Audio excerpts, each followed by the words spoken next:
Hello everyone, I am the Creeps Cabin. I know you use this video to fall asleep, so before that, like the video and subscribe to the channel. Also, where are you from? And what time are you watching?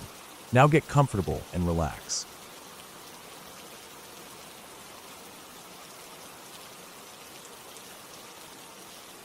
When I was 13, something happened at my family cabin in Cook's Forest, Clarion, Pennsylvania, that nobody will ever admit to, except maybe my great-grandpa, who, unfortunately, has long since passed away. Every time I bring it up, the adults change the subject, give me weird looks, or just flat out pretend I'm making it up. It's like it never happened. I've tried over and over, but it's like I'm the only one who remembers that weekend clearly. The whole thing still bothers me, and I'm going to tell you exactly what happened, as best as I can recall it, with every detail burned into my memory. Our family cabin was built by my great-granddad, a hard-working man who loved the outdoors. Over the years, the cabin grew a little bit here and there, but kept its rustic charm. It sits at the bottom of a long dirt road that branches off the main highway and slopes down a hill. Around us, there are a few other properties, but most are hidden up and off the dirt road, tucked behind trees or hills. The only property visible from our cabin's front porch, kitchen window, parking area, and fire pit is a half-abandoned lot halfway down the hill. It was once the site of an old cabin with a concrete basement that's partly crumbling away. The old cabin sat on a hill, so part of its basement sticks out from the earth. It's a familiar sight, kind of creepy but also just part of the landscape, especially since it sits right where we turn our ATVs to reach the firebreak trails. Every year, during Memorial Day weekend, our family gathers at the cabin to officially open it up for the summer. We arrive throughout the day, and by evening the whole family is usually there, catching up, eating, and making plans for the weekend. The best part of Memorial Day morning was always the dinosaur pancakes my great-grandpa made. He'd be up early, flipping huge stacks of fluffy pancakes shaped like T-Rexes, complete with little fruit eyes and syrupy smiles. Those mornings were the happiest, full of the smells of butter, syrup, and fresh coffee, mixed with laughter and the usual early morning chaos of kids waking up way too excited for the day. That year, I woke up feeling excited like always, expecting to smell the usual breakfast smells and hear the familiar chatter from downstairs. But the cabin was completely silent. I couldn't hear anything, no voices, no pots clanging, no laughter. At first, I thought maybe I'd gotten up way too early, so I went downstairs to use the bathroom and then planned to crawl back into bed to wait for everyone. The upstairs was just a big open room filled with mattresses, arranged side by side with a narrow aisle between them. That's where all the kids slept during family weekends. But something felt wrong. Most of the beds were empty. I should have noticed that then, but I was just confused and too tired to think much of it. I went downstairs, and when I reached the kitchen window, I saw all the adults gathered outside. I stepped out to say good morning and ask for my T-Rex pancakes, but instead, I found them standing in a kind of tight semicircle.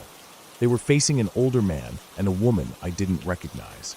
The sun was bright and high in the sky, making it clear I hadn't just woken up early. The microwave clock said it was about 3 p.m. I couldn't believe it. I'd never slept that late in my life, especially at the cabin, where I was usually up before dawn. Confused and worried I'd missed everything, I went back upstairs and woke my cousins. When they finally stumbled down, rubbing sleep from their eyes, the adults had moved back inside.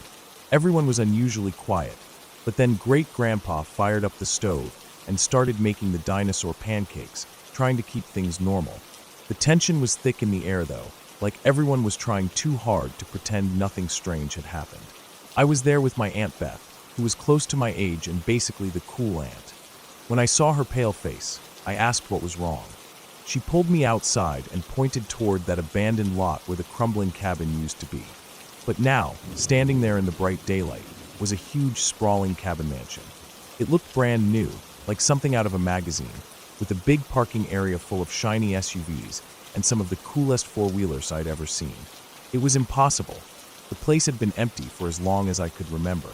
Aunt Beth told me the people I saw earlier, the older couple, were the new owners. They'd invited our family to visit because they were having a Memorial Day get-together with their nieces and nephews, just like us. I was so excited, barely able to hold myself back from running over to check it out. But Aunt Beth grabbed my arm and reminded me about the dinosaur pancakes. I wanted to protest, but I gave in and went back inside. The mood inside was weird. The adults were trying to act normal, playing games and talking with the kids, but something felt off. I finally asked Aunt Beth what was going on. She just bonked me lightly on the head and asked if I'd seen that massive cabin mansion last night, or last year, or the year before. She said they'd been coming to the cabin for years and never seen any construction. No signs of anyone working on the lot. I shook my head. No, I hadn't seen anything. But there were those new owners and their awesome four-wheelers. That's when the rest of the adults started insisting there was no mansion, that the lot was still just an old abandoned property with a crumbling cabin. They said I must have been imagining things or mixing up memories. My heart started racing. I was scared and confused, almost to tears because no one was listening to me. I felt alone in knowing what I'd seen. Then my grandpa, a massive man, over 6.5 feet tall, the kind of guy who always seemed unshakable, knelt down to look me in the eyes. He said he felt something was wrong too, that the couple hadn't acted right, and it was best if we kept to ourselves that weekend. I didn't understand fully, but I nodded. We spent the rest of the day doing activities indoors or behind the cabin, avoiding that property and the strange couple. That night, I saw something else that shocked me. My great-grandpa, who had fought in World War II and was usually quiet and kind, was loading 3 shotguns. He handed one to my grandpa and the others to my uncle and my aunt's husband. Then my grandma pulled a shiny, bedazzled Glock from her purse. I couldn't believe my little grandma had a gun like that. The serious looks on their faces told me things had gotten real. I went to bed thinking about the weapons and wondering what might happen. I imagined my grandma, tough as nails, protecting us all if those strangers caused trouble. I tried to sleep but felt uneasy, like something big was looming over the weekend. The next morning, everything seemed to be back to normal. I woke up to the smell of pancakes and the familiar sound of adults chatting in the kitchen. I was sad because we were supposed to leave that day, but glad the tension was gone. I ran downstairs and noticed the microwave clock said 7:30 a.m., but I ignored the weirdness and dug into my plate of dinosaur pancakes. I asked my aunt when we were leaving, and she looked at me like I was confused. She said we didn't leave until tomorrow. It was Saturday, and we had just arrived the night before. That didn't make any sense. The day before, I'd woken up at 3 p.m., and now she was saying we'd only just gotten there? I ran outside and looked at the abandoned lot. The mansion was gone. It was just the old crumbling cabin, empty and forgotten again. I forced myself to forget about it, tell myself I must have been dreaming or seeing things, and I tried to enjoy the rest of the weekend riding ATVs and hanging out with my cousins. But when I got back to school, the confusion only grew. The school office called me down and asked why I wasn't in class on Monday. I told them, "Today's Monday?" They said no, it was Tuesday, and I had missed Monday without an excuse. I told them I'd been at the cabin, but my parents weren't there, and the school had called both of them multiple times. Neither answered or even seemed to know anything about the weekend. It was like the whole weekend had been erased, like I'd slept through an entire day that nobody else remembered. My parents and most of my family ignored my questions or told me I must have gotten mixed up. I even tried mentioning it to some relatives who had known my great-grandpa, but they either didn't remember or just changed the subject. No one wanted to talk about that Memorial Day weekend. It's like they were all hiding something, like they agreed not to mention it to me or anyone else. I still don't know why, and I'm not sure I ever will. But that weekend, the strange mansion, the silent afternoon, the armed adults ready for something bad, it's all real in my mind. Maybe it was some kind of family secret or a warning to stay away from that property. Maybe those people weren't who they said they were. I can't say for sure. What I do know is that the whole thing left a mark on me. Even now, years later, when I drive past that dirt road in Cook's Forest, I glance toward that abandoned lot with a mix of fear and curiosity. I still love the cabin, the quiet woods, the dirt road, and the crackling fire pit. But I never forget that strange weekend, the one where time slipped away, and my family pretended it never happened. It's a mystery I carry with me, and maybe one day, I'll understand what really went down at that cabin in the woods.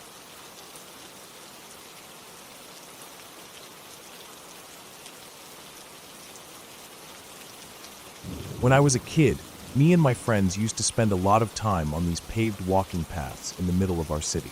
It wasn't anything huge or famous, just a small green space with trees, some grass, a few benches here and there, and winding paved trails that curved around like the veins of some quiet, peaceful park. Everyone in the neighborhood knew it. It was a safe place to ride bikes, skate, or just hang out after school without adults getting in your way. But even though it looked nice and calm, there was this one part that gave us all the creeps: the woods. The wooded area was kind of like a wall separating the walking paths from the houses beyond. Thick trees crowded in close, their branches hanging low and making deep shadows even in the middle of the day. We didn't go in there much, but there was one narrow dirt trail that ran through it. It wasn't an official path, just a barely beaten track that looked like people sometimes walked there. But no one really wanted to spend too much time inside the trees. We called it the Twilight Path. I don't know why.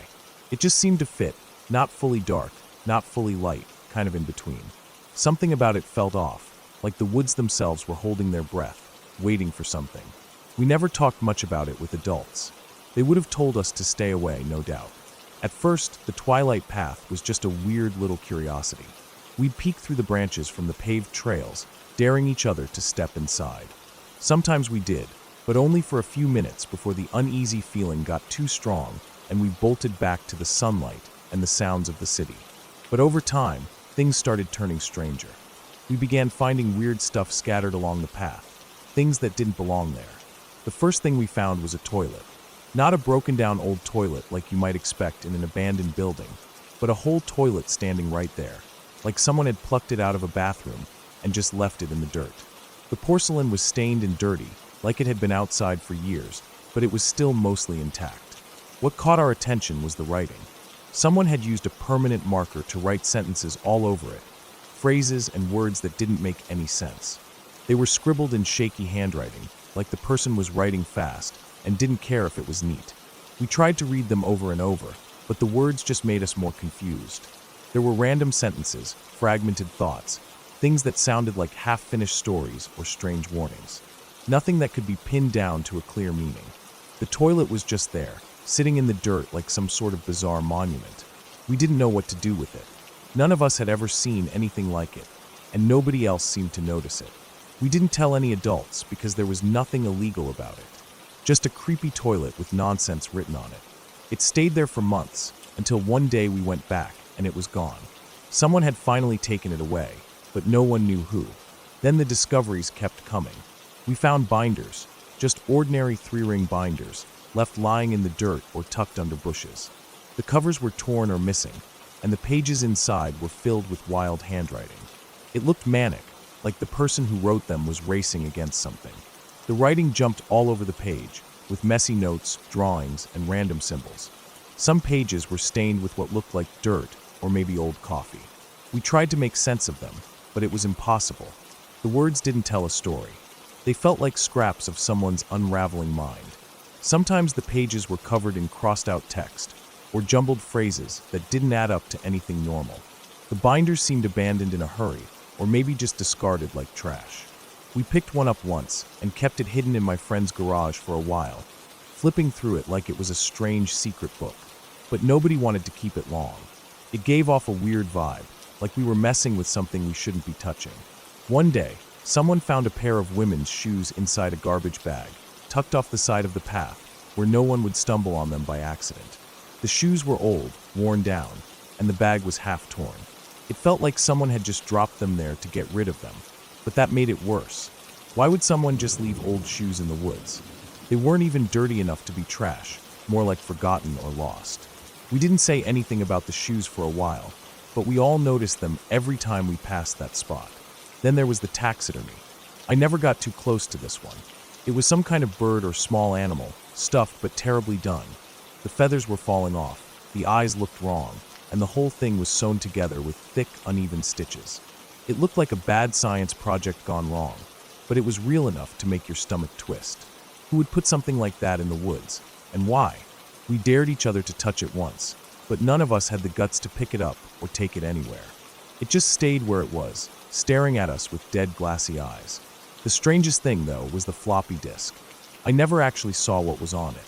One of my friends brought it to us, found it near the taxidermy, tucked between some rocks. It was one of those old black floppy disks, something you hardly see anymore. Nobody had a computer that could read it, and we didn't know anyone who did either. so the disc stayed locked away in my friend's sister's room. We asked her about it once or twice.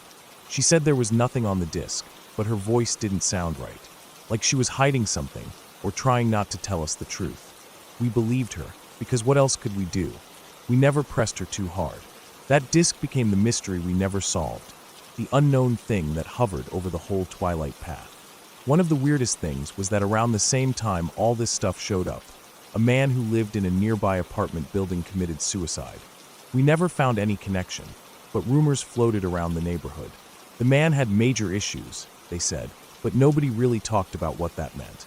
After his death, the weird stuff stopped appearing. The Twilight path returned to just being a dark, quiet dirt trail, but the feeling that something was wrong never really left us. Years later, I thought about the floppy disk again and tried to ask my friend's sister about it. I expected her to brush me off like before, but this time, her reaction was different. The moment I mentioned the disc, her whole mood changed.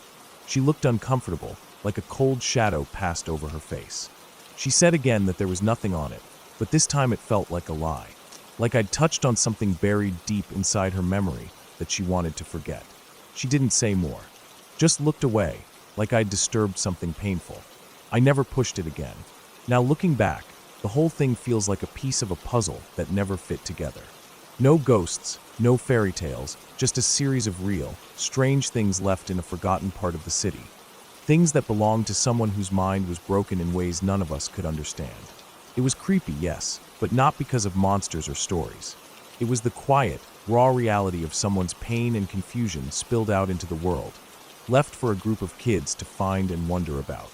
Maybe that's the scariest part, not knowing what those words meant on the toilet, or what was really on that floppy disk, or why someone made such a mess of their life in those woods.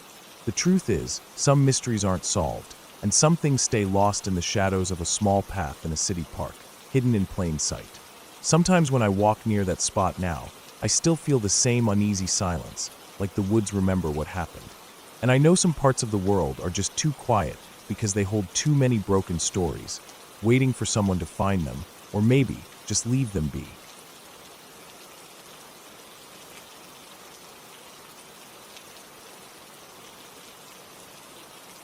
About 24 years ago, my parents bought 20 acres of riverfront property near Everett, Michigan. It was mostly forested land, thick with old maple trees and patches of pine they had planted. There was a small single-story house on the property that had been used as a hunting cabin for years before they bought it. The house was pretty old and worn down, but that was part of its charm. We'd spend vacations there, getting away from the city and enjoying the peace of the woods. The river that bordered one side of the land was slow and wide, with small waterfalls along a stream that fed into it. It was a beautiful place, quiet, filled with wildlife, and full of the smells of damp earth and pine needles. The cabin itself was nothing fancy, just a plain, wood-framed building with a sagging porch and a tin roof. The inside smelled like old wood and something faintly metallic, maybe from the old pipes. The floors creaked, and the windows rattled when the wind blew through the trees. It had one bedroom, a small kitchen, and a living room with a wood stove in the corner. The walls were covered in faded wallpaper peeling at the edges. There was no central heat, so in the cooler months, we'd rely on the stove and thick blankets. The water came from a well outside, a shallow hole in the ground covered by a wooden board, with an old iron pipe sticking out where the water was drawn. The well had this eerie feeling about it, dark, damp, and quiet except for the occasional drip of water echoing into the depths. I grew up going there every summer, and over the years, the place started to gather stories. Some from my family, and some that just seemed to seep into the air like the fog that rolled in off the river at night. Everyone in my family of 5, except for me and my younger brother, had experiences that we couldn't explain. I never really believed much of it until I started piecing everything together, realizing that the cabin was more than just an old house by the river. My dad once told me that he woke up in the middle of the night feeling like someone was sitting on his chest. He couldn't move, and the weight was pressing down on him so hard it was hard to breathe. He said the air felt thick, like it was harder to get oxygen, but when he finally managed to open his eyes, there was nobody there. Just the ceiling, dark and silent. The next morning, he looked around the room for any signs of what might have caused that feeling, but everything was normal.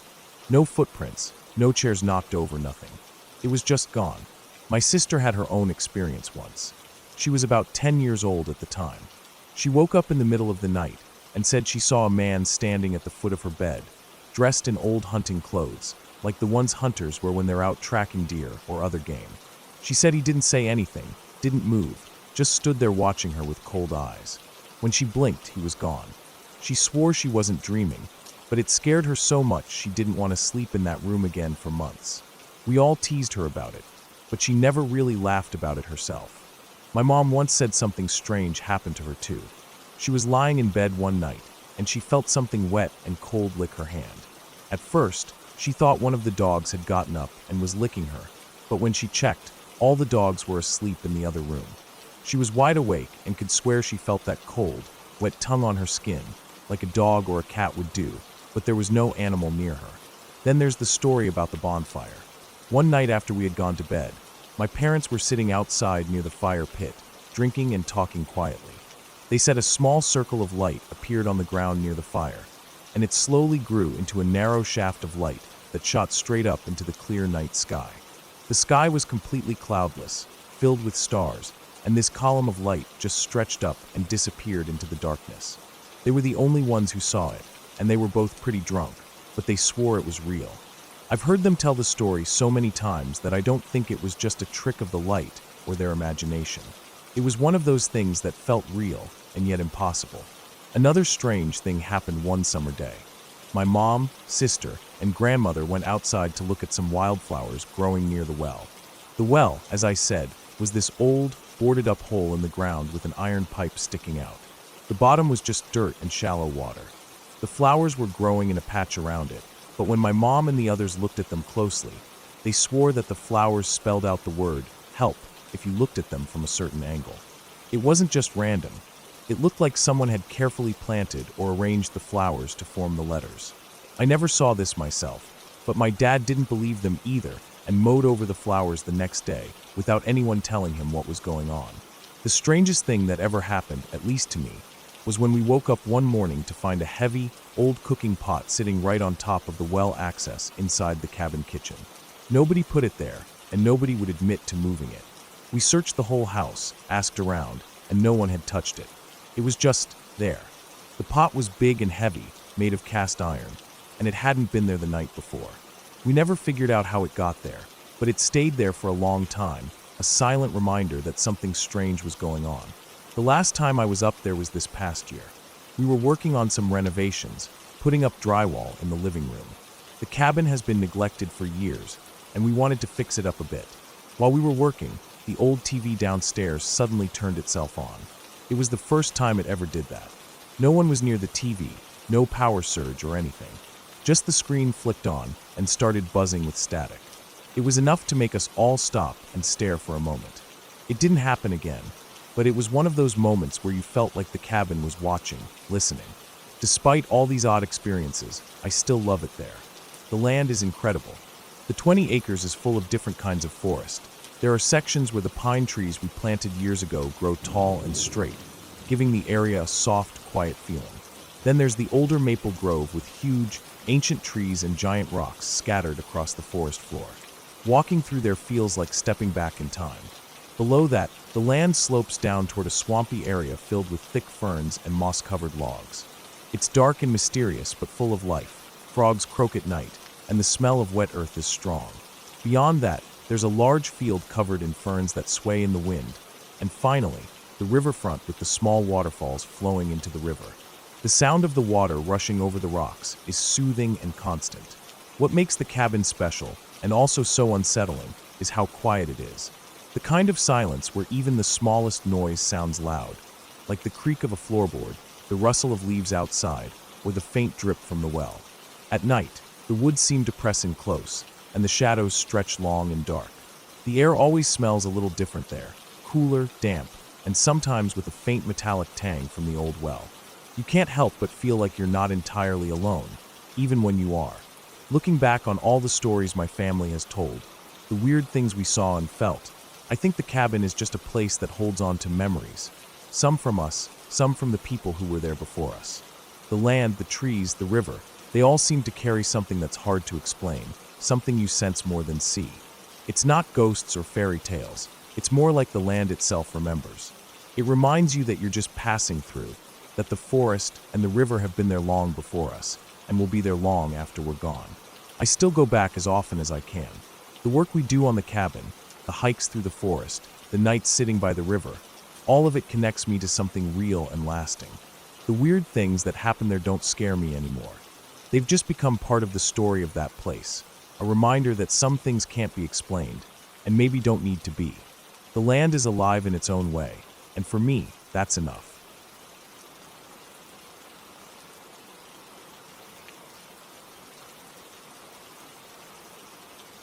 When I was 16, I spent a lot of nights at my friend's house about 2 miles from where I lived. It was something I did almost every week. We'd hang out, talk, play video games, and just be teenagers. But what really kept me moving was my addiction to World of Warcraft. I was hooked. So hooked that every night around 3 or 4 in the morning, I'd wake up, sneak out of my friend's house, grab my bike, and ride those 2 miles back home just so I could play. I didn't want to wake my parents or anyone else, so I always tried to be as quiet as possible. The neighborhood was usually dead silent at that hour, with only the occasional car driving by or the faint sounds of nature waking up. One night stands out in my memory more than any other. I woke up around the usual time, something like 3:30 a.m., and felt that familiar itch to get home and play. I was careful, making sure not to wake my friend or anyone else. I quietly slipped out the door, grabbed my bike from the porch, and started pedaling toward home. The air was cool, a little crisp like early spring or late fall in Western Oregon. The streetlights cast a dim yellow glow on the pavement, and my bike tires hummed softly as they rolled along the empty roads. The ride was peaceful at first, the kind of quiet that feels like the world is holding its breath. I was almost halfway home when suddenly, something impossible appeared right above me. I mean, it wasn't just above me, it was towering over the whole town. At first, I thought it was a trick of my eyes or maybe a weird cloud formation. But no, this was real, and it was massive, like nothing I'd ever seen before. Bigger than our entire town, by a lot. It was shaped like a long oval, almost like a giant spaceship you might see in a sci-fi movie, but this was real. It looked like it was floating in space, except I was standing right under it on Earth. It was pitch black, but not just black. It had this oily shine to it, like the surface was covered in something slick that reflected tiny hints of rainbow colors around the edges. The colors flickered and shifted, like when oil spills on water catch the light and dance. The whole thing was at least 100 miles long, maybe more. It stretched so far that I could barely see one end from where I stood, and my neck started to hurt just trying to look along its length. There was no sound at all. No humming, no buzzing, nothing. Complete silence. I was frozen there, my bike fallen on its side beside me, my mouth probably hanging open. I didn't move. I just stared. I don't know how long I stood there, maybe 30 seconds, maybe longer. Time felt strange, like it slowed down or stretched out. I was caught between disbelief and awe and something else, something deeper and more primal that I can't quite describe. Then suddenly it moved. It shot forward like a light in hyperspace from Star Wars, the kind of speed you can barely register with your eyes. It continued moving in the direction it was already facing. Again, no sound. It was gone in an instant, disappearing as fast as it had come. Just like that, it was gone. I sat on the curb for a few minutes after it disappeared, heart pounding, trying to process what I'd just seen. The sky was clear, but I honestly couldn't tell if there was a moon or not that night. The streetlights washed out a lot of the natural light. I was unsure if I'd imagined it, but the memory stayed clear and sharp in my mind. After a few minutes, I picked up my bike and continued the ride home. I wasn't about to miss my World of Warcraft raid because of some strange object that showed up out of nowhere. My brain was still racing, but I tried to push the whole thing out of my mind and focus on the game waiting for me. This all happened in Western Oregon, but I have no idea the exact date. It was years ago, but I remember the feeling of it all like it was yesterday. If anyone else has ever seen something like this, or knows what it could have been, I'd want to hear about it. But from what I know, I was alone that night. There was another strange experience around the same time, maybe a few weeks later. My buddy and I were standing in my driveway smoking cigarettes late at night. We weren't exactly doing much, just hanging out and talking quietly in the dark. It was another one of those nights with no moon, or at least I don't remember seeing one. We looked up and saw these 5 green lights floating in the sky. They were arranged in a perfect circle and flashing in different sequences, almost like they were trying to communicate some kind of message. The lights blinked and changed rhythmically, and it looked intentional, not random. The circle was huge, about the size of the moon in the sky, which made it hard to tell how far away it was. It could have been really far, or maybe closer than we thought. The whole thing went on for several minutes, long enough for us to get curious and unsettled. We watched silently, neither of us saying much, just trying to make sense of what we were seeing. Then, just as suddenly as it started, the lights stopped blinking and disappeared. We never saw anything like that again. The memory of those flashing green lights stayed with me, just like the massive object from before. But the strangest thing didn't happen outside or in the sky. It happened in my own bedroom. I was lying in bed one night, wide awake, but trying to fall asleep. The room was dark, too dark to make out much beyond the edge of the bed. I wasn't scared at first, just restless. Then, from the end of my bed, where my feet were, I noticed my blankets starting to move. Slowly at first, but definitely moving. It was like something was pulling them off me, one hand grabbing at the fabric and dragging it down toward the floor. I sat up quickly, heart racing, but I couldn't see anything. The room was pitch black beyond the immediate area around my bed. I kept my eyes peeled, searching the darkness, but there was nothing. No shape, no shadow, no explanation. Just the blanket moving, as if an invisible force was tugging on it. The feeling was so real and unsettling that I was frozen for a moment, trying to understand what was happening. The blanket was almost completely off me when I finally snapped out of it. I grabbed the blanket with both hands and ripped it back up over my body and head. I pulled it tight, covering myself like a shield. My heart was pounding so hard it felt like it would burst through my chest. Fear took over, heavy and suffocating. I forced myself to close my eyes, tried to calm down, and eventually passed out from pure exhaustion and terror. I never figured out what pulled my blanket off that night. Maybe it was a draft, maybe some animal, or a trick of my mind. But the feeling of being watched or touched in the dark stayed with me for a long time. It was one of those moments where your mind tries to explain something real, but no logical answer fits. Looking back on those nights, I can say they changed me. I still love World of Warcraft, and I still sneak out sometimes to play when I should be asleep. But I'm more aware now, more cautious. I know the world is full of things we don't understand. Things so big or strange they can't be explained by anything I've ever learned. And maybe that's okay. Maybe the mystery is part of what makes life interesting. I never told many people about the massive object or the green lights. Most wouldn't believe me anyway. But those nights, that fear, and that wonder, they're burned into my memory forever. And even now, years later, when I look up at the night sky, I still wonder if whatever that thing was is out there, watching us from beyond the stars.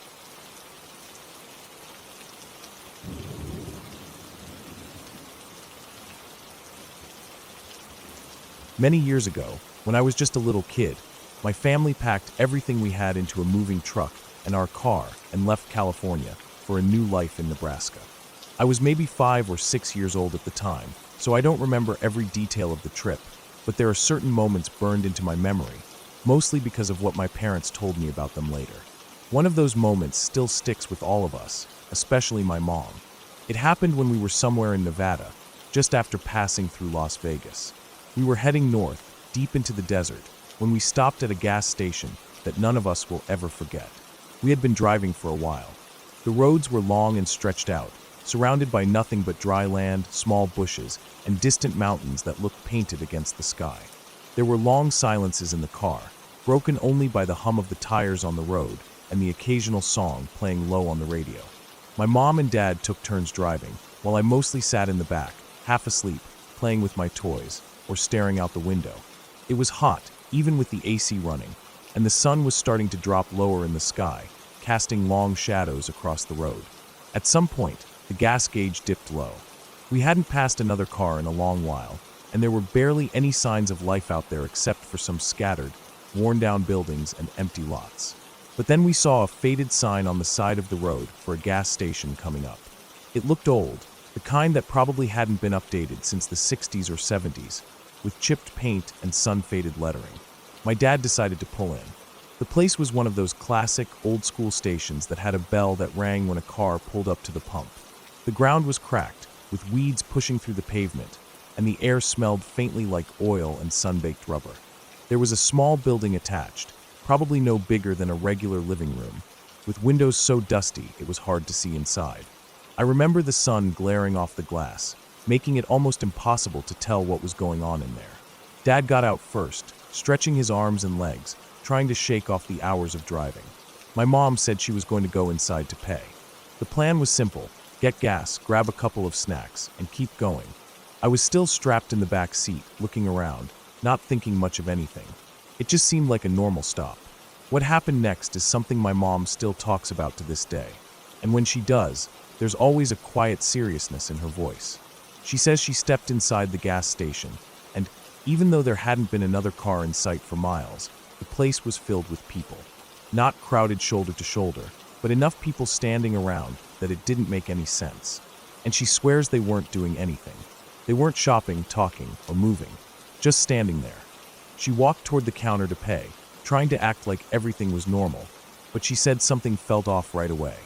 The air was thick, like the inside of a closed room with too many people and no circulation. The fluorescent lights buzzed faintly overhead. She said she avoided looking directly at the people, just kept her eyes forward, but she felt them watching her.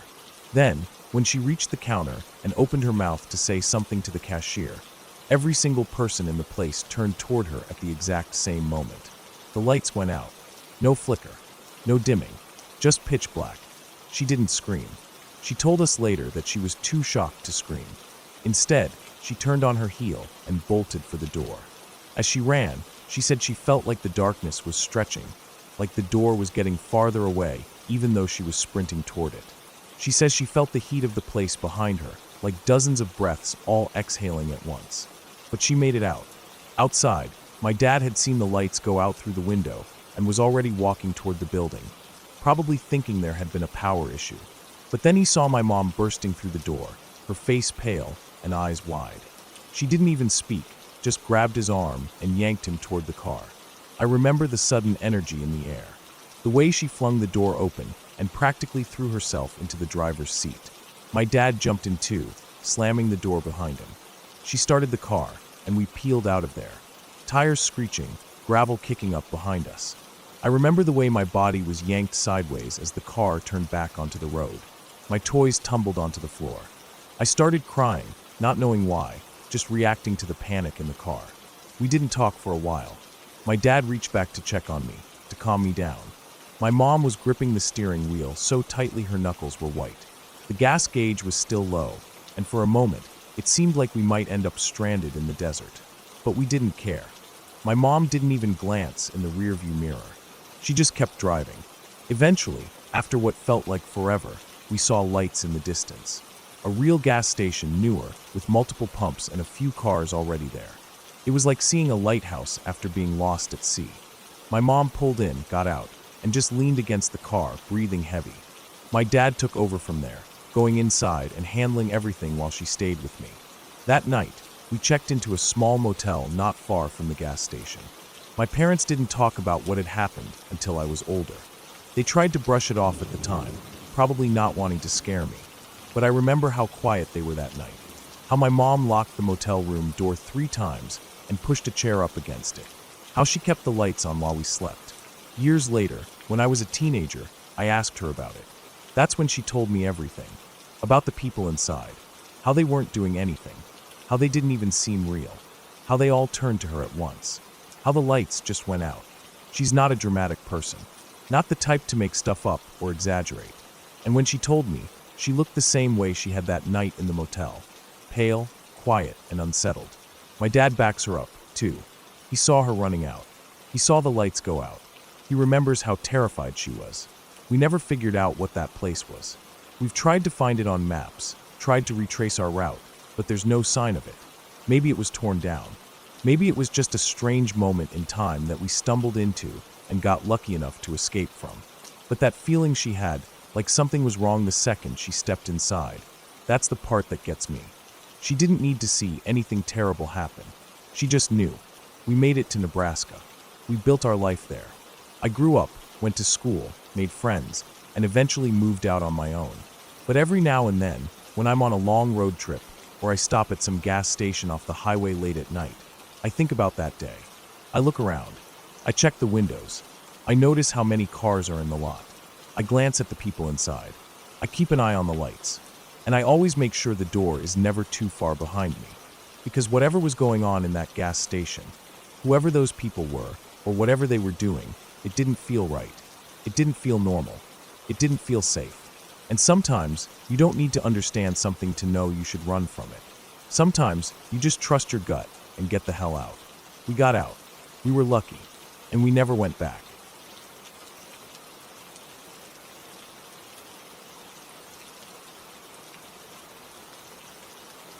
I was about 15 when I moved into that old house.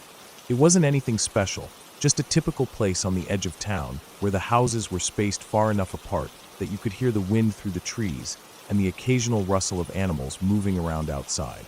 I didn't think much of it at the time. I had lived in plenty of places with strange sounds before. The scratching noises and the rustling in the bushes became something I accepted as normal, just the natural world doing its thing around me. The house sat on a quiet street, surrounded by tall grass and a few scraggly bushes that had grown wild over the years. The window to my bedroom faced those bushes and the long grass just beyond the yard. Every night, especially in the summer and fall, I would hear the scratching, sometimes light, like nails dragging through dry leaves or the sound of twigs breaking softly, and other times heavier, louder rustling that made me sit up in bed and listen more closely. For years, I told myself it was just animals, raccoons, squirrels, maybe stray cats or possums moving around, looking for food or shelter. It seemed reasonable enough. The sounds were never loud enough to be alarming, just strange little noises to be curious about. Sometimes I would see shadows outside the window, but never clear shapes, and I never had any reason to think anything dangerous was nearby. But then, something happened years after I first started hearing those noises that changed everything. I don't remember exactly why. Maybe we had a break-in scare on the news, or maybe some neighbors had trouble with trespassers. But one summer we had to put up some sort of defense on my bedroom window. It was one of those metal bars that fit over the outside of the frame, something sturdy to stop anyone from breaking in. My father was the one who installed them, and he came out one afternoon to check the bushes and grass around my window before starting the work.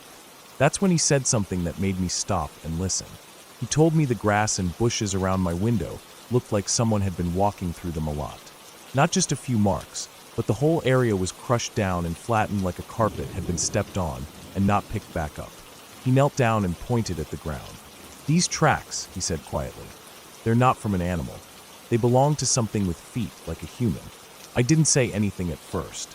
I just stared out the window and thought about all those years hearing noises, the scratching, the rustling, the shadows. All that time, I had been thinking it was harmless animals moving around. But now I had to wonder if it was someone else, someone who had been close enough to touch my window, maybe even watch me without me knowing. That thought still terrifies me. After that, I paid much closer attention to the noises. They weren't random. They were deliberate, and they happened mostly at night or in the early morning when the street was quiet and the house was dark. I started noticing patterns, a soft scratching at first, like someone testing if the window was locked or if the screen was loose. Then heavier rustling, footsteps crunching in the dead grass and dry leaves. Some nights, I would lie awake and hear the sounds moving slowly along the side of the house, circling around as if someone was trying to find a way inside or just pacing back and forth. I never saw anyone clearly, just fleeting shadows, shapes moving quickly between trees or behind the bushes. Sometimes I would hear the faint scrape of something being dragged over the ground, or the soft sound of fabric brushing against branches. One night, I remember waking up because the scratching was louder, right outside my window. It was a sharp, persistent sound, like nails digging into the wood or metal. I froze under the covers, my heart pounding so hard I thought it might burst.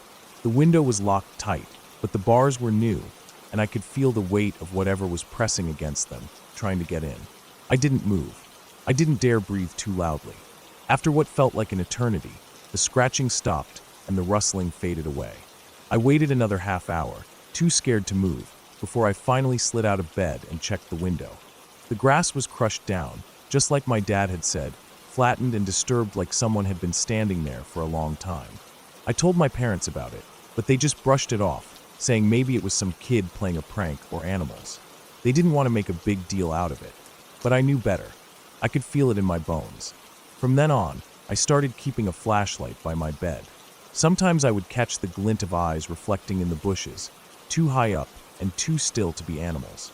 Sometimes I would hear the faint snap of a twig, and then silence, like someone watching me from just out of sight.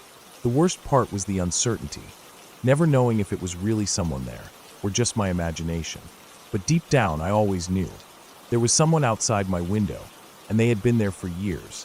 One summer evening, after we had the bars installed, I was sitting in my room studying when I noticed the bushes were crushed again. But this time the grass had been stepped on in a very distinct way. A clear path leading up to my window, and then back out again. The ground was soft from rain earlier in the day, and the footprints were easy to see. They were big, much bigger than a kid's, with a shape that looked just like a human foot, maybe even bigger. The toes were visible, and the heel mark was deep. Whoever it was had been careful not to leave any other tracks, except that one path right to the window and back. I didn't sleep that night. I sat by my window with the flashlight and watched the bushes, waiting to see if anyone would come back. But the night was quiet. No scratching, no rustling. Weeks passed, and the feeling of being watched never left me. I kept checking the bushes every day and night. I tried to block my window with furniture and thick curtains, hoping it would stop whoever it was from seeing inside. One night, I was woken up by a strange sound. It wasn't scratching or rustling. It was soft, like breathing, very close to the window. I held my breath and listened. The sound was slow and deep, almost a quiet huff. It lasted a few seconds and then stopped. I stayed still, paralyzed by fear. My mind raced with every possibility, every dark thought about what could be lurking just outside the glass. I wanted to scream, to run, to hide, but my body was frozen. After what felt like forever, I finally found the courage to peek through the curtain. The bushes were empty. The street was silent. I never told anyone about that night. I felt like no one would understand, or worse, they would think I was crazy. Eventually, I moved out of that house. I left the window bars behind and never looked back. But sometimes, when I'm lying in bed in a new place, in the quiet dark, I still hear that scratching and rustling in my mind. I remember the way the grass looked crushed, the strange footprints, and the heavy footsteps moving just beyond my window. Knowing someone was outside, watching, waiting, that thought never leaves me. It never really goes away. And that is the most terrifying thing of all.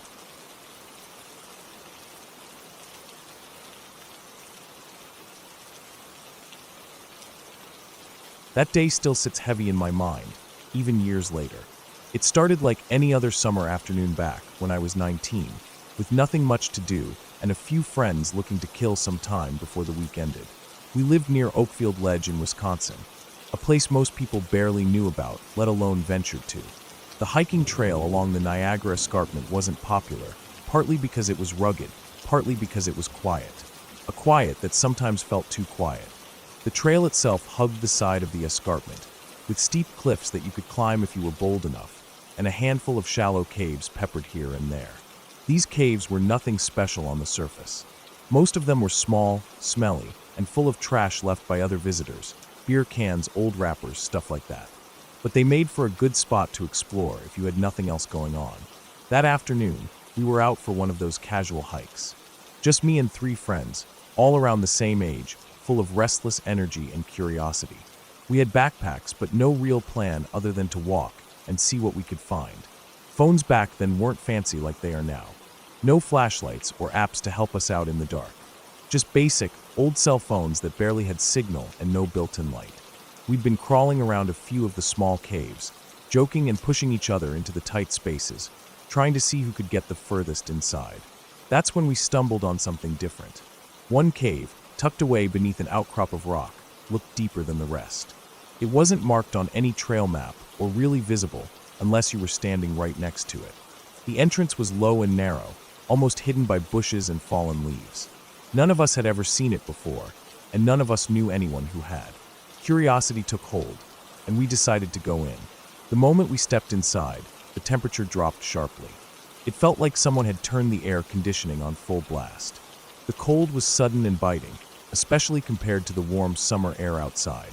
It was probably about 20 or 30 degrees cooler than the day around us. Our skin prickled as we adjusted to the change. The cave was dark, pitch black past the very small entrance. and we had nothing but our lighters to guide us. The small flames flickered wildly, casting dancing shadows against the rough walls. Our breath hung in the cold air as we exhaled, and the sound of dripping water echoed softly in the distance. What struck us first was how clean it was.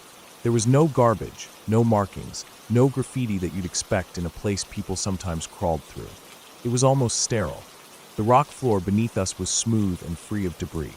It felt untouched, like nature hadn't been disturbed here in years. We crawled deeper in, careful not to trip or scrape ourselves against the sharp edges. The cave wasn't large enough to stand up in. We had to move on our hands and knees, squeezing through narrow passageways and ducking under jagged rock formations. As we went further, the passage began to slope downward, leading us to a deeper chamber where the air grew colder and the darkness felt heavier. That's when the unease began. At first, it was subtle, tiny sounds just beyond the flicker of our lighter flames. A faint rustling, like something brushing against rock or dry leaves.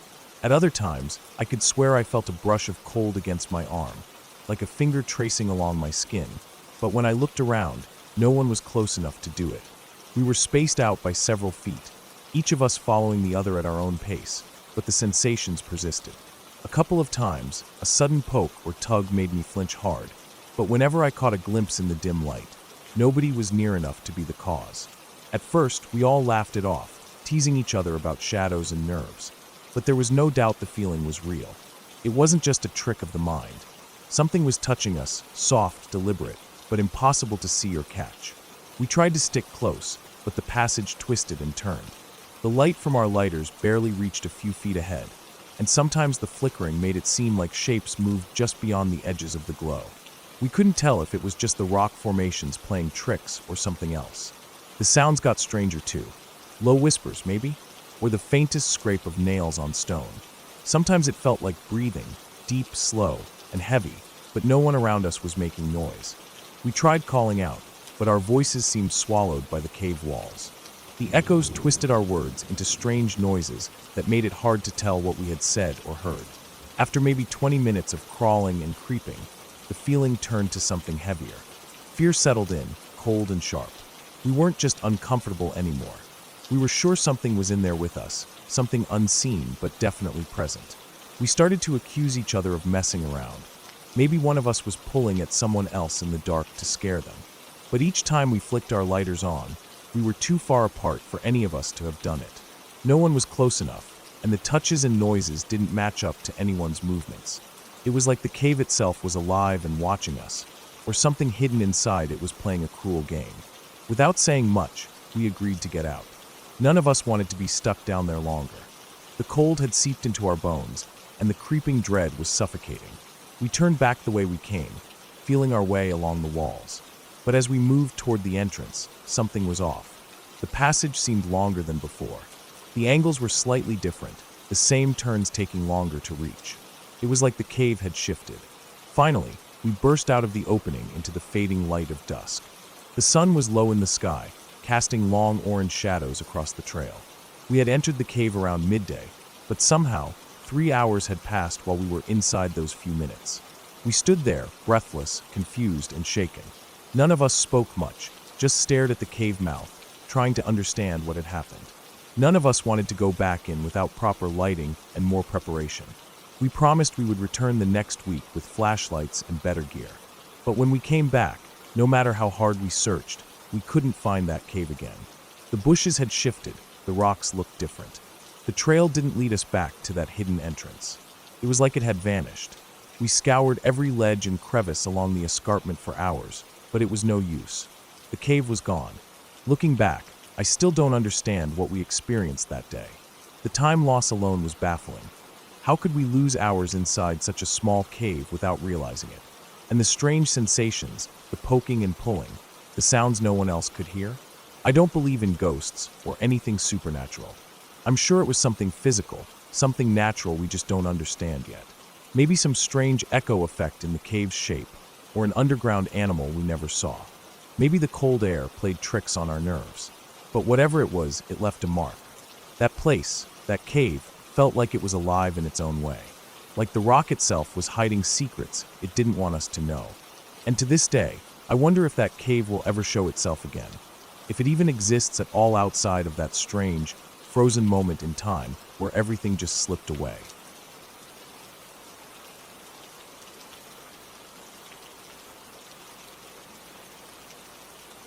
When I was growing up, my grandparents had a big farm, not just a few fields, but a wide stretch of land that felt like it went on forever in every direction.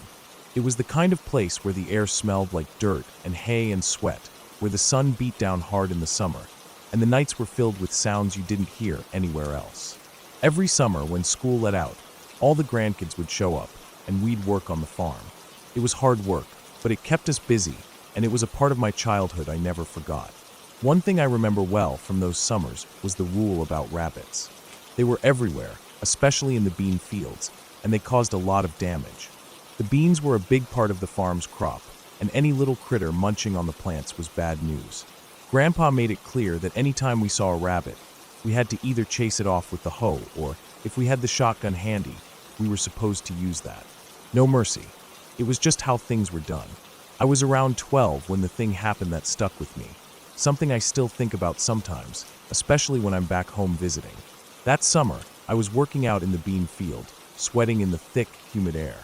The beans were growing tall, almost chest high on me, and the green leaves rustled in the breeze like waves on a quiet sea. I remember scanning the rows, watching for any sign of rabbits. They were sneaky, quick little things, usually darting away before you even saw them clearly. That day, I spotted a small rabbit sitting quietly among the bean stalks. It was a light brown color, blending in pretty well with the dirt and leaves. It looked young, maybe just a few weeks old. I didn't want Grandpa to see it there. He would have been mad that it was so close to the crops.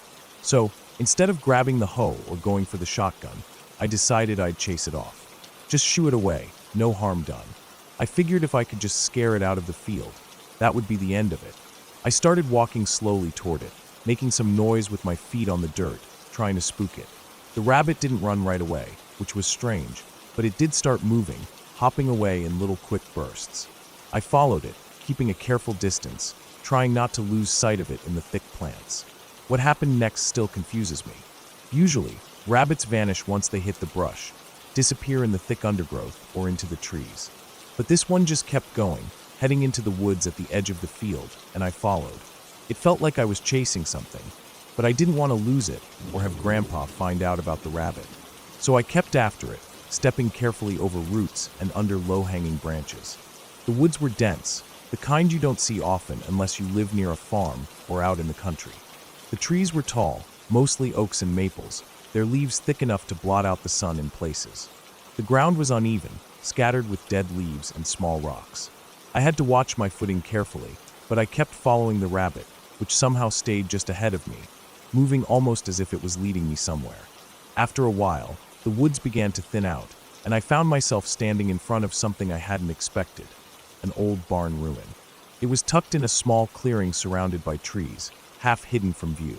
The barn looked old, really old, with faded wooden planks for walls, some missing or broken. The roof was mostly gone, with just a few beams left, but surprisingly, the place was kept up better than I thought it would be. I stepped closer, the dry grass crunching under my boots, and looked inside. To my surprise, the barn wasn't just a ruin. There were antique farming tools hanging neatly on the walls, their wood handles smooth and polished despite the barn's age. There were bundles of fresh hay stacked on one side, the smell of it warm and sweet in the afternoon air. The place looked like someone had been using it recently, or was still using it. It didn't make any sense. For a moment, I just stood there, taking it all in. It felt strange to find this hidden barn, so well kept, out here in the middle of nowhere. Usually, these old barns were abandoned and falling apart, but this one looked like someone cared about it.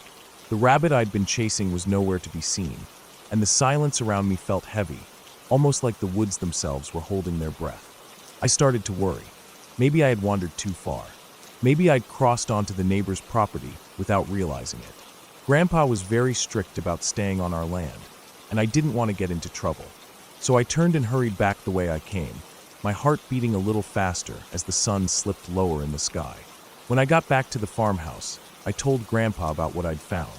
I described the barn as best I could, the tools, the fresh hay, the clearing in the woods. He listened quietly, his face serious but calm. Then he said something that surprised me. He told me our land went much farther than I thought, that the woods stretched on for miles beyond the fields we usually worked. He said I couldn't have left our property in the short time I was gone, and that he wanted to see this barn for himself. So, the next day we set out together, walking through the fields and into the woods. Grandpa knew the land well, every tree and creek, and I followed him closely. We reached the edge of the woods where I had first spotted the rabbit. Then we walked carefully in the direction I remembered. But no matter how far we went, no matter how closely we searched, the barn wasn't there. The clearing was gone, replaced by thick underbrush and trees. The antique tools, the fresh hay, the neat bundles, none of it. It was like the barn had never existed. We checked every summer after that whenever I was back on the farm, but the barn never showed up again. I'd walk the same path, look through the same brush, but all I'd find was empty woods, tangled and quiet. The rabbit, too, seemed to disappear for good. It was never scary, exactly, just strange. That barn haunted me in a different way, like a puzzle with pieces that didn't quite fit. The fact that it was so well kept, the tools in perfect shape, the fresh hay, it didn't match the other ruins scattered around our farm or the abandoned places I knew. It made me wonder who was looking after it, or if maybe someone had been there recently. I never told anyone else about it. It felt like something private, a secret between me and the land. And every time I went back, I kept hoping to find it again, just to prove it was real. But it never came back. Over the years, I thought about it a lot. I wondered if maybe I'd gotten turned around in the woods and stumbled onto a neighbor's property without knowing. But Grandpa had been clear. The land went far beyond that spot. Maybe it was a place someone had used quietly, somewhere they kept hidden from most people. Sometimes, when I'm back home, I walk near that part of the woods and try to find the barn again. The trees feel the same, the air smells the same, but the barn never appears. It's like it's tucked away in another time, another world just out of reach. That summer taught me something about the farm and about the land we lived on. It wasn't just fields and crops and barns. It was full of quiet mysteries, places with histories no one talked about. And sometimes, those mysteries just stayed mysteries. You had to accept that some things weren't meant to be explained. I still chase rabbits sometimes when I'm back, though I'm better with the hoe now. But every once in a while, I'll follow one into the brush and see if it leads me somewhere new. Not because I expect to find the barn again, but because part of me is still curious about the quiet, hidden corners of the farm, places that feel alive with stories waiting to be told. And maybe that's enough.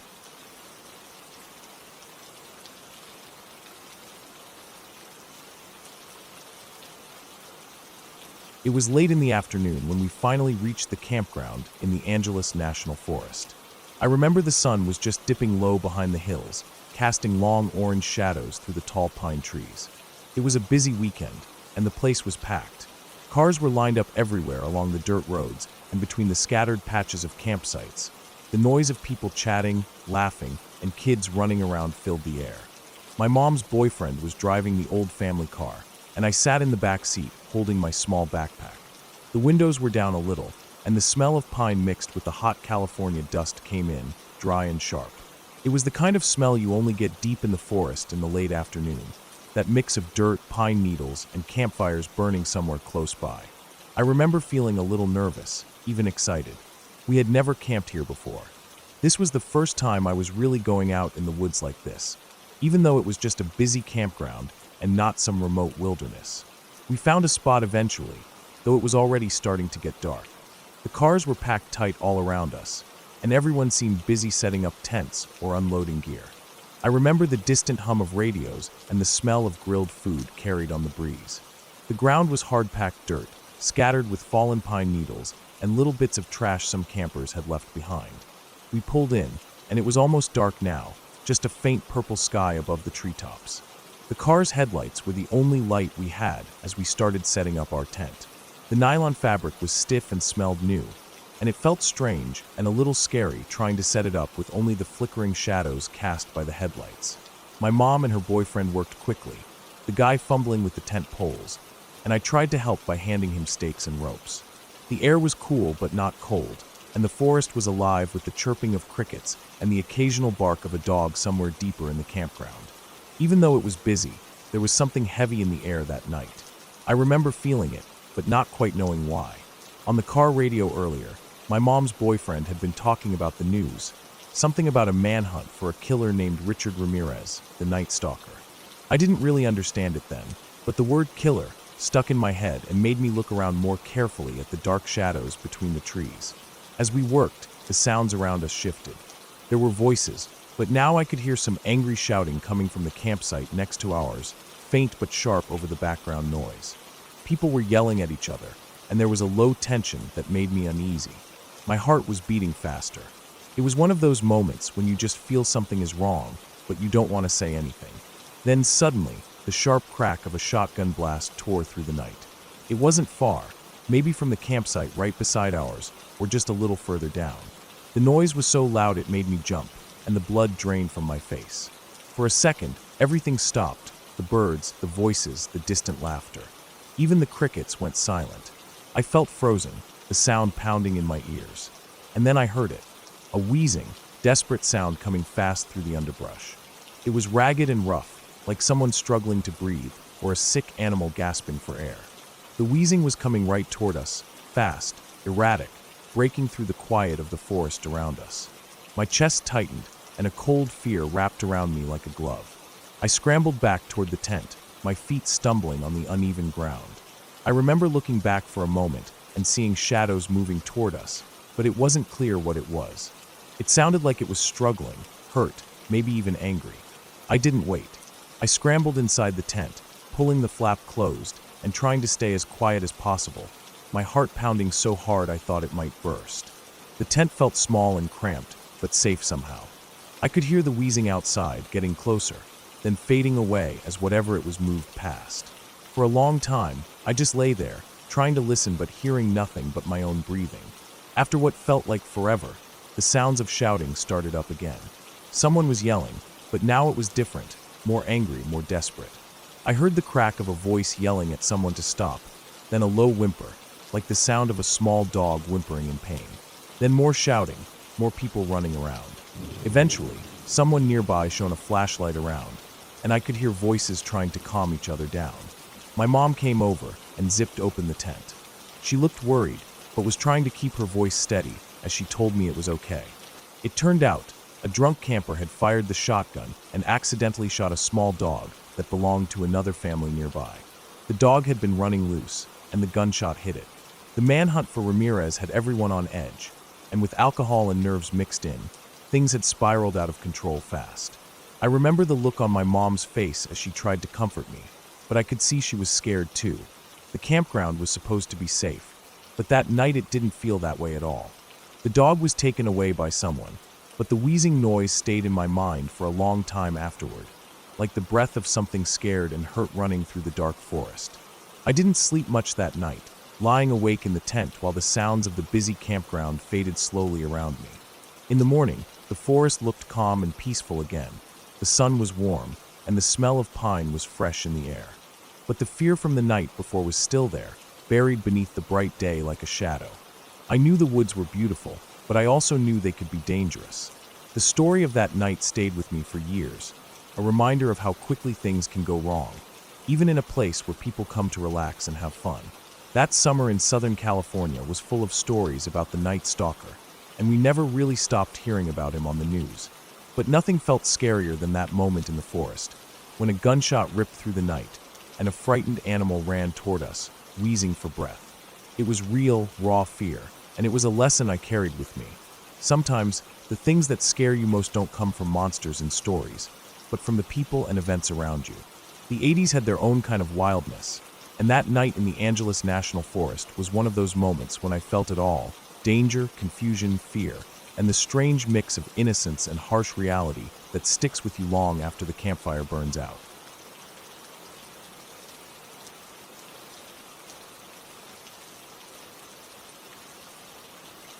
I remember the trail clearly, even now. It was the kind of place you only end up in when you're looking for something far away from everything. My friend and I had been hiking for 2 days, maybe close to that, through a stretch of mountain trail that was barely touched by anyone else. The trees were thick and the dirt path was uneven and rocky, with patches of old leaves and pine needles softening the ground. We hadn't seen a single person during that whole time, not one sign of other hikers, just the quiet of the forest surrounding us. It felt remote, so far from any road or town that it was easy to convince yourself that the whole world had vanished except for the two of us and the endless wilderness. The mountain we were climbing wasn't small either. It sat at around 3,500 feet, maybe a little more, and the trail wound up in a steady, sometimes harsh incline. The air was cooler at this height, with the pine scent thick and fresh in our lungs, but the hard work made us sweat anyway. Every step was a reminder that this wasn't an easy hike, and we both enjoyed the challenge. It was a good escape, away from everything, or so we thought. Then, out of nowhere, I saw it, a thick, bright orange extension cord stretched across the trail, crossing back and forth like a ribbon that refused to lie flat. The color was almost garish against the greens and browns of the forest, like it didn't belong there at all. It was strange, and more than that, it was unsettling. The cord wasn't thin or short, it looked heavy-duty, industrial grade. It stretched for hundreds of feet, at least that's what I guessed, maybe even close to 1,000. It was so long it vanished into the trees on either side of the trail. My mind couldn't wrap around the logistics of it. This cable must have weighed hundreds, if not thousands of pounds. How on earth did it get up here? It wasn't like you could just carry it casually. The mountain's incline was steep in parts, and the trail barely wide enough to walk comfortably. It made no sense. I kept looking around for signs of where it started or where it ended, but all I could see was the cord disappearing into the thick forest. It crossed the trail multiple times, draping over branches and weaving under bushes. My confusion was growing, and with it, an uncomfortable feeling in my chest. For a few minutes, we just kept walking slowly, stepping over the cable where it crossed the dirt. The cord was stretched so taut in some places it looked like it might snap if pulled too hard, yet it seemed to be anchored firmly to the ground in others. It was all very odd. I felt like I was staring at some puzzle I couldn't solve. The weirdness of it made my imagination run wild. I started thinking dark thoughts about people growing drugs in the woods. I've heard stories before about hidden marijuana grows tucked away in remote mountains and forests, places that authorities rarely check. Maybe that's what this cord was for, powering grow lights or some kind of setup hidden deep in the woods. The thought sent a shiver down my spine. My pace quickened without me thinking about it. The weight of the cable, the mystery of its presence, and the dark possibilities forming in my head made me want to get away from that trail faster. The forest around me felt suddenly less like a peaceful escape and more like a place I shouldn't be, like we were trespassing somewhere dangerous. That night we decided to camp far off the trail, well away from any marked camping spots. The sun was already low when we picked a small clearing, tucked behind a ridge, hidden under thick branches of evergreens and oak. We didn't want to be anywhere near that cord or whatever was powering it.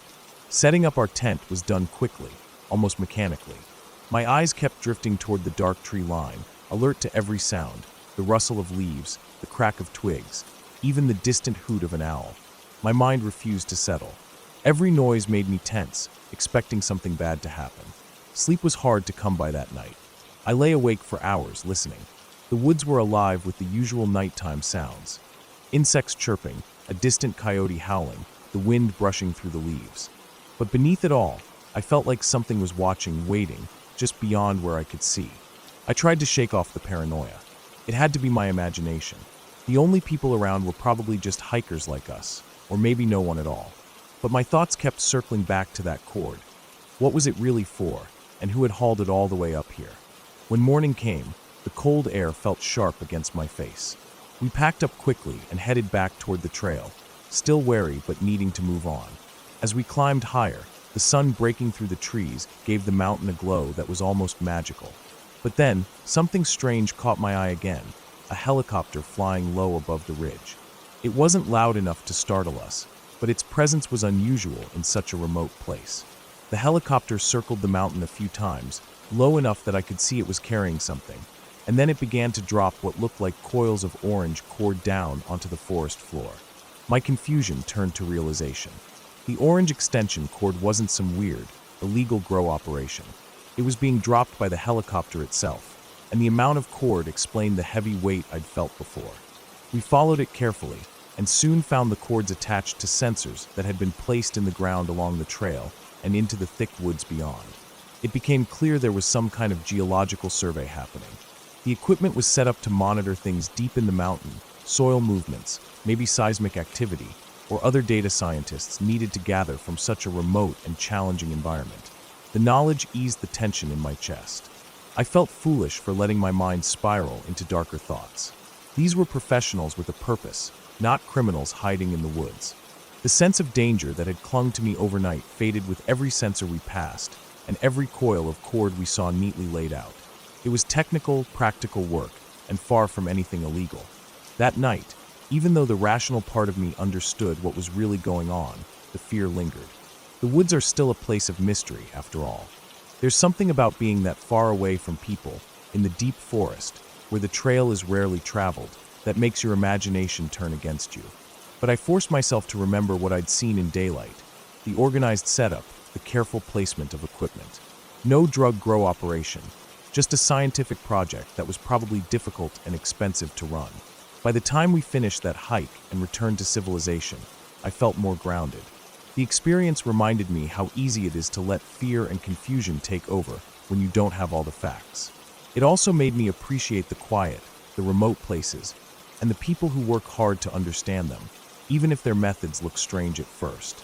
The mountain was still wild and beautiful, but no longer something to be afraid of, just a place full of secrets waiting to be uncovered in ways I hadn't expected.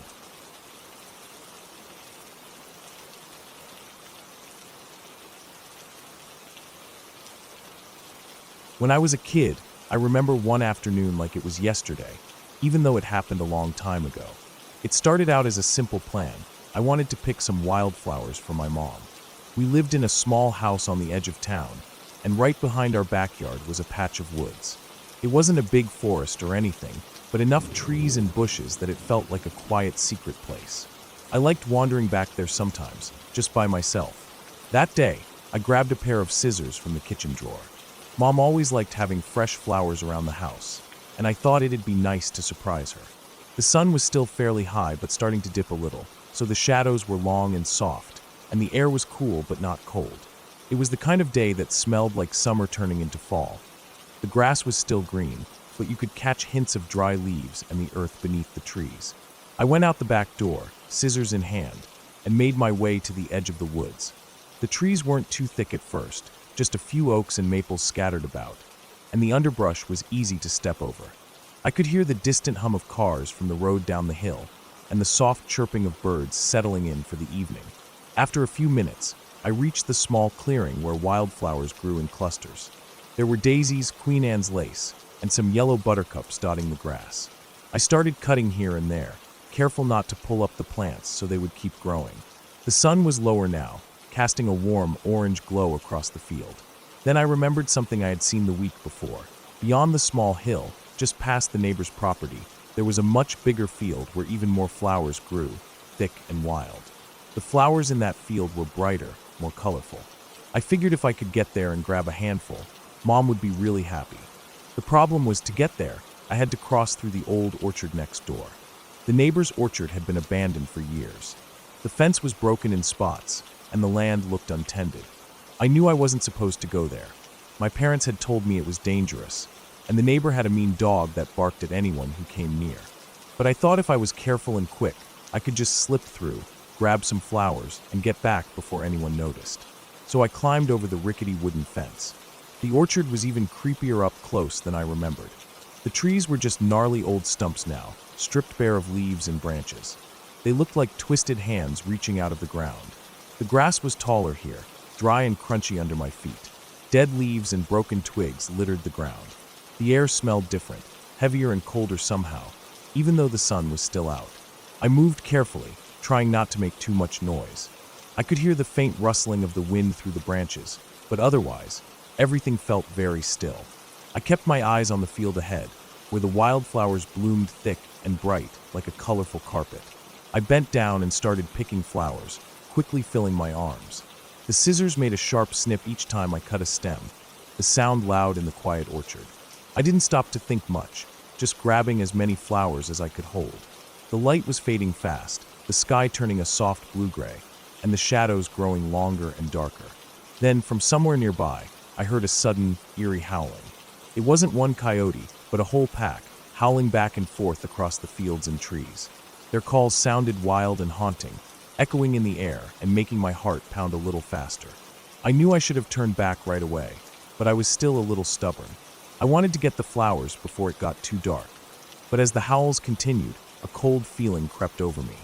I decided to hurry back. I started jogging, trying to move faster over the rough ground. The orchard felt even more menacing now, the empty stumps casting long shadows like skeletons watching me. The wind picked up, rustling dry leaves and carrying the coyote howls closer. Then, without warning, my foot caught on something hard and uneven. I stumbled and fell forward, scraping my hands on the dirt. I looked down, trying to see what had tripped me. There, lying in the grass right where I fell, was a deer's leg. It was severed just above the ankle, bloody and raw. The fur was matted with dirt and dark red stains, the skin torn open in places. The leg looked fresh, like whatever had done this had been there not long ago. I froze for a moment, my breath catching in my throat. The reality of it hit me. This wasn't just some old carcass or a leftover piece from a hunter. It was fresh, and it was close. The thought made my skin crawl. I scrambled to my feet, clutching my flowers tighter, and without looking back, I ran. The howling grew louder, closer, like the coyotes were moving towards me. I burst through the orchard fence and didn't stop until I was back in the safety of my own yard, panting and shaking. The flowers in my hands felt heavy and fragile, like they might crumble under the weight of what I'd just seen. I never went back to that orchard again. The memory of the bloody deer leg stayed with me for years, a reminder that some places aren't safe, no matter how pretty they seem. And sometimes, curiosity can lead you to things you're not ready to face.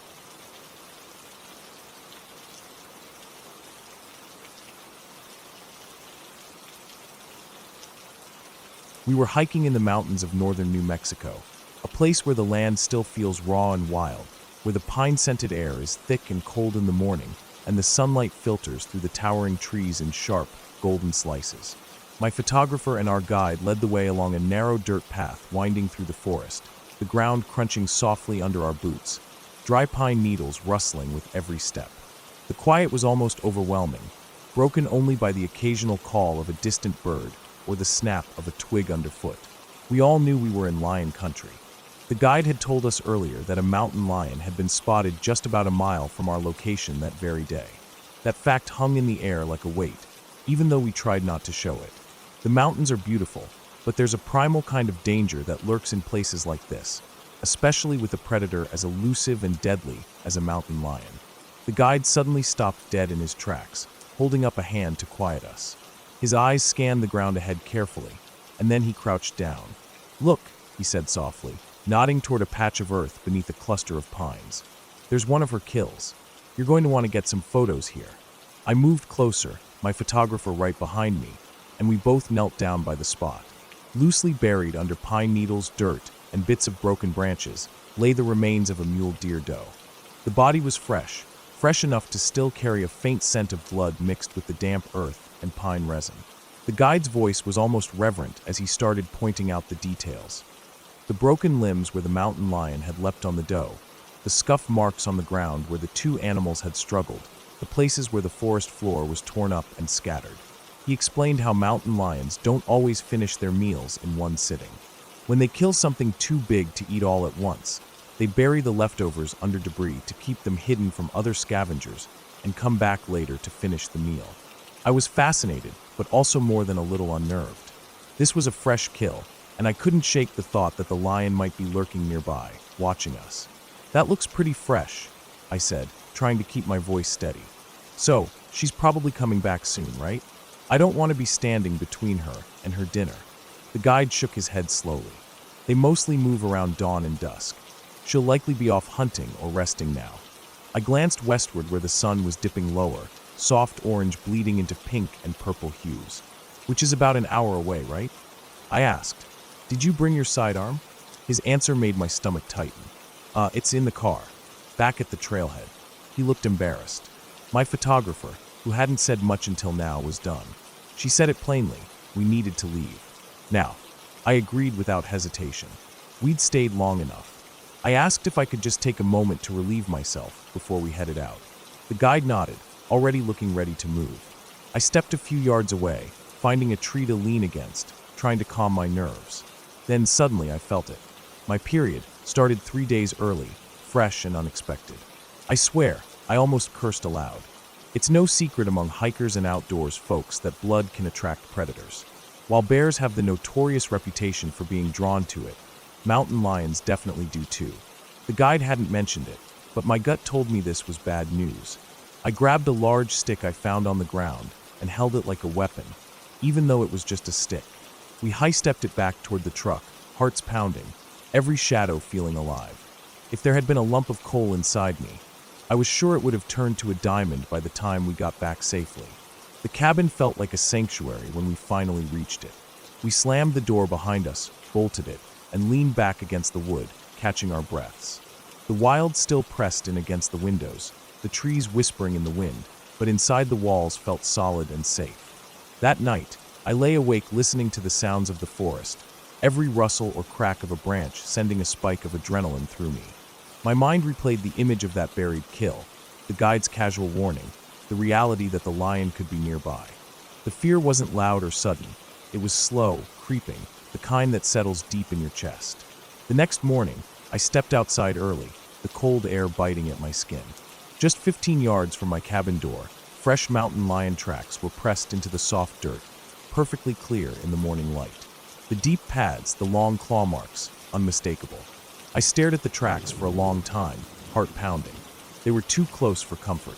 Over the next few days, I tried to keep calm. I moved with purpose, but always kept my eyes and ears open. The guide had been wrong about one thing. The lion wasn't just active at dawn and dusk. It was out there, moving through the forest, sometimes closer than I wanted to believe. I changed my habits. No more wandering alone near the cabin. I made sure the doors and windows were always locked tight. I didn't even step outside after dark unless I absolutely had to. And when I did, I carried that stick, ready to swing it if needed. The photographer, understandably shaken, insisted we cut the trip short. I agreed. The wilderness is beautiful, but it's not a playground. It's a place where you have to respect the rules of the animals who live there. The last morning before we left, I took one final walk along the trail, camera in hand, hoping to capture something beautiful and natural, not just the memory of fear. The forest was quiet, the air crisp and cool. Sunlight filtered through the branches, casting soft shadows. But I knew the mountain lion was still out there, somewhere in the vast wilderness, watching, waiting. As I turned back toward the cabin, I felt it again, that raw, primal awareness. The wild is not ours. We are visitors here, and sometimes we're reminded just how close the edge of safety can be.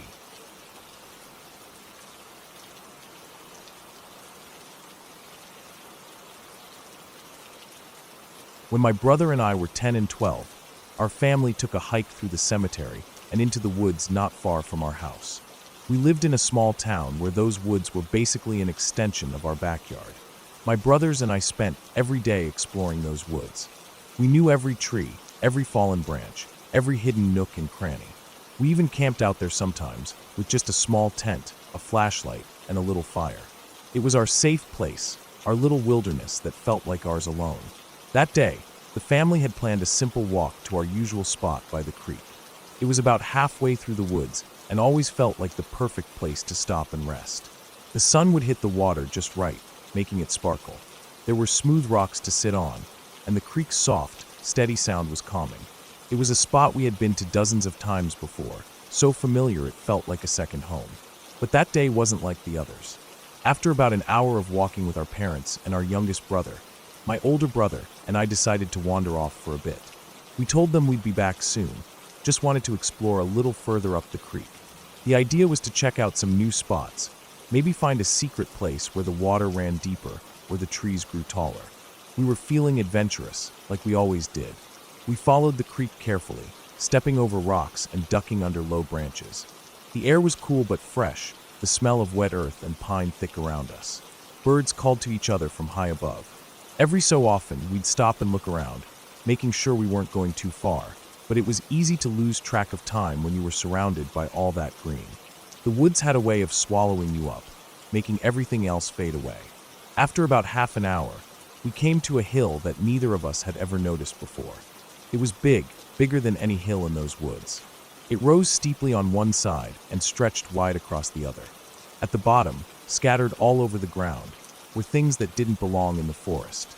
There were old pieces of furniture, broken chairs, a battered table with peeling paint, some drawers that had been pulled out and left lying in the dirt. Among those were clothes, worn and torn but strangely clean, and toys scattered like a child's forgotten playroom. It looked like someone had turned a house upside down and spilled the inside of it all over the hill. The whole scene was so out of place it gave me a strange feeling in my stomach. The trees around the hill were marked with large, painted X's. They were bright red, almost glowing against the dark bark. We knew what that meant. Those trees were scheduled to be cut down. We guessed someone had plans for this area, maybe to clear the hill or build something. But it was hard to imagine why anyone would leave all this stuff here like a dump. My brother and I poked around, picking up random things, trying to figure out what was going on. We weren't scared, just curious. The sun was dipping lower in the sky, but we still had plenty of daylight. Then, we thought we heard our mom calling us. We stopped what we were doing and shouted back that we were coming. We headed back down the hill, but when we got back to where we'd last seen our parents, something felt off. The woods were too quiet. No voices, no footsteps, no movement. We walked back another 20 feet, expecting to see our family somewhere. Nothing.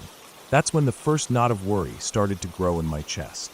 We shouted again louder, but the only sound that answered was the creek flowing steadily beside us. We stayed there maybe 10 more minutes, trying to figure out if we'd missed them or if they'd moved on. But nothing. No sign of anyone. Eventually, we decided to follow the main path back, hoping to catch up. It was the same path we'd taken with our parents, straight along the creek, wide and easy to follow. When we finally reached the open clearing where our family usually stopped, the sun was low and the shadows long. And then we saw her, our mom. She looked frantic, her face pale and eyes wide. Behind her, Dad and our youngest brother were calling our names, voices cracking with worry. They ran up to us as soon as they saw us, relief washing over their faces. But then came the shock. The time.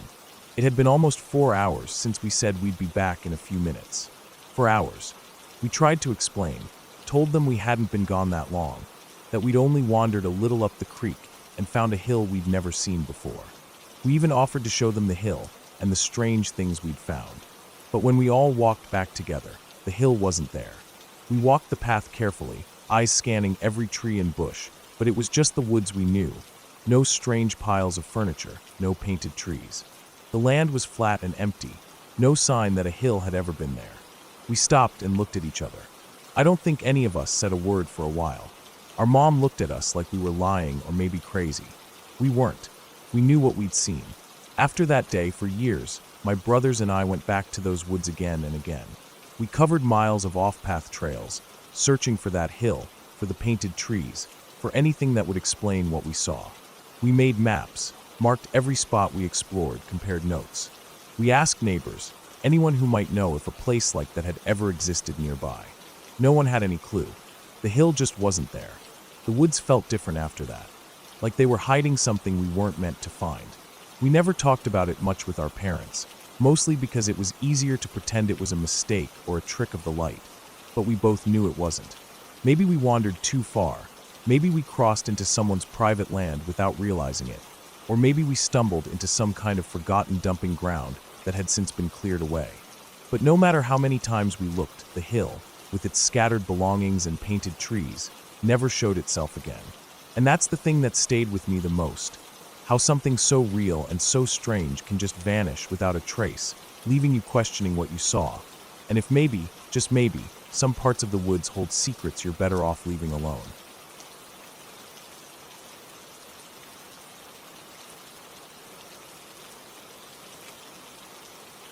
About 3 or 4 years ago, I decided to take a backpacking trip on the Smoky Mountain section of the Appalachian Trail. It was a trip that I had planned with my ex, partly to escape the stress of everyday life, and partly just to get away from everything familiar for a few days.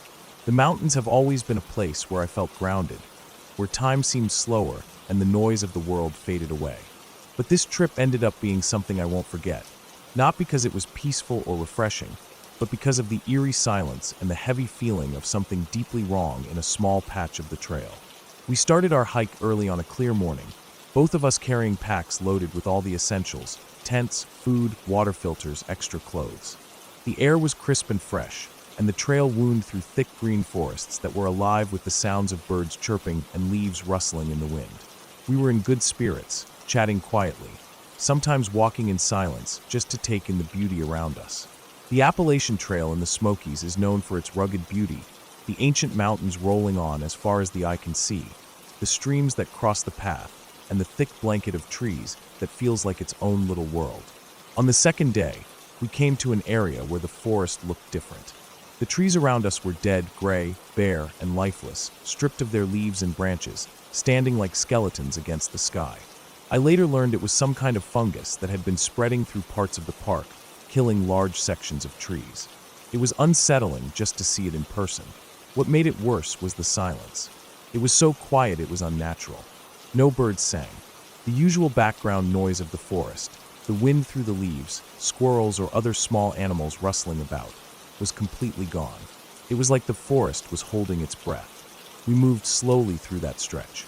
The ground beneath us was covered with a thick layer of dead leaves, dry and brittle, crunching softly under our boots. Every step felt louder than it should have, echoing oddly in the quiet. I kept looking around, trying to spot some sign of life, an animal, a bird, anything, but there was nothing. The trees were bare, their branches reaching up like twisted fingers. The sky above was pale and overcast, the light dull and flat. I couldn't shake the feeling of being watched. It wasn't just a casual awareness, but a constant, heavy presence. Something was there with us in that silent forest, unseen but not invisible. My ex noticed it too. We both kept glancing behind us, half expecting to see someone or something standing just out of sight, but the trail was empty. It was like the whole forest had eyes and was silently observing us as we passed. We moved as quickly as we dared, not wanting to linger in that dead patch any longer than necessary. The quiet was suffocating. I wanted to talk, to break the silence, but the words felt wrong in that place. The silence pressed on my ears, filling every space, making every small noise jump out.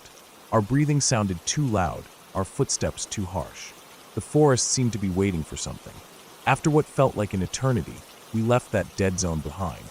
The forest gradually shifted back to life. Trees with green leaves, birds calling out, the rustle of wind moving through the canopy. It was like waking from a nightmare into the bright light of day. But the feeling of being watched lingered inside me, stubborn and raw. On the third and final day of the hike, we were nearing the end of our planned route. The trail was still beautiful but tiring. We were both running low on energy, and the weather was starting to warm up as the sun rose higher in the sky. The path wound through dense woods, and suddenly, the air changed again. This time it wasn't the silence, but a smell, heavy, sour, and sickening. It hit us hard, a wave of something foul that seemed to cling to the air and the earth. We stopped. Neither of us said anything at first. The smell was sharp and overwhelming, like something dead and rotting had been left there to decay. We scanned the ground and the underbrush, but saw nothing. The trail was clear, and there was no visible sign of what was causing the smell. That made it worse somehow. For a smell that's strong to hang in the air without an obvious source, it had to be something large, something buried or hidden. We moved carefully through the area, eyes peeled. The silence around us was back, though not as oppressive as the day before. Birds were quiet, but the occasional rustle of leaves reminded us the forest was still alive. The stench clung to our clothes and skin, stubborn and impossible to shake off. Later that afternoon, we met up with my dad, who was hiking a different section of the trail nearby. When we told him about the strange smell, he nodded quietly and shared something he'd heard from a park ranger. Apparently, about a week earlier, two people had gone onto the trail in that general area with the intention of ending their lives. One of them was found dead, though the other person was still missing. The ranger had said they thought the body was probably in or near the section of trail we had passed through. It hit me like a punch to the stomach. The dead zone, the silence, the smell, they weren't just strange coincidences or nature's way. We had walked through an area where someone had died, possibly not long before. That heavy feeling of being watched wasn't just paranoia. It could have been the presence of something very real, a body out there decaying in the forest. I kept thinking about the smell and how we hadn't seen the body itself. It made me wonder if it was still covered, maybe hidden by leaves or brush, or if scavengers had moved parts of it. The park ranger said the search was ongoing, but the terrain was tough, and it wasn't easy to find someone in those woods. I remember the way the dead trees looked, stark and lifeless, and how that patch of forest had felt like a void in the middle of a living world. The silence wasn't natural, it was a silence born from death, from something gone wrong in the woods. The memory of that day still lingers, that eerie quiet, and the sense that something terrible had happened right there, where we had passed unknowingly. After we finished the hike, I couldn't stop thinking about it. It made me respect the power and the mystery of the mountains even more. The Smokies aren't just beautiful trails or peaceful nature spots. They hold real stories, sometimes dark ones, hidden in the trees and the soil. We had been lucky to walk through safely, but I also felt a strange sadness for the person whose life ended out there, unseen and alone. The experience changed how I look at the forest now. I don't just see the beauty. I see the quiet places where life and death meet, where the earth keeps secrets. And I remember to tread carefully, because you never know what lies just beyond the next bend in the trail.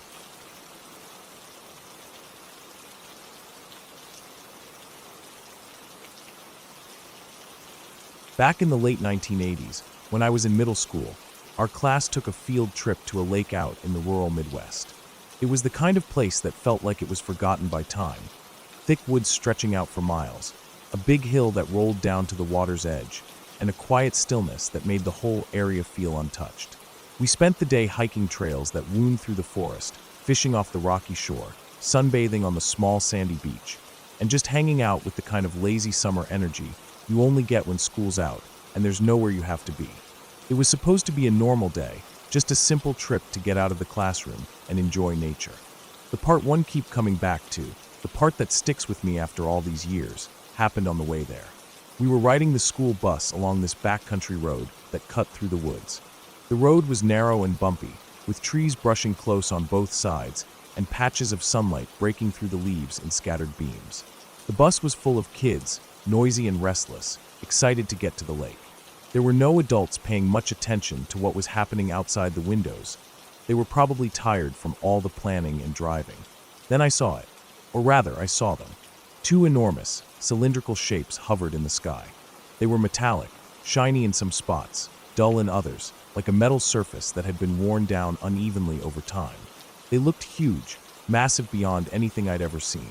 It's hard to explain just how big without some kind of comparison, but I'll try. Think of a commercial airliner, a big passenger plane like a Boeing 747. Now imagine stacking half a dozen of those end to end. That was the kind of size I was seeing. And there were two of them, side by side, or maybe one slightly behind the other, but definitely close enough that I could see both at once. They were behind this big hill, one of those rolling, rounded hills you find in the Midwest. The hill was my only frame of reference for size and distance. These objects didn't look far beyond the hill, but they were still massive enough that even from that distance, they filled a huge part of the sky. They didn't have wings or propellers, or any obvious features like the airplanes I was used to seeing overhead. No lights blinking, no markings, just two smooth, elongated shapes hanging in the air. I was the only one who seemed to notice at first, but then I realized everyone was looking. Nobody said anything. The bus was strangely quiet. The usual chatter about fishing spots, or how much sunscreen to put on, just died down. It felt like we all saw the same thing, but none of us wanted to talk about it. For a moment, I thought maybe I was imagining it. Maybe it was some trick of the light or a weird cloud formation. I turned to the kid sitting next to me to ask if he saw it. He was staring straight out the window, eyes wide, not blinking much. When I asked, he just shrugged and said, "I don't know." That was it. No excitement, no fear, just a quiet, confused acceptance. No one knew what those things were. The bus kept moving. The road twisted and dipped, and sometimes the trees got so thick you could barely see the sky. But whenever there was a clearing or a break in the woods, those two massive objects were still there. They didn't move like planes or helicopters. They just hung there, almost motionless, like they were watching us or waiting for something. I stared at them for what felt like forever. The surface wasn't smooth.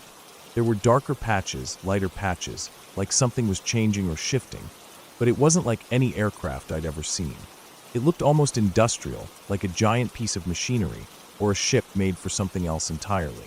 I grew up near the ocean, so I'm used to seeing huge ships from a distance. I know how hard it can be to judge size and distance with big things far away, but this was different. These things were just enormous.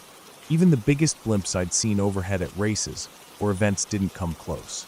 The bus driver didn't slow down. He didn't speed up either. No one seemed to be panicking or even nervous. It was as if the adults were pretending not to see it too, or maybe they were just frozen by it. The road went on for miles, and the objects stayed behind the hill the whole time, never coming closer or disappearing quickly. Eventually, after a long stretch, they faded out of view as the bus turned a corner or the trees closed in again. No one said a word about what we saw after that. No one asked if anyone else saw it. We got to the lake, had our fun, and the trip went on like nothing happened. I've thought about those objects many times since then. What were they? I've worked around airports, seen the biggest planes and airships up close. I've worked at racetracks with blimps floating overhead. None of that compares to what I saw that day. I even tried to find explanations. Maybe it was some kind of secret military craft, or experimental aircraft, or something man-made that nobody was ready to explain. But that doesn't feel quite right. Two enormous, silent, hovering metallic cylinders? That's not something anyone would build, and just leave floating in the sky without telling anyone. The rational part of me tells me I'll never know. Whatever they weren't conventional aircraft. They weren't balloons or blimps. There was no sound, no movement like planes. Just those massive shapes, watching from behind the hill. I don't have a story about being abducted or lasers or a crazy chase. Nothing happened to us. We just saw those things, and then they were gone. That's what makes it so haunting, I guess. They were real enough to see, but so strange and out of place that no one ever talks about it, like it was a secret we all agreed to keep. I still think about that day. Sometimes, when I'm outside on a quiet night, I look up and wonder if they're still out there somewhere, hidden behind some hill, watching the world go by, waiting for something we'll never understand.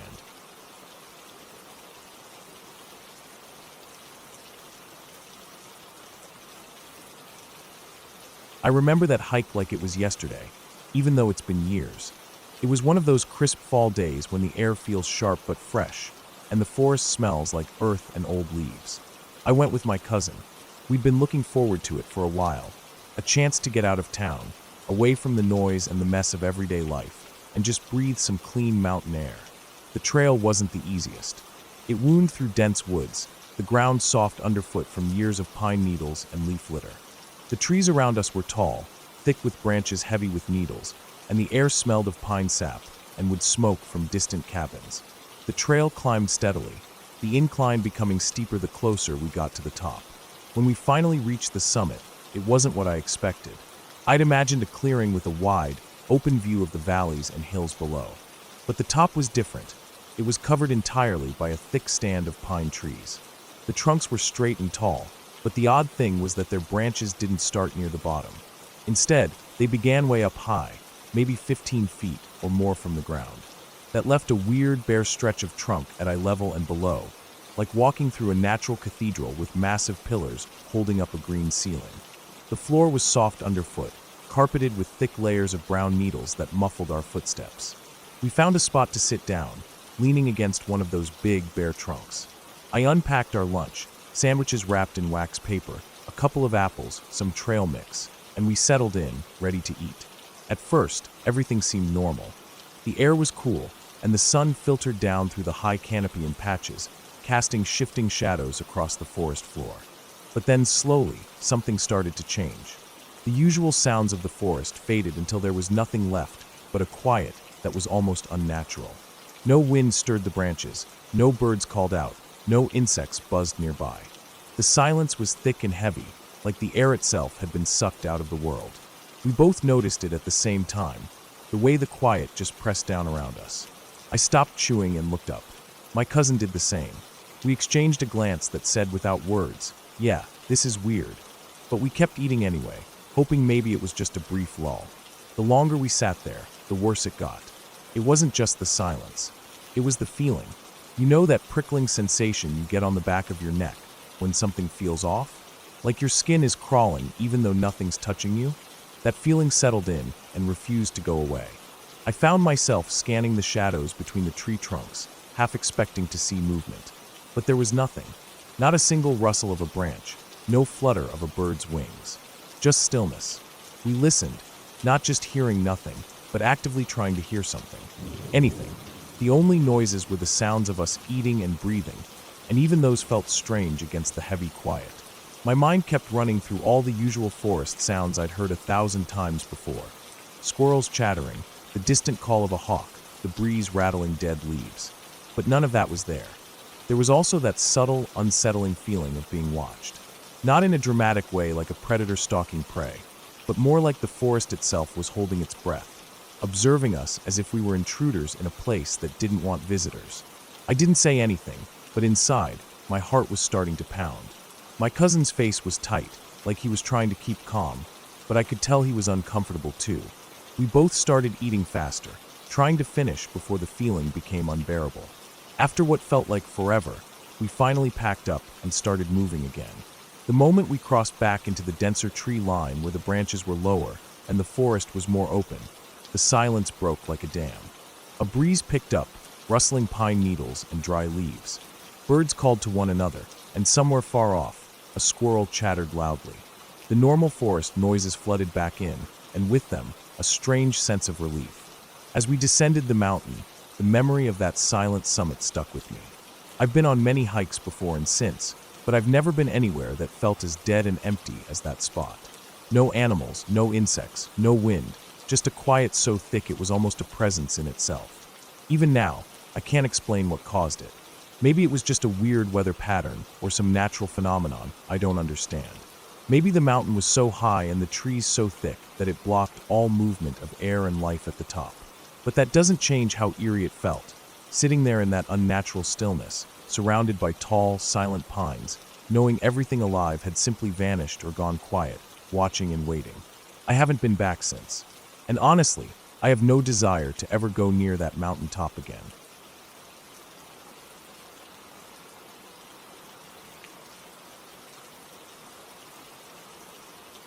About 6 or 7 years ago, my ex-wife and I decided to go for a late-night drive. It was sometime around midnight. We didn't have any particular destination in mind, just one of those nights where you want to get out of the house and clear your head, maybe find some quiet.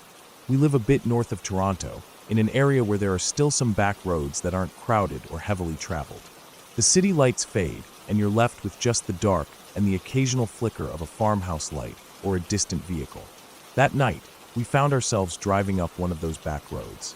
It was narrow, lined with dense brush and some tall trees on either side. The moon was behind some clouds, so the only light came from our headlights cutting through the darkness. The road wasn't completely straight. It twisted a little here and there, but it was quiet, peaceful even, except for the occasional rustle of something in the trees, maybe a raccoon or a deer. We'd been driving for maybe 15 minutes when we turned onto a smaller road branching off from the main one. I knew this road well. It was a dead end, about 1 kilometer or so long, mostly used by hunters or locals who lived far back on the farms. There were no houses at the end, just thick woods and some open fields. The kind of place where you wouldn't expect to see anyone out walking at night. As we drove down this road, the headlights illuminated the sides, low brush and a few scattered trees. About halfway down, on the right side near some thick brush, I noticed a knapsack sitting there. It wasn't in the middle of the road, but close to it, just beside the brush, maybe 3 feet off the edge of the pavement. It looked out of place. The bag was dark-colored, a bit worn, nothing flashy or bright, just a simple knapsack. We passed it slowly, casting glances at it, but didn't say much. The bag looked like it had been left there deliberately. We kept driving, about another 100 feet, until we reached the end of the road. There was no light except what our car was casting ahead. No other cars, no signs of people. I stopped the car, put it in reverse, and started heading back the way we came. The night was still quiet, and I remember the tires crunching softly over some gravel at the road's end. As we approached the spot where we had seen the bag, I looked out the window again. The knapsack was gone. Just like that, it had vanished. I blinked and looked twice, but the spot was empty. No bag, no sign of anyone having taken it. The bushes looked undisturbed. The darkness beyond the brush was just that, dark, silent. It was strange. We'd only been gone maybe a minute, maybe less. There was no way someone could have grabbed the bag and disappeared into the woods in such a short time without us hearing or seeing anything. It didn't add up. My ex-wife and I exchanged a look, but didn't say anything. Neither of us wanted to stop and get out to look. It felt like one of those things better left alone. So we just kept driving back toward town. The whole ride home, I kept wondering about that bag. Why was it there? Who left it? And how did it disappear so fast? There were no houses nearby. The closest was probably a kilometer away, and it was late enough that you wouldn't expect anyone to be walking there. The woods were dense. It wasn't a place to just wander off easily. I thought maybe it had been a hunter's bag, dropped or left behind, but that didn't explain the disappearance. Or maybe someone stashed it there temporarily and came back for it quickly. But if that were true, why didn't I hear footsteps or any noise? And with no houses or lights nearby, it seemed unlikely. We never talked about it again. The memory stuck with me, though. Something about that bag sitting there, then vanishing like it was never there, stuck in my mind like a puzzle with no answer. Fast forward about 4 years, and I found myself on that same road again. This time, it was broad daylight. I had my dog with me, a large, curious mutt who loves hiking and sniffing out every little thing on a trail. We'd parked at the end of the same dead-end road, just like before, but now in the light of day. The sun was shining through patches of trees, and the air smelled fresh, like the woods after a rain. We started our walk, heading into the woods on a trail that led from the road's end. It was narrow and a bit overgrown in spots, but easy to follow. The forest here was thick, maple, oak, some evergreens, and the ground was carpeted with fallen leaves, moss, and twigs. After walking maybe 50 feet, my dog suddenly stopped and got really interested in something on the ground ahead of us. His nose was almost glued to the dirt. When I caught up to him, I saw what had grabbed his attention. It was a deer's head, severed cleanly from the body. The head still had its eyes intact, clear and glossy, which told me it hadn't been there very long. The edges where the head was cut looked relatively fresh, not dried out or decayed. I've never seen anything quite like it. I looked around carefully, but couldn't find the rest of the deer anywhere nearby. No body, no legs, no blood trail, nothing that made sense. Just the head, sitting there like some strange trophy or warning. My dog was licking the head like it was some kind of treat, which made me uncomfortable. I pulled him away gently and looked even closer at the surrounding area. The woods were quiet except for the usual sounds, birds chirping, a breeze rustling leaves, the soft crunch of our footsteps. I took a few steps further down the trail, but didn't feel right. Something about that scene didn't sit well with me. I kept scanning the trees and underbrush, expecting to find some clue or explanation, but there was nothing. We stayed on the trail a little longer, trying to shake the feeling that we were being watched or that something was off, but it just grew heavier. Eventually, I decided to cut the hike short and head back to the car.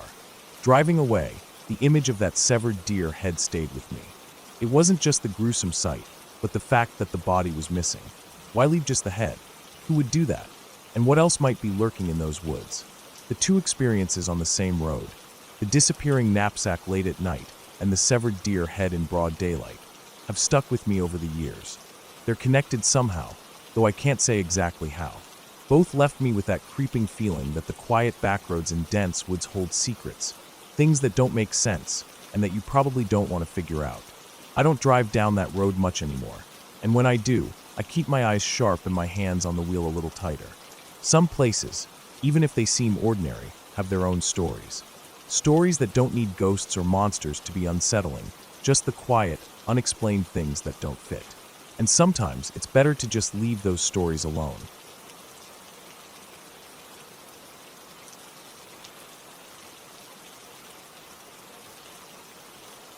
I live in a country area in Oklahoma, surrounded by thick woods and open fields. It's about 15 minutes from town, but being close to civilization didn't mean much when it came to what roamed in the woods behind our house. The trees there are tall and dense, and at night, the darkness seems to swallow everything whole. I've always loved camping and being outside, and my fiancé and my brother are the same way. One weekend, we decided to camp in the backyard, but we set up a good distance away from the house. Far enough that the porch light wouldn't reach us, and the quiet of the woods could settle in around us. We wanted the full experience, even though it was our backyard. We were prepared. We packed like pros, thermal sleeping bags rated for 20 degrees, heavy blankets, a small portable heater, lanterns, a camping stove, and a ton of firewood. The night was supposed to drop to about 20 degrees Fahrenheit, so we knew we'd need all the layers and warmth we could get. We set up our tents side by side, though my fiancé and I shared a smaller one, and my brother had his own. The tents were basic but sturdy, designed to hold up against wind and cold. As night fell, We built a fire pit and sat around the fire for a while, cooking hot dogs and marshmallows. The stars were bright in the clear sky, and the sounds of the woods settled around us. The rustle of leaves, distant owl calls, the faint crackle of dry branches. It was peaceful, almost perfect.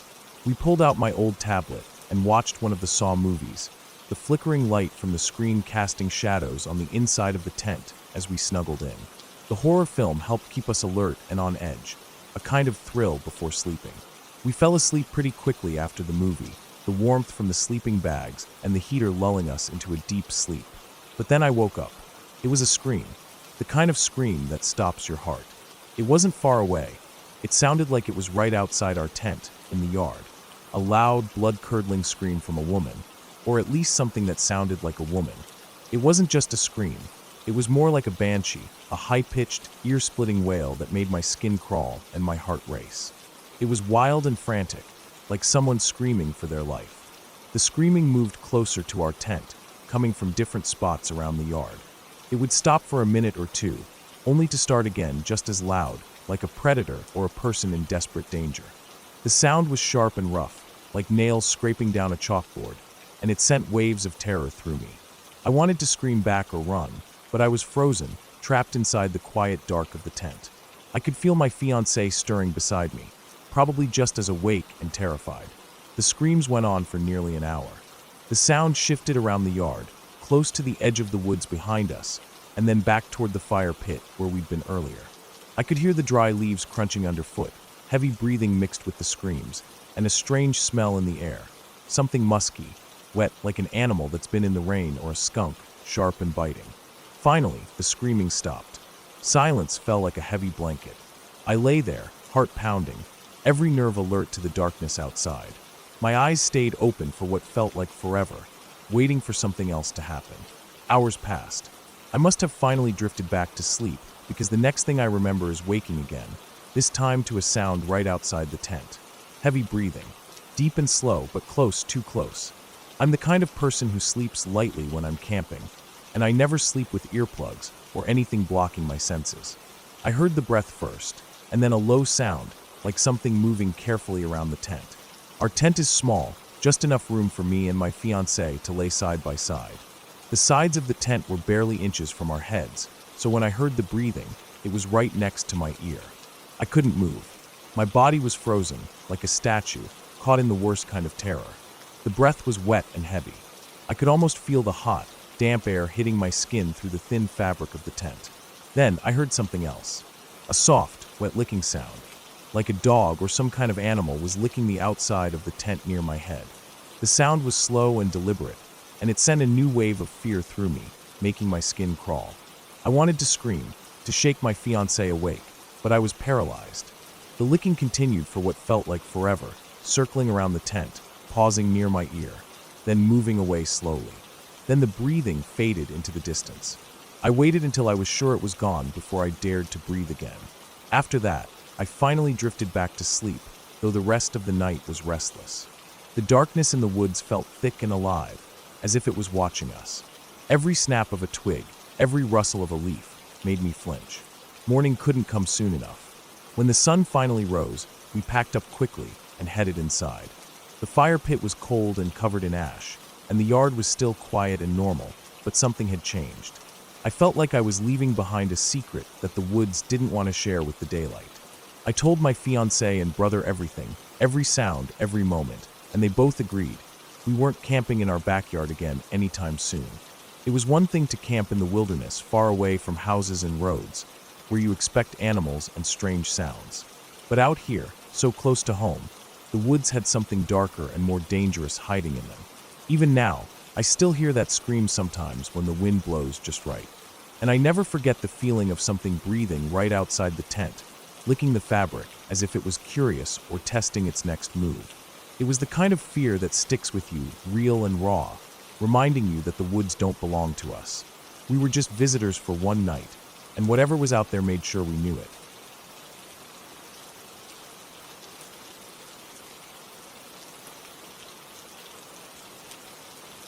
The highway was almost empty, the kind of empty that stretches your nerves thin.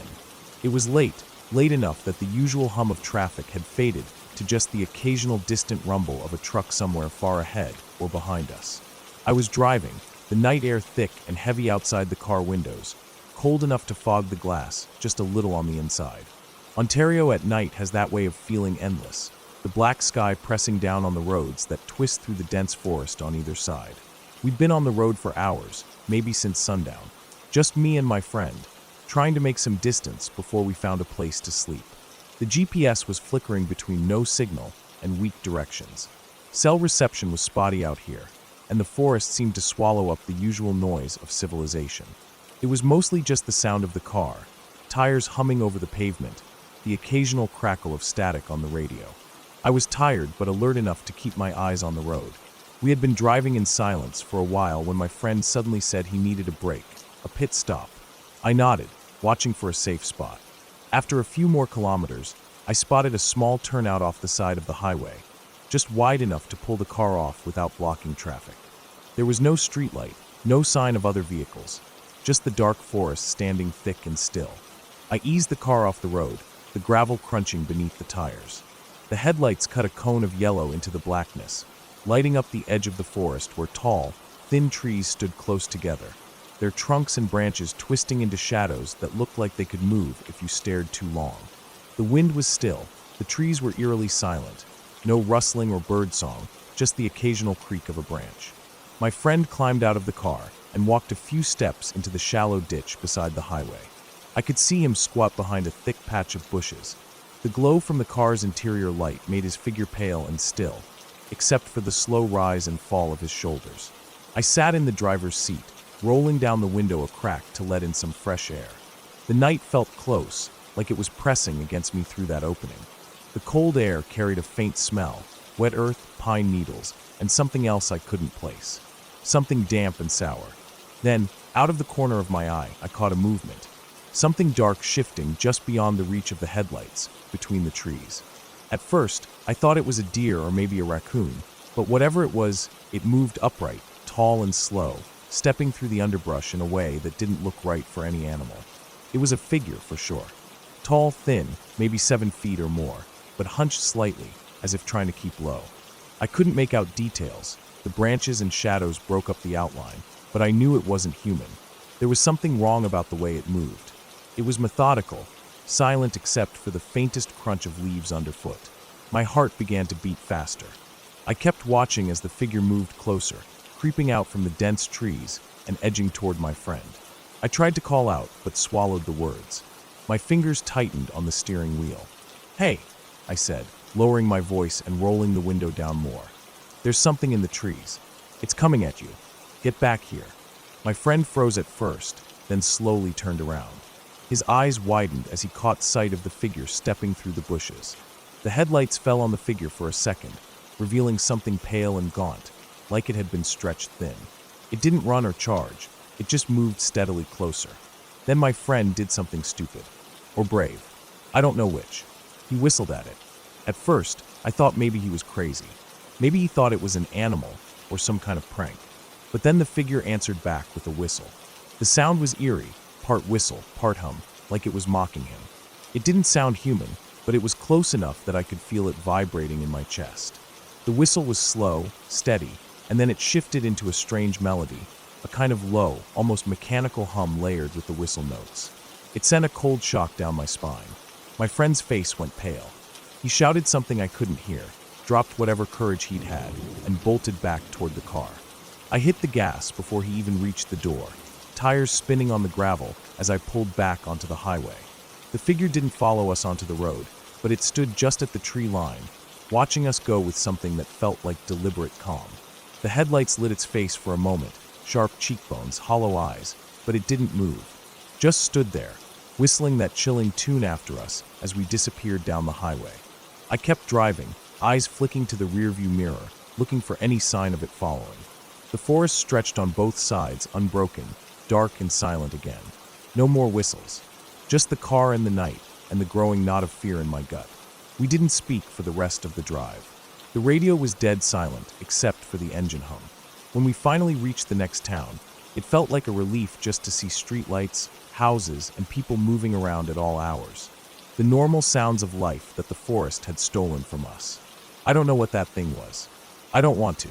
But I know what it did to me, that feeling of being watched, hunted, or maybe tested by something that shouldn't exist in the quiet woods of Ontario. We didn't stop again until we reached the city.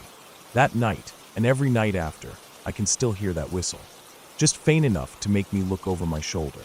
Just loud enough to remind me that sometimes, the darkest parts of the forest hold things you don't want to meet. And no matter how fast you drive, some things don't let you go.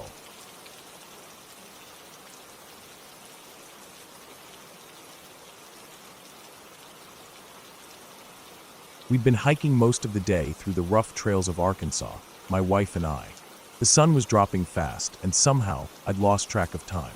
We had planned to camp at this little spot tucked into the woods, a place I'd heard was peaceful and quiet, perfect for us to unwind. But when we finally got there, it was already late, and the space was full. The spot we had our hearts set on was taken by a group who arrived before us, and the little clearing was too crowded for us to squeeze into comfortably. We didn't want to push it further, trying to find some other remote spot in the dark. So instead, we started walking down the road, hoping to find something else. After a while, as the sun was almost gone, we stumbled across a ranch with a big wooden sign out front that said something like, "Campers Welcome." The owners apparently allowed people to camp on their land if they didn't have anywhere else to go. I don't know how common that is, but it was a relief. The place was a bit crowded, though. There were several tents set up in a kind of cluster near the main barn and some scattered campers around the property. When we arrived, we spotted a small group of college-age kids sitting around a campfire near an empty spot. So I walked over and asked if we could pitch our tent next to theirs. They were loud and obviously had been drinking, but they were friendly and even helped us set up the tent, which was a nice surprise. My wife and I felt thankful, but as the night wore on, the noise from the kids got louder. They were drinking and laughing, shouting, playing music on a portable speaker, and it went on well past midnight. We tried to ignore it, but it was tough to sleep with all the noise. Eventually, I must have dozed off because I woke up at some point in the early morning. The air was crisp, with a hint of wood smoke from a distant fire, and birds were starting to stir. I felt rested enough to get up and get breakfast going while my wife stayed in the tent a bit longer. I was sitting on a small camping stool, munching on some granola bars and sipping coffee from a thermos, when out of the corner of my eye, I saw a movement by the tent next to ours. At first, I thought it was one of the college kids from the night, before coming out to stretch or grab something. But when I looked fully, I didn't recognize the person at all.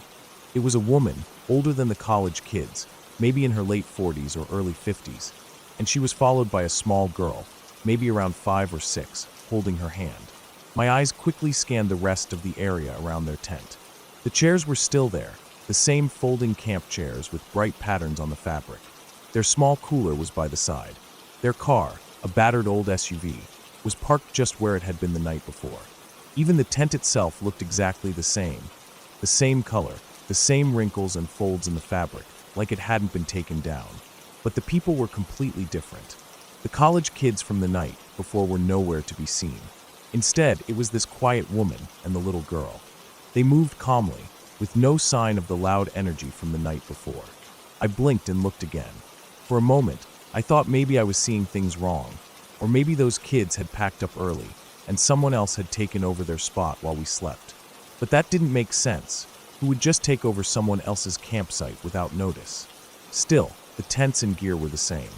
There was no indication that anyone had packed anything away. The fire pit was cold but still intact, and the ground looked undisturbed from the night before. No fresh footprints except the ones from this new woman and the little girl. The whole thing felt strange. I tried to shake the feeling that I was somehow missing something obvious, like maybe the kids had left and the family was their replacements, but it didn't add up.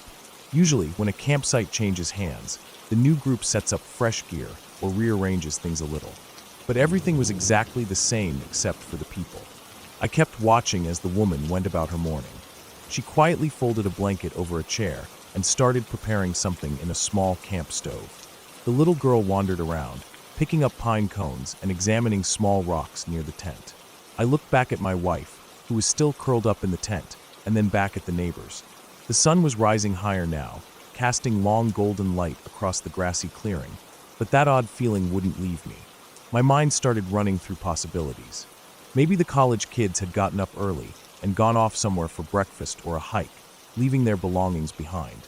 But then, why would a family just appear in the same spot without moving any of the stuff or introducing themselves? Campers usually talk to each other. Or maybe it was some kind of mix-up, like the family owned the spot, and the kids had been guests or even squatters who left quietly. I thought about going over to say something, but something held me back. The way the woman and the girl moved, calm and quiet, was different from the rowdy energy of the kids, but the whole thing was unsettling. It was like the world had shifted overnight, and nobody had told me.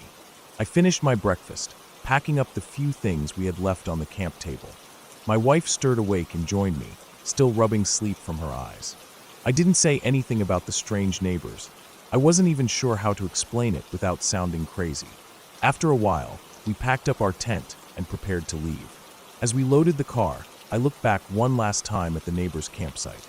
The woman smiled gently at the little girl, who was now sitting quietly in a camp chair, swinging her feet. The sun was fully up, and the whole place looked peaceful and normal again. We pulled out and started down the road, leaving the ranch behind. The weirdness of the morning stayed with me, quietly gnawing in the back of my mind. I tried to rationalize it. Maybe it was just a coincidence, a mix of timing and exhaustion messing with me. But even now, weeks later, every time I think about that morning, I feel that quiet, unsettled feeling again. The way everything was exactly the same except for the people. The way reality seemed to blink and shift for a moment in the light of the new day.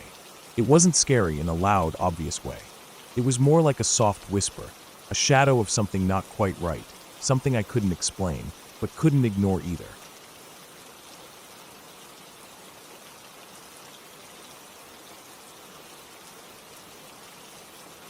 Every year, for Labor Day weekend, my family rents out this old summer camp by the lake to celebrate my parents' anniversary. What started as a small, quiet gathering of just close family slowly grew over the years. Now it's this big weekend event with about 20 or more people, relatives, close friends, even some family friends who've become like family over time. It's a tradition we all look forward to. One of the highlights every year is the morning hike. We wake up early, pack a few snacks, and set out together to explore the trails on the valley side of the lake. The summer camp itself is nestled right on the edge of a large lake, surrounded by thick woods and steep ridges. The trail we usually take goes up along the side of the valley, winding its way through tall trees, patches of ferns, and occasional rocky outcrops. The air is always crisp in the morning, smelling of pine, earth, and the faint coolness of the lake just below us. There's a quiet peacefulness to it, the kind of calm that settles in your chest and slows your breath. This particular hike happened about 8 years ago. I still remember it clearly, probably because it was one of the creepiest things I've ever seen, and it left everyone there uneasy for days afterward. It wasn't some ghost story or fairy tale nonsense, just something real and deeply unsettling that no one expected. We started out like any other year. About 20 of us, all bundled up in our hiking boots and jackets, moving at a steady pace. Kids running ahead, laughing, adults chatting and taking pictures of the views. The trail was familiar, but the woods always felt alive and different each year. Sometimes more alive with the sounds of birds and animals, sometimes quieter, like nature was holding its breath. We followed the path all the way up the ridge, the lake shrinking below us with every step. The climb was steady but not too hard, and the sun was still low, casting long shadows through the trees.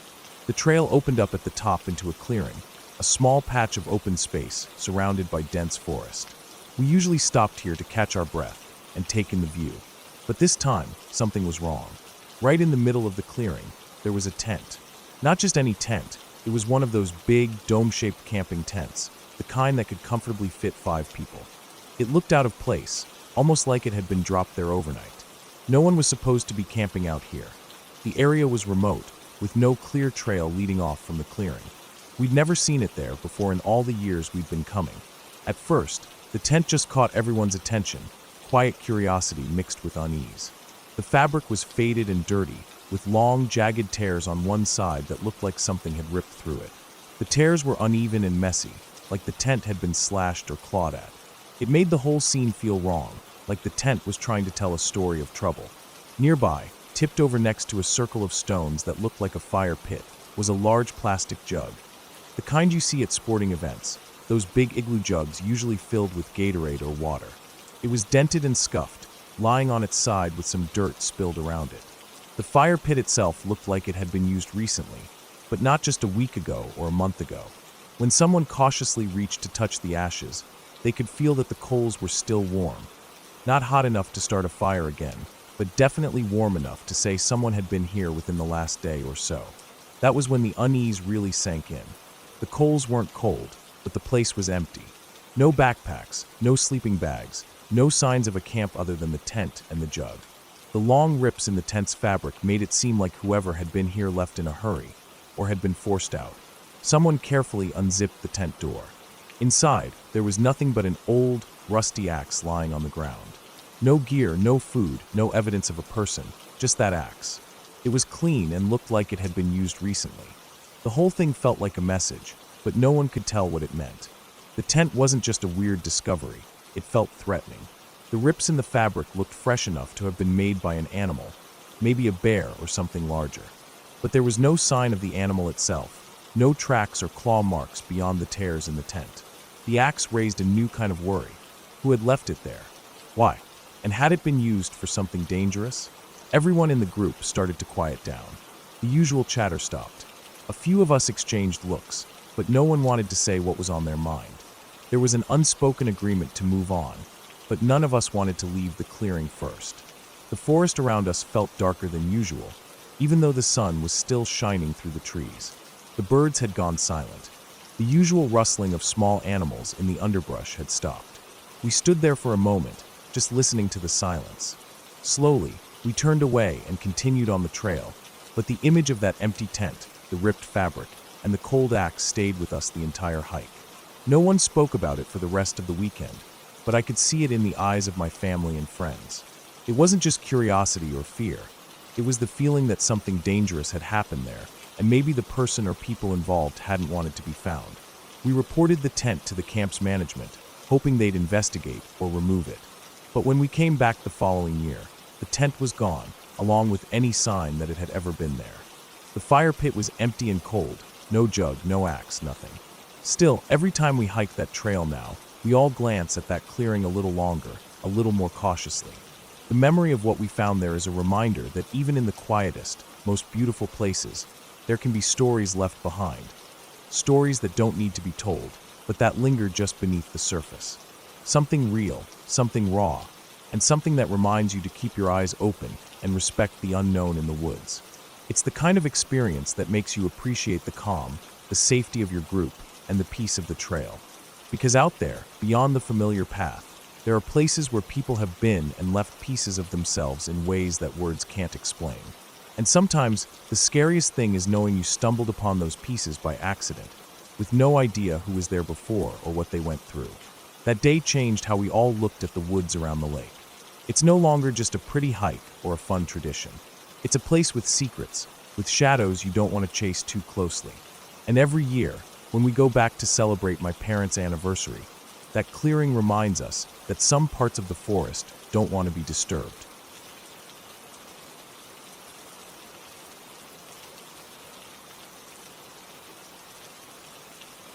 The night we spent on the Sayward canoe route still haunts me, not because of ghosts or some fairy tale nightmare, but because of how raw and real the fear was. It was the kind of fear that comes when you realize how small you really are against nature, how close you came to disaster without even knowing it, and how unpredictable the wild can be when the dark settles in. We had just finished paddling the first day. The route is beautiful, big lakes surrounded by massive, ancient trees that have been standing for hundreds of years. The kind of old-growth forest that feels alive, silent but watching. We found a spot to camp on a tent platform by the water's edge. The air was thick with the smell of pine and damp earth, and the quiet was deep, broken only by the gentle lapping of water against the shore and the occasional call of a loon far off in the distance. We set up the tents, small, lightweight, the kind you use on trips like this. I shared the platform with two of my friends, but we had separate tents, each zipped tight and small enough to keep the bugs out and keep us warm through the night. The sun had just set, and the sky was a blanket of stars, cold and clear. I lay inside my tent, the thin nylon barely keeping the chill from creeping in. The night was still. At least it seemed so. Then suddenly there was a sound, a deep, groaning crack like the world itself was splitting apart. The ground trembled just a little. I froze.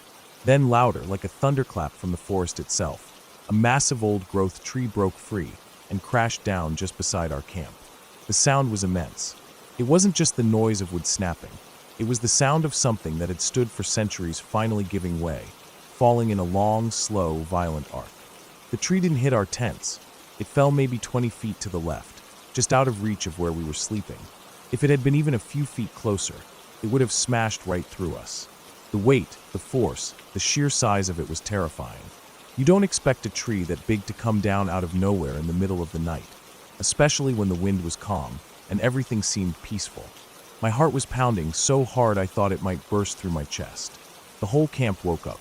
We all sat up, staring at the massive fallen trunk lying like a giant beast beside us, its branches twisted and broken. No one spoke. No one moved. The silence afterward was almost worse than the crash, the kind of silence where your mind races and your body is frozen in shock. I thought about what could have happened if we'd been just a little closer. The thought stayed with me, buzzing in my head like an alarm that wouldn't shut off. We didn't get much sleep that night. Every little noise in the forest made us jump. The creek nearby sounded like it was rushing louder than usual. The wind brushed through the trees and made them creak like they were alive. But the crash had changed everything. Nothing felt safe anymore. The next day, we paddled further into the route, moving through narrow channels and deep woods. The air was warmer, and the sun filtered through the branches in golden beams. Still, the memory of that fallen tree stayed in the back of my mind. I kept glancing at the giant trunks lining the shore, half expecting another one to come crashing down. That night was worse. 2 of the guys in our group started having night terrors. We had all been tired from the long day on the water, but around 2 a.m., it hit like a punch to the gut.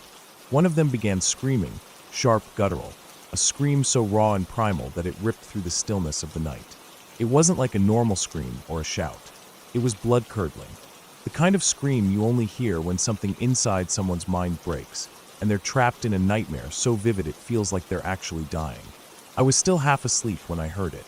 My buddy beside me jolted awake too. We both scrambled out of our tents, knives drawn, 4-inch blades, small but better than nothing. Our eyes adjusted to the dark, trying to locate the source of the scream. The guy was thrashing inside his tent, jerking and yelling, tears streaming down his face. It was terrifying. I've never felt so close to raw fear before. For the first and only time in my life, I had that fight or flight feeling so sharply that my hands shook. The urge to protect, to jump into action, to find out if someone was really hurt or under attack, was overwhelming. We stood there, tense and silent, knives ready. The forest around us seemed to close in. Every rustle of leaves, every snap of a twig made my heart race faster. The darkness felt thick and heavy, pressing in on us. But no one was attacking. It was just a nightmare, one so intense it spilled out into the night. After what felt like an eternity, the screaming slowed and stopped. The guy calmed down, still trembling. We didn't speak. No words could explain what just happened. The others in camp were still asleep, not hearing a thing. The rest of the night was filled with quiet anxiety. We took turns keeping watch, watching the shadows stretch and retreat around the tents. The forest was no longer just a beautiful place. It felt dangerous, unpredictable. The morning came with a cold, gray light filtering through the trees. The air smelled fresh and clean, but none of us felt rested. We packed up camp quietly, not wanting to disturb the fragile calm that had returned. The route ahead was long, and the memory of that night stayed with me, a constant reminder of how close we came to something terrible. The rest of the trip was quieter, less adventurous. We moved slower, more careful. The trees that had once seemed like ancient guardians now felt like silent witnesses, watching, waiting. When we finally finished the Sayward route, I felt relieved, but also changed. The wilderness isn't just a place of beauty. It's wild and untamed, and it can remind you how small you really are. The sound of that tree falling, the scream in the night, they're burned into my memory. Not because of anything supernatural, but because they're real. They're proof that nature doesn't care about your plans or your safety. It just is. And sometimes that's the scariest thing of all.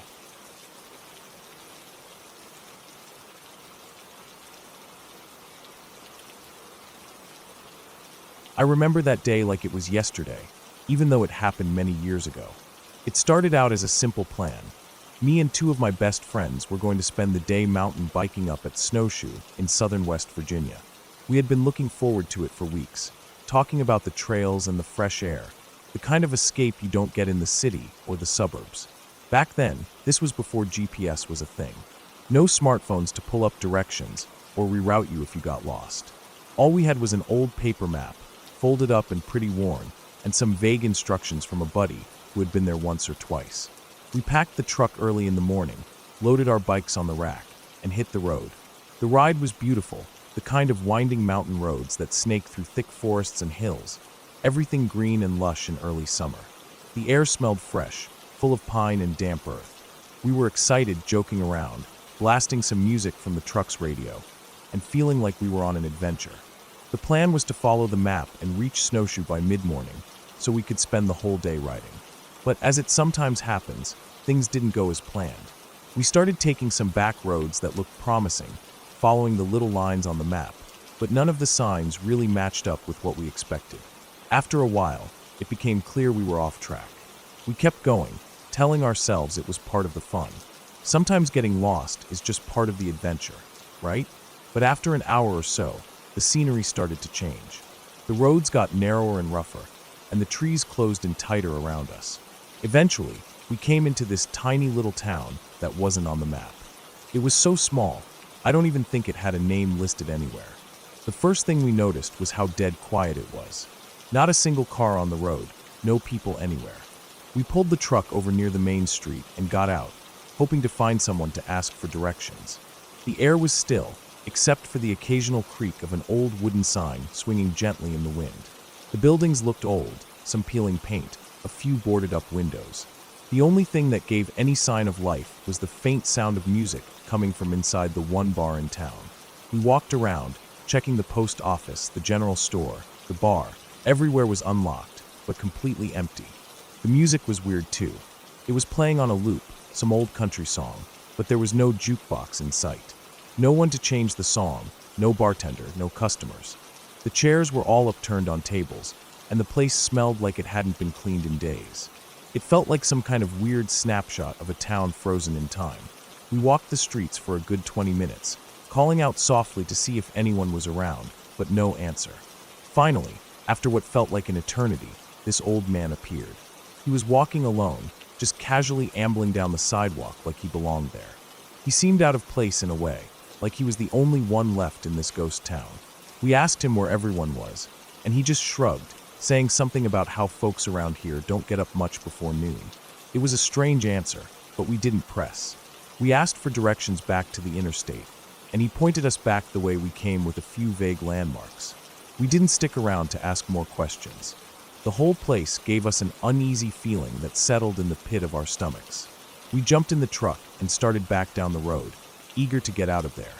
Not long after, about 5 miles down the road, we came across a woman standing in the middle of a long, straight stretch of road. She was wearing a state road worker's uniform and holding a stop sign. As we slowed down, she flipped the sign from slow to stop, motioning for us to wait. When we asked what was going on, she said there was road construction ahead. We told her about the town we had just left, and she laughed softly, making some comment about how strange the people in that area were. We didn't think much of it and ended up chatting with her while waiting for traffic from the other direction to come by. But the thing was, no traffic ever came. For nearly an hour, we stood there talking, watching the road, but not a single car, truck, or anything else came from either direction. The only sounds were the wind in the trees and the distant hum of insects. She didn't have a vehicle nearby, and it seemed odd that she was just standing there all alone, but we figured she was a flagger dropped off by a crew ahead somewhere. Eventually, she told us the road was clear and we could go ahead, flipping her sign back to slow.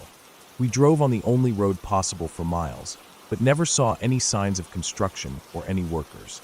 After that day, none of us could shake the feeling of something off about the whole experience. We made it back to the interstate and headed home, but every time I think back on it, the images and the feelings come flooding back. Even years later, when I ran into one of my friends at a wedding a few months ago and brought it up, he looked just as unsettled as I felt that day. The thing is, the whole experience was completely real and completely normal on the surface. There were no ghosts, no fairy tale creatures, no elaborate tricks. Just a strange, quiet town that seemed abandoned at the wrong time of day. A solitary old man who appeared out of nowhere, and a road worker standing all alone in the middle of nowhere, holding a stop sign with no traffic in sight. None of it added up, and none of it made sense. The whole day was like being stuck in a half-remembered dream, where everything looks familiar, but something is just wrong. The silence, the emptiness, the feeling of being watched but never seeing anyone. It wasn't scary in a way you would expect from a horror story. It was the kind of fear that creeps in slowly, a low-level unease that won't let go because it's tied to something you just can't explain or understand. I've thought about it a lot over the years, trying to piece it together, wondering if maybe the town was in the middle of some big holiday nobody told us about, or if it was a place where people just lived differently. But nothing fits. And that road worker, just standing there like she belonged to a place that didn't exist, that moment sticks with me more than anything. Like the world paused just long enough for us to see something we weren't supposed to. Maybe someday I'll drive back there, try to find that town again, and see if it's really just a quiet mountain town with odd hours, or if something else is going on. But for now, it's just a memory that feels too strange to be real, but too real to forget.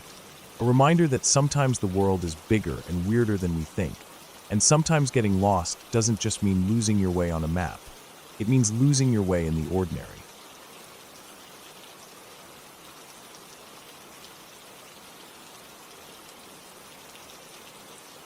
I've never really told anyone outside my family about Rufus, the dog that was part of my earliest memories, and honestly, I'm not even sure how much of it I remember directly or just from what my parents told me over the years. But it's one of those things that's always stuck with me, like a quiet, constant presence in my life that I can't fully explain, but I know it's there. My parents got Rufus before I was even born. He was just a little Rottweiler puppy then, a bundle of energy and curiosity. My mom was pregnant with me, and from the stories I heard, Rufus somehow knew. I'm not sure how he did, but he changed. Instead of bouncing all over the place like most puppies do, he seemed to settle down whenever my mom was around. She told me that Rufus would follow her everywhere, never leaving her side, like he was guarding her even before I was here. She'd be doing small things around the house, like washing dishes or folding laundry, and Rufus would sit quietly nearby, watching her with these intense eyes that felt almost too serious for a dog that young. If she tried to leave the house without him, he'd panic, barking and whining, scratching at the door, even trying to squeeze under the doorframe. It was like he was terrified she might get hurt or never come back.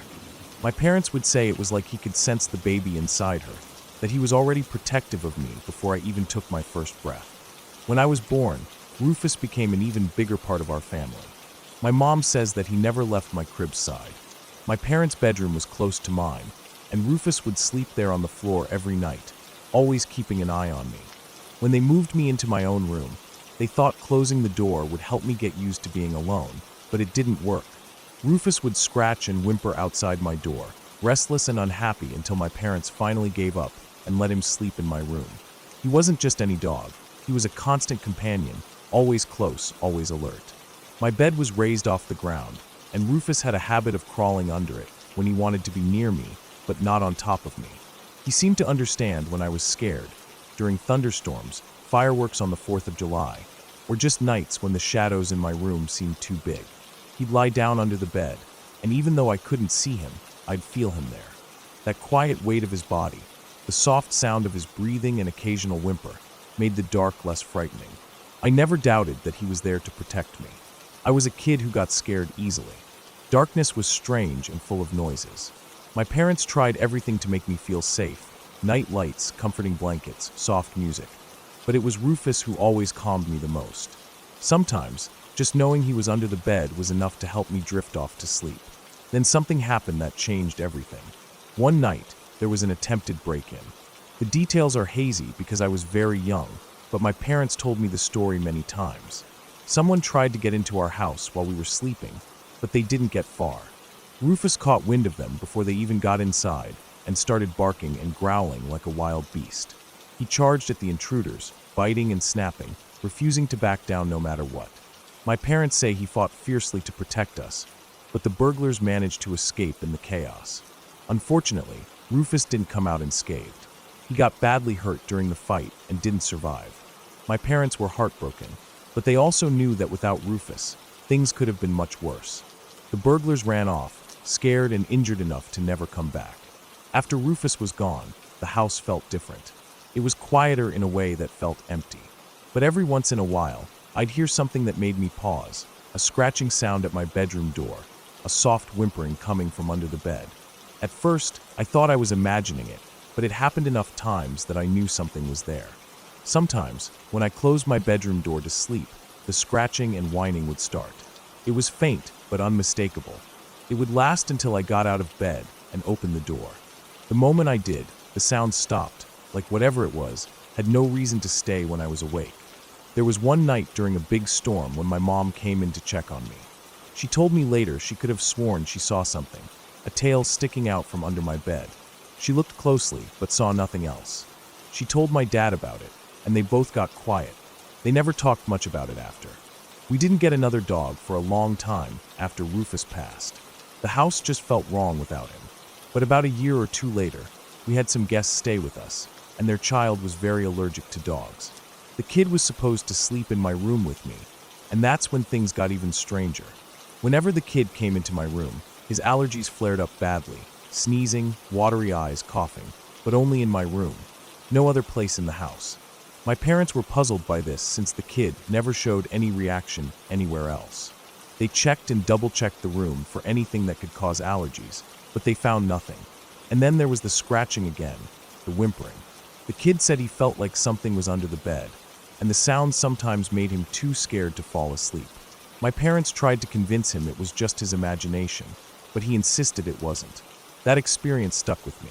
It was like Rufus was still there, watching over me, his presence so strong that even an allergy could sense it. It wasn't spooky or ghostly, it was just real, like Rufus hadn't really left. I grew up with that feeling, that Rufus was still around, a guardian of sorts. Sometimes I'd lie in bed late at night, hearing a soft scratch or a whimper from under the bed, and I wouldn't be afraid. I'd just close my eyes and feel safe, knowing he was there. Even now, years later, when I move into a new place or feel uncertain, I sometimes catch myself imagining that scratching sound or the soft whine. It's comforting, like a reminder that I'm not alone. Rufus became more than just a dog to me. He became a silent protector, a part of my life that never really went away. The house still feels different without him, but his memory fills the spaces he left behind. The story of Rufus is a quiet one, not full of ghosts or strange magic. Just a dog who loved his family fiercely and never stopped watching over me, even after he was gone. And maybe that's enough.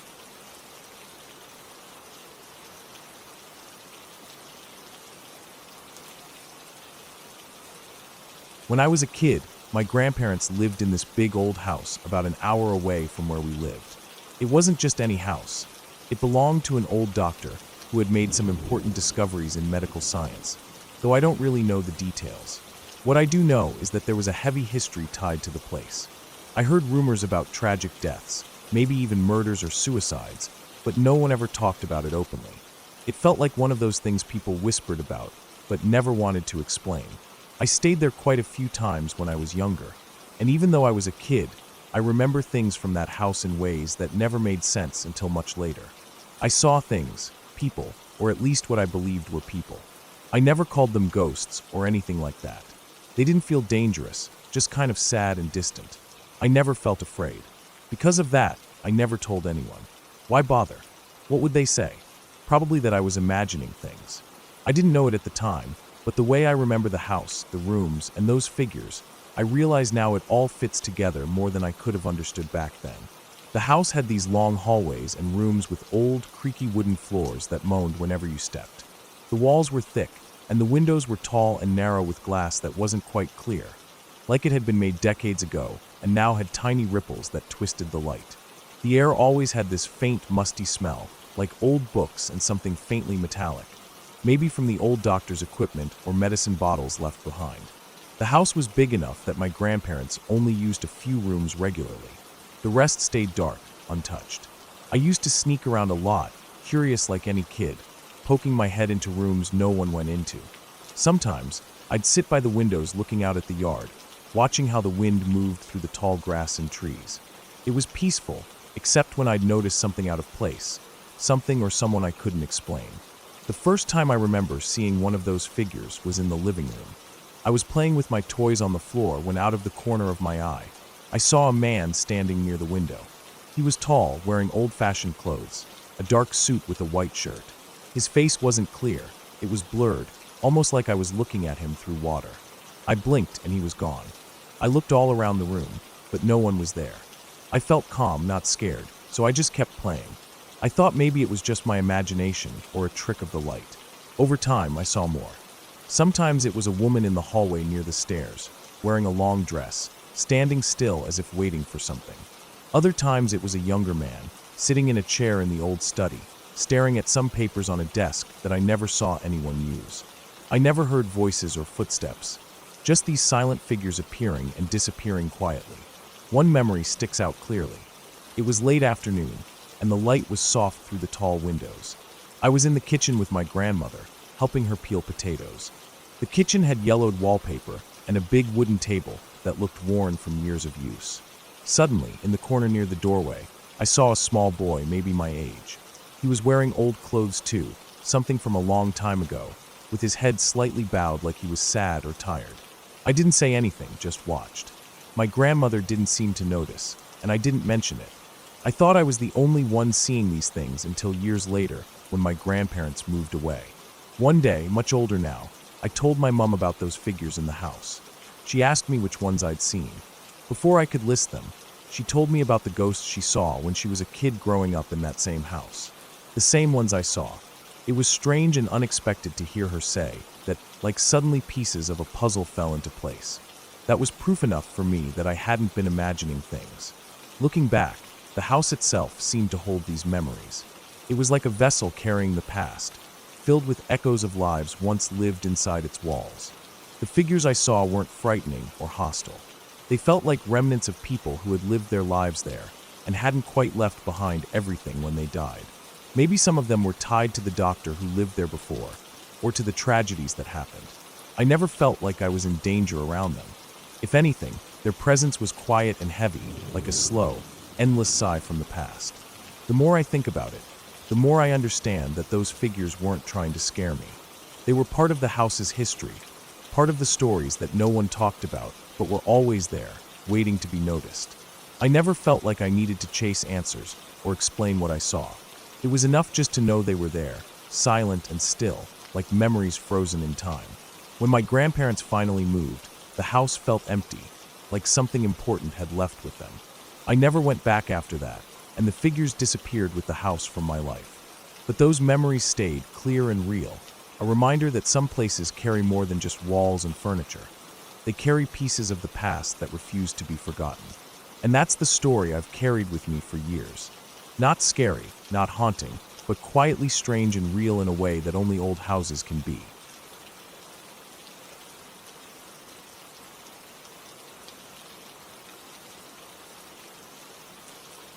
I was backpacking alone in Colorado, somewhere deep in the backcountry where the trails get rough and fewer people wander. The sun was already leaning low in the sky, casting long shadows between the tall pines and jagged rocks that lined the narrow path. The air was crisp, smelling of pine needles and damp earth, carrying that faint, fresh chill that creeps in just before evening. I'd been hiking for hours, following the trail steadily upward, the weight of my pack pressing against my shoulders. The trail itself was nothing fancy, a narrow dirt ribbon with loose stones, winding through the trees and then breaking out into wide, open stretches of scrub and rock ledges that offered views over the valley far below. The silence was almost complete except for the occasional rustle of wind in the branches and the distant caw of a crow. At one point, I left the main trail. The steep mountainside called to me with a little flat outcropping I'd spotted. It looked like a good spot to rest, take a break, and smoke a joint I'd packed. The slope was sharp and rocky, but manageable. I climbed carefully, finding handholds on the rough stone and pushing through thick patches of scrub and scrubby pine. When I reached the flat, it was like entering a tiny world suspended above everything else. From here, I could see the winding trail far below and the endless stretches of mountains bleeding into the horizon. The sky was beginning to paint itself with pale golds and soft purples, the air growing cooler as the sun dropped lower. I pulled out the joint, lit it carefully with the small lighter from my pocket, and took a slow drag, letting the smoke fill my lungs. The world seemed to shift slightly. The sound softened, and the air took on that hazy feeling that always came with this kind of quiet escape. I sat down on a large, flat rock that felt warm from the day's sun, legs stretched out and eyes scanning the rugged land all around me. That's when I noticed the chopsticks. They were stuck upright in the dirt, just a few feet from where I sat. A pair of plain wooden chopsticks, not expensive looking or decorated. The kind you get at the takeaway Chinese place. In the middle of nowhere, hundreds of miles from the nearest town. I stared at them, confused for a moment.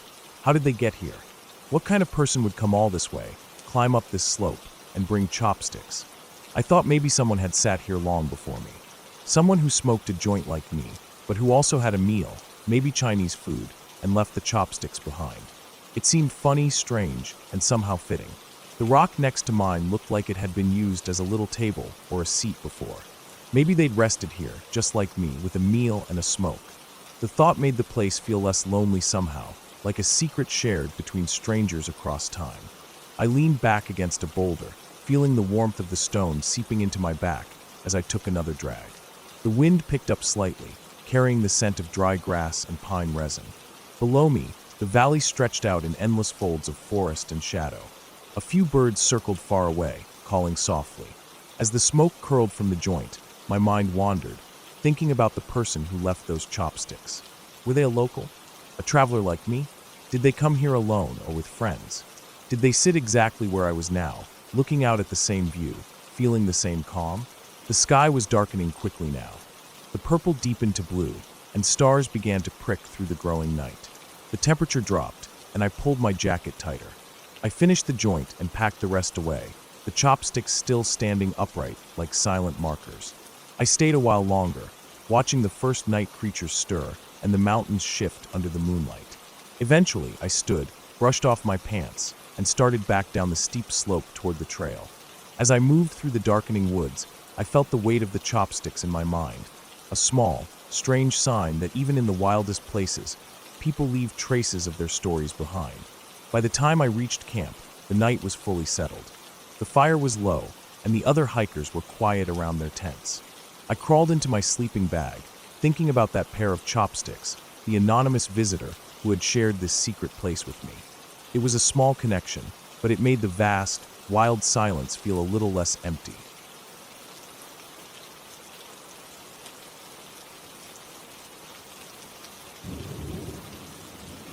I live in a house with 2 floors. My bedroom is on the first floor, and the living room and kitchen are upstairs. The house is not very big, but it feels comfortable. My parents usually come home late because of work, so sometimes I am alone for hours before they get back. I don't mind it most of the time. I'm used to the quiet and the calm of being alone. One night, I was lying on my bed, trying to fall asleep. The room was dark except for the soft light from the street lamp outside, which shined through the window. I had my phone next to me, but decided to turn it off to avoid distraction. I wanted to sleep early because the next day was a busy day. My parents were not home yet. They had told me they would be late. Suddenly, I heard something. It was very faint at first, but I was sure I heard footsteps. The sound came from above, the second floor. It was slow walking, like someone was stepping carefully. I sat up in bed and listened. My heart did not race. I have heard noises before in the house, sometimes creaks or small sounds when the house settles, but this felt different. This was clear footsteps. I got out of bed quietly. The floor felt cold under my bare feet. I moved toward my bedroom door and opened it slowly. I called out, "Hello." My voice was soft, not loud, because I didn't want to scare myself or whoever was there. Maybe my parents had arrived and were moving around upstairs. Maybe they came in quietly, and I just didn't hear them before. But no answer. No footsteps anymore either. It was silent. The kind of silence that feels heavy and makes the air feel colder. I waited a moment, listening carefully, but nothing came. I decided to go back to bed. Maybe I imagined the sound. Just as I was about to close the door, a very faint creak came again from upstairs. I froze. It was not the same slow step as before. This one sounded heavier and faster, like someone was walking hurriedly, maybe trying to be quiet, but not doing a good job. The sound moved slowly from one side of the house to the other. It was above me. I felt a strange mix of curiosity and unease. I told myself it had to be my parents. Maybe they dropped something or were walking because they just arrived. I walked slowly toward the stairs. The steps were wooden and old. They made a soft noise when I stepped on them. I was careful. At the top of the stairs, I saw the living room. The lights were off. I looked around. No one was there. Then I saw the TV. It was on. The screen was bright in the dark room, showing static, the snow-white noise when there is no signal. The TV was on, but I had not turned it on. My parents always turn off the TV before they leave, and I never watch TV late at night. I stepped closer to the TV and reached out to turn it off. The remote control was on the table, but I felt strange using it. I pressed the power button, and the screen went black. The room felt quiet again. I walked back down the stairs to my room. I tried to calm myself. Maybe the TV turned on by mistake because of electricity problems or a power surge. The footsteps could be something else, like an animal outside, or the wind making the floor creak. I tried to think logically. I got back in bed, pulling the blanket close to me. My heart was beating faster now, but I told myself to be calm. Suddenly, the TV upstairs turned on again. The static noise filled the silent house. I could hear it clearly from my room.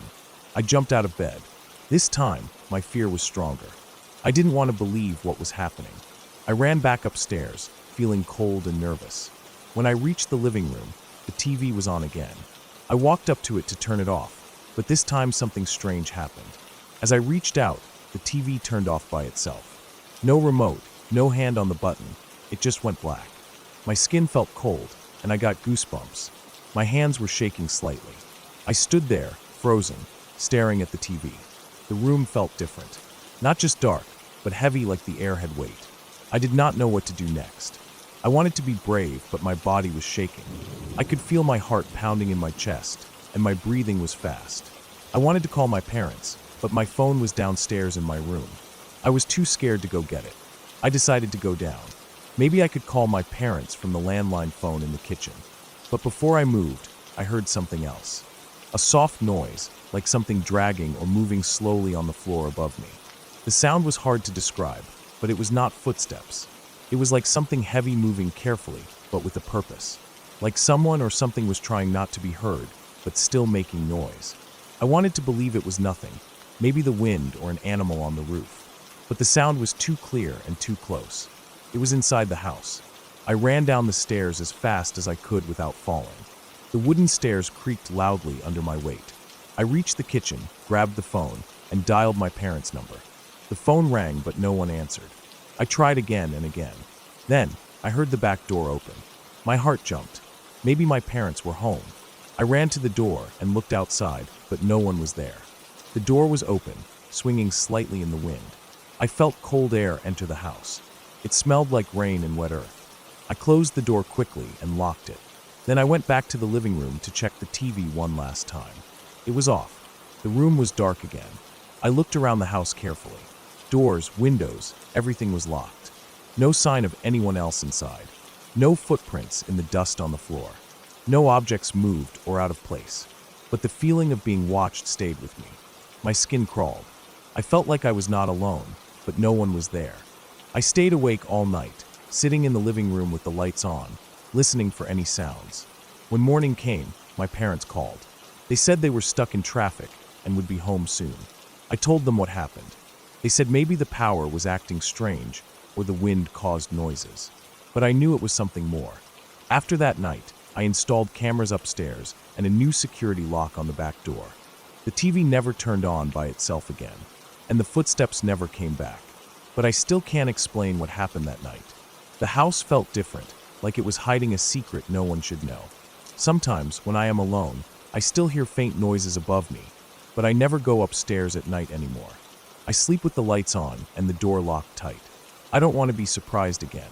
That night taught me that sometimes the scariest things are not ghosts or monsters, but something real and close, something you can't see but can feel with every step and every silence.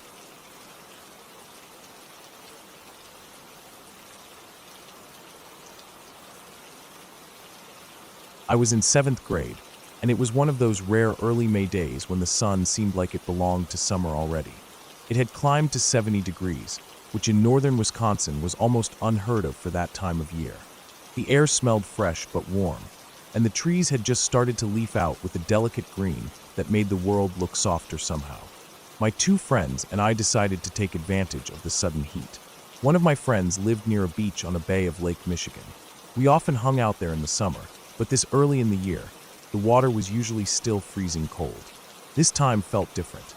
We all grabbed our bikes and rode down the narrow, cracked asphalt path that led from the road to the beach. The sun warmed our backs as we pedaled, the breeze carrying the scent of water mixed with fresh pine from the nearby woods. The path curved just before the shore, and when we finally pulled up, we saw the wide bay stretching out, calm and shimmering under the clear sky. The beach was a mix of sand and small, smooth stones, and the water lapped gently against the shore. It was peaceful, inviting. We dumped our bikes near a group of weathered picnic tables and took off our shoes, the cool sand squishing between our toes. The plan was simple. Maybe dip our toes in the water, get a little sun on our skin, and just hang out for the afternoon. Usually, even in July, the water was cold. In early May, it was supposed to be unbearable. But today was different. The water felt warm, actually warm, like bathwater. Surprising for this time of year. The bay was shallow for a long way out, so we waded carefully, feeling the sand shift underfoot as the water slowly deepened around us. The sunlight danced on the ripples, turning the surface into a glittering mosaic. We laughed and splashed, dunking each other and pretending to swim like we were pros. The cold water shock we expected never came. Instead, it was comfortable, almost soothing. As we moved farther out, the water reached chest height. We were all swimming around, pushing each other under, trying to see who could hold their breath the longest. But then, slowly, I began to feel off. It started with a headache, sharp and sudden, pounding at my temples like a dull drum. Then nausea hit. My stomach churned and flipped in a way I hadn't felt before. I felt wobbly, like I was drunk, even though I hadn't touched a thing. My legs felt weak beneath the water. I tried to shake it off, thinking maybe I'd just been in the sun too long or hadn't eaten enough that morning. But then I noticed my two friends weren't acting like themselves either. Their faces looked pale, and their movements were sluggish. When I asked if they felt okay, they both nodded weakly, but then admitted they felt sick too. It was strange because none of us had been ill earlier in the day. We decided to head back to shore, but it wasn't easy. My legs felt like jelly, and every step in the shallow water was a struggle.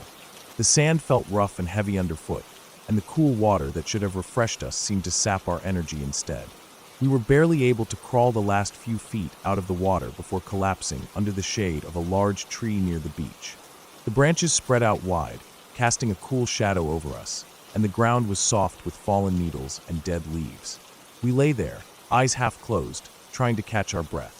The headache throbbed steadily in my head, and the nausea stayed like a weight in my stomach. I wasn't sure how long we were out. It felt like hours. When we finally woke up, it was as if we had been in a strange, heavy sleep. Our bodies felt sluggish, but the sickness had eased enough that we could sit up and talk, or at least try. The most bizarre thing was the water. I slipped a toe back in, thinking maybe it had warmed up more while we were asleep. But the moment my foot touched the surface, I jerked it back. The water was freezing cold. The same water that had felt like a warm bath just hours before was now icy and biting. It didn't make sense. We sat there for a while longer, watching the waves and trying to figure out what had happened. We never mentioned it out loud, but none of us ever went back in that water again. I've thought about it many times since. What could have made the water suddenly feel so warm and then so cold again? And why did it make us so sick? There was an old chemical plant not far from the town, on the edge of the bay. It was a place we never really paid much attention to as kids, but the adults talked about it sometimes.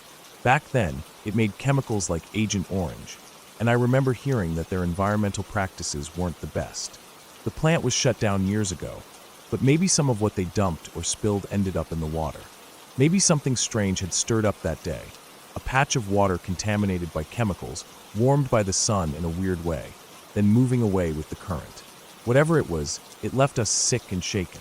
Years later, every time I think about that day, I still get a chill. It wasn't a ghost or something from a story. It was real, and it was dangerous. The beach that had once felt like a place of freedom and fun suddenly felt threatening, like a secret hiding beneath the calm surface of the bay.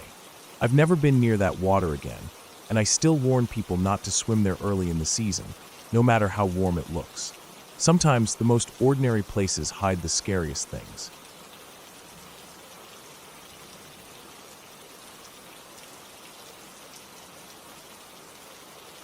When I was around 10 years old, my family moved into a small house right next to a railway crossing. It wasn't just any crossing. It was one of those old-fashioned ones with the gates that came down whenever a train was near, the loud clanging bells, and a set of tall floodlights that had been installed recently. The floodlights were meant to keep the crossing bright and safe at night, so drivers and pedestrians could see clearly. But what no one seemed to realize was that these lights shone directly into my bedroom window. At first, I thought it was kind of neat. The way the lights hit the trees just outside, casting long shadows and making the branches look like they were performing some kind of slow puppet show against my curtains. I'd lie awake sometimes, watching the moving silhouettes shift and dance. It was almost hypnotic. I could see every branch and leaf moving with the wind. The world outside my window looked like a strange, flickering shadow play, alive but quiet. My bedroom was on the side of the house, facing the crossing. The window was big and square, and the floodlights made it impossible to fully darken the room at night. Even with the curtains drawn, there was always some light spilling through, making it impossible to get complete darkness. When I was little, that didn't bother me much. I thought it was just the way things were. One summer night, my two best friends came over for a sleepover. We were all around 10 years old, and for us, sleepovers were big events, a chance to stay up late, whisper secrets, and watch movies. That night, I remember we had the lights off and were lying in my bed with the blankets pulled up to our chins, the glow from the streetlights and floodlights outside seeping faintly through the curtains. We were giggling, talking quietly about silly things kids talk about, like who had the coolest toys or what games we would play tomorrow. Suddenly, one of us noticed something. At first, it was just a faint silhouette, but then it became clearer. There was something crouched right outside my window. I remember it so clearly, even now, how it looked like it was pressed right against the glass, but there was no way anyone could stand there. Outside the window was just a drop-off, about 3 feet below the sill, leading down to a patch of grass and dirt. There was no ledge or anything that someone could balance on, no tree branches close enough to reach the window. It was impossible for a person to be there, and yet the figure was there. It wasn't a person exactly. At least, it didn't look like any person I'd ever seen. The shape was thin, too stretched out. Its limbs were long and bent at odd angles, like it was a puppet with stringy arms and legs. The head was the most disturbing part. It was pointed sharp, almost like a triangle, like a cone or a spear. It didn't have a face, at least none I could make out. Just a dark silhouette against the floodlight's glare. It stayed crouched there for a long time, not moving much, as if watching us. The three of us were frozen under the covers, only daring to peek out from time to time, afraid to blink or even breathe too loudly. The light from the floodlight made the figure's shadow stretch and bend.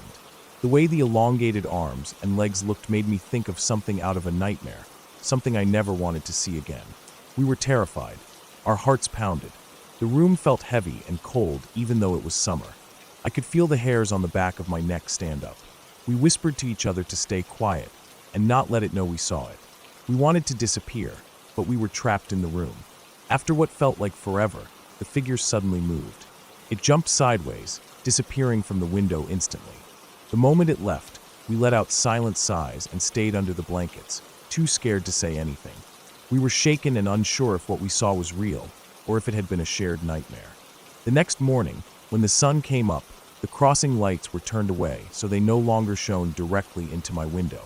Maybe the neighbors complained, or maybe the city decided the floodlights needed adjusting. Whatever the reason, the room returned to normal darkness at night. But for me, things were never the same. Over the years, my friends and I grew up and drifted apart. We didn't talk much after secondary school. I never brought up the figure again. I just assumed it had been a weird dream or a trick of the light and shadows. Sometimes I wondered if I'd imagined it. Kids have wild imaginations, after all. Then, on the last day of school, as everyone was signing yearbooks and saying goodbyes, one of the girls I hadn't seen in years asked me quietly if I remembered the thing at my window. I froze. I thought she was joking, so I looked around to see if anyone else was listening. But when I asked another girl who was also at the sleepover, she said yes, she remembered it clearly too. They both remembered the crouching figure, the elongated limbs, the pointy head. The memories came rushing back like a cold wave. That night, I sat in my room and stared out the window, thinking about everything that had happened. I told my dad about the figure. He shook his head and said the floodlights had never actually faced my window. They were always aimed away, toward the crossing itself. He said there was no way anyone could have been standing there outside the window. But then what did we see? What was crouching there that night? So close we could see every shape and detail. How could 3 kids have dreamed the same thing, so vivid and strange? I've tried to explain it logically, of course. Maybe it was a prank, some neighborhood kid trying to scare us by climbing the fence or the trees. But there was nothing to climb on, and no way to stand on the window like that. Maybe it was a trick of the floodlight and shadows, some strange illusion made by the way the light hit the branches and moved with the wind. But the figure didn't look like branches or leaves. It was too sharp, too clear. Years later, sometimes when I'm near that old crossing, I glance up at the window and the area outside.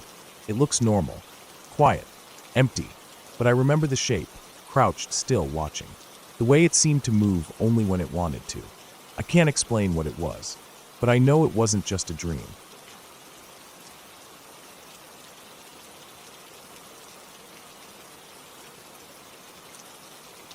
I was camping alone in a cave deep within Shawnee National Forest in southern Illinois.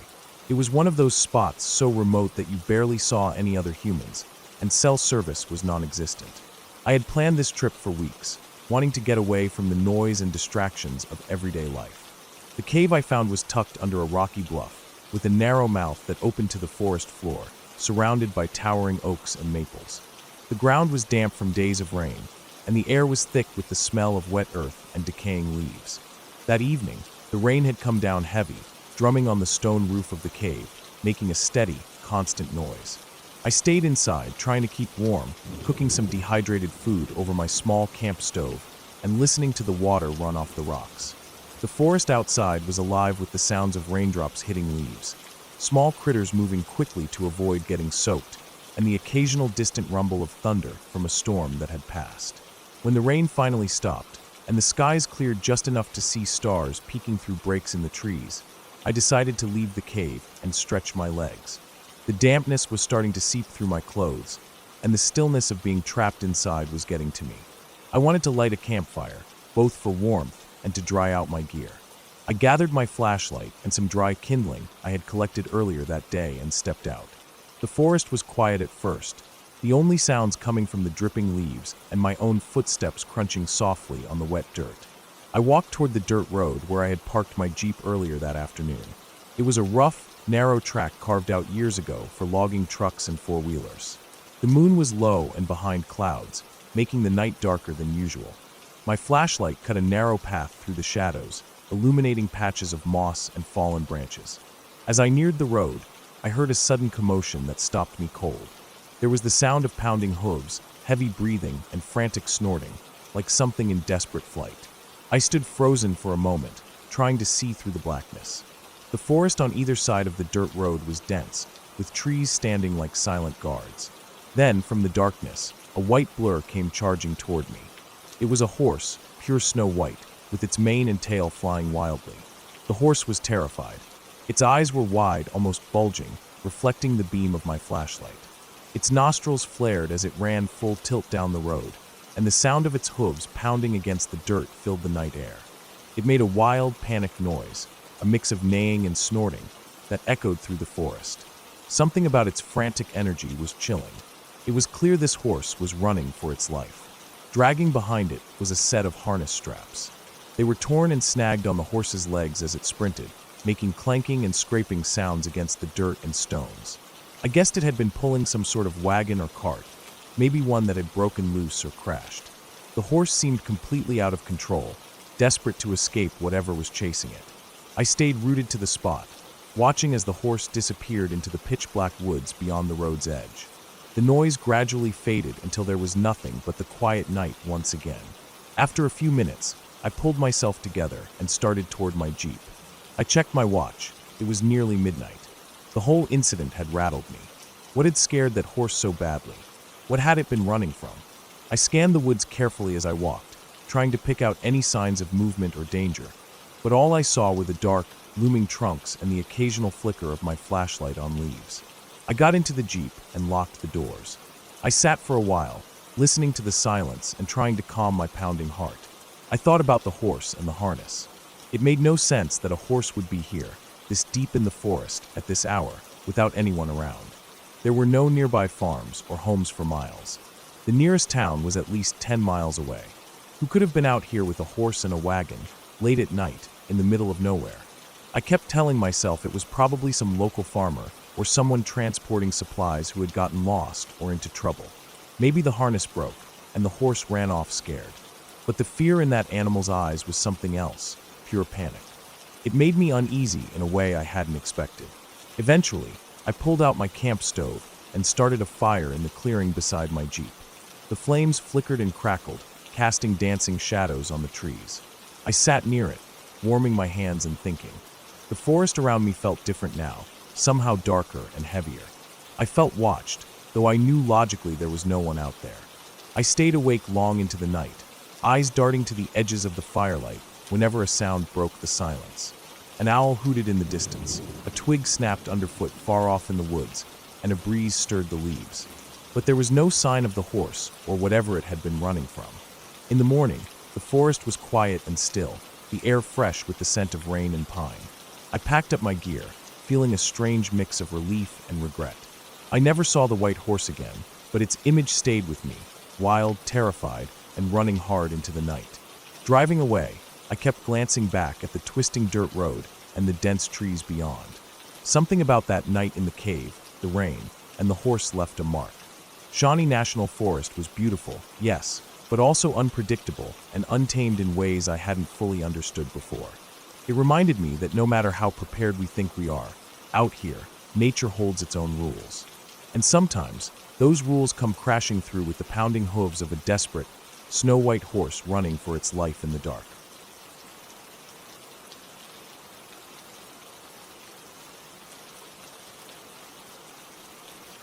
About 10 years ago, I was driving through Illinois with a group of friends, all of us heading toward Chicago for a weekend trip. We had been on the road for a few hours already, and everyone was getting a little tired and hungry. So when we spotted the Taco Bell off the highway, it seemed like the perfect place to stop, stretch our legs, and grab some food. None of us expected what happened there to stick with me for so long or leave such a strange mark in my memory. The drive to the restaurant was pretty normal. We were laughing, blasting music, joking around like any group of friends would on a road trip. When we pulled into the parking lot, I remember the sun was starting to dip low, casting long shadows over the cars and buildings. The lot wasn't empty, but it wasn't packed either. Enough people to seem busy, but not crowded. We walked inside, expecting the usual fast food hustle, with people ordering food, workers calling out orders, and the general background noise you get in those kinds of places. What hit us first, though, was the atmosphere inside. It was off. The workers behind the counter were moving mechanically. Their faces were blank, their eyes distant but focused. It was like they were going through the motions of their jobs, but weren't really there mentally. The voices that came from them were monotone, flat, like they were reading lines from a script they had memorized but had no connection to.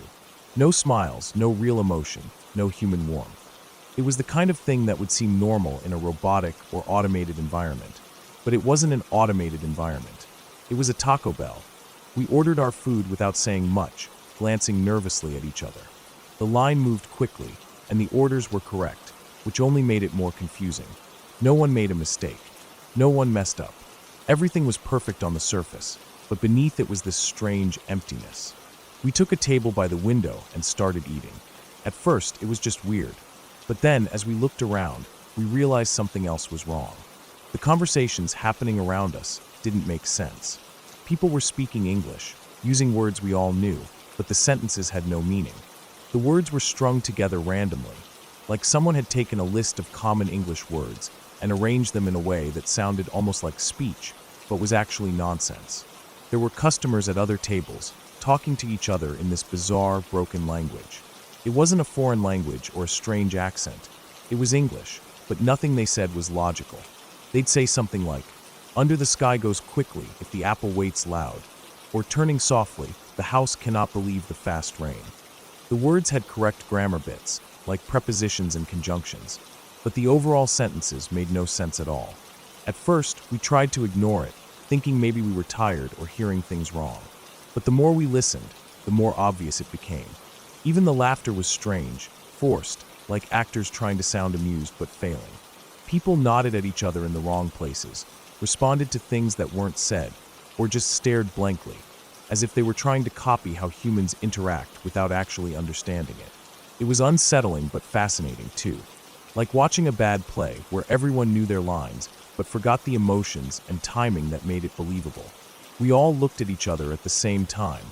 That moment of silent recognition when something strange is suddenly obvious to everyone. None of us said it out loud, but the feeling hung heavy in the air.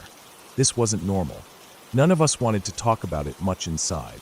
The mood was weird, like we were all trying to convince ourselves it was just a trick of our tired minds or something we misunderstood. But the moment we stepped outside, the air felt heavier and the tension broke. We all started talking at once, confirming each other's experience, laughing nervously, but with a shared edge of fear and confusion.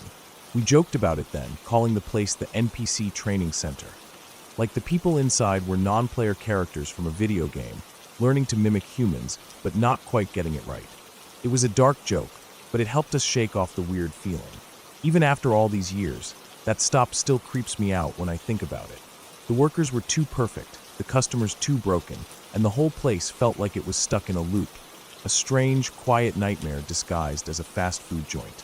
I've never been able to explain it fully or understand why it happened, but I know one thing. Something was very wrong in that Taco Bell that day, and we were lucky to get out without feeling like we were trapped in whatever strange world that was.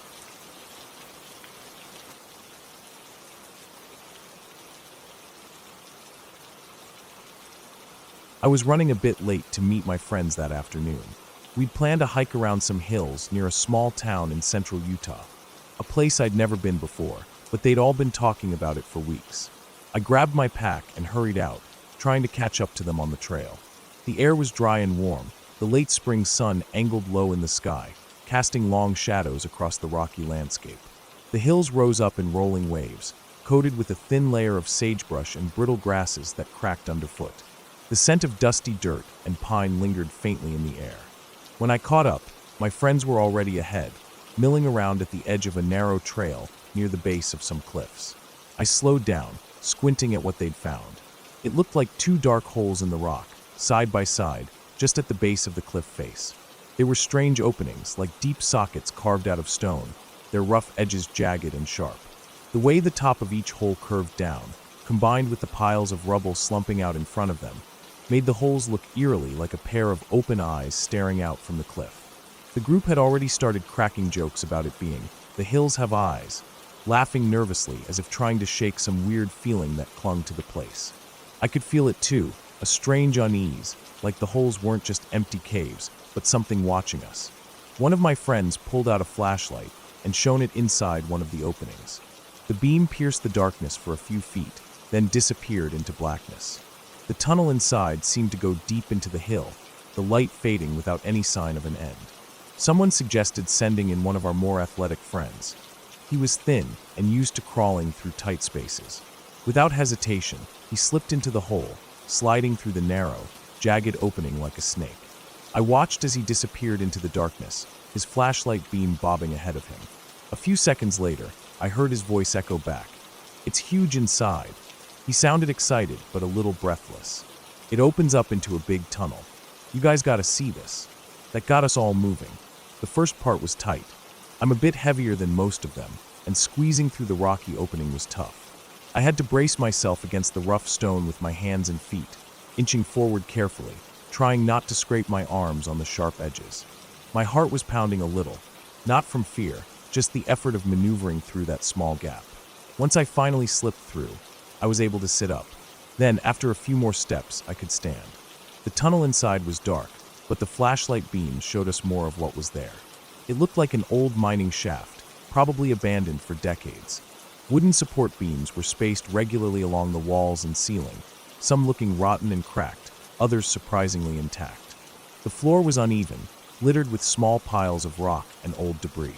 We climbed over chunks of rubble and walked carefully, our shoes stirring up clouds of dry dust. Along the walls, some parts had graffiti, simple tags, some dates from the 70s or 80s, and a few crude drawings. It was obvious people had been down here before us.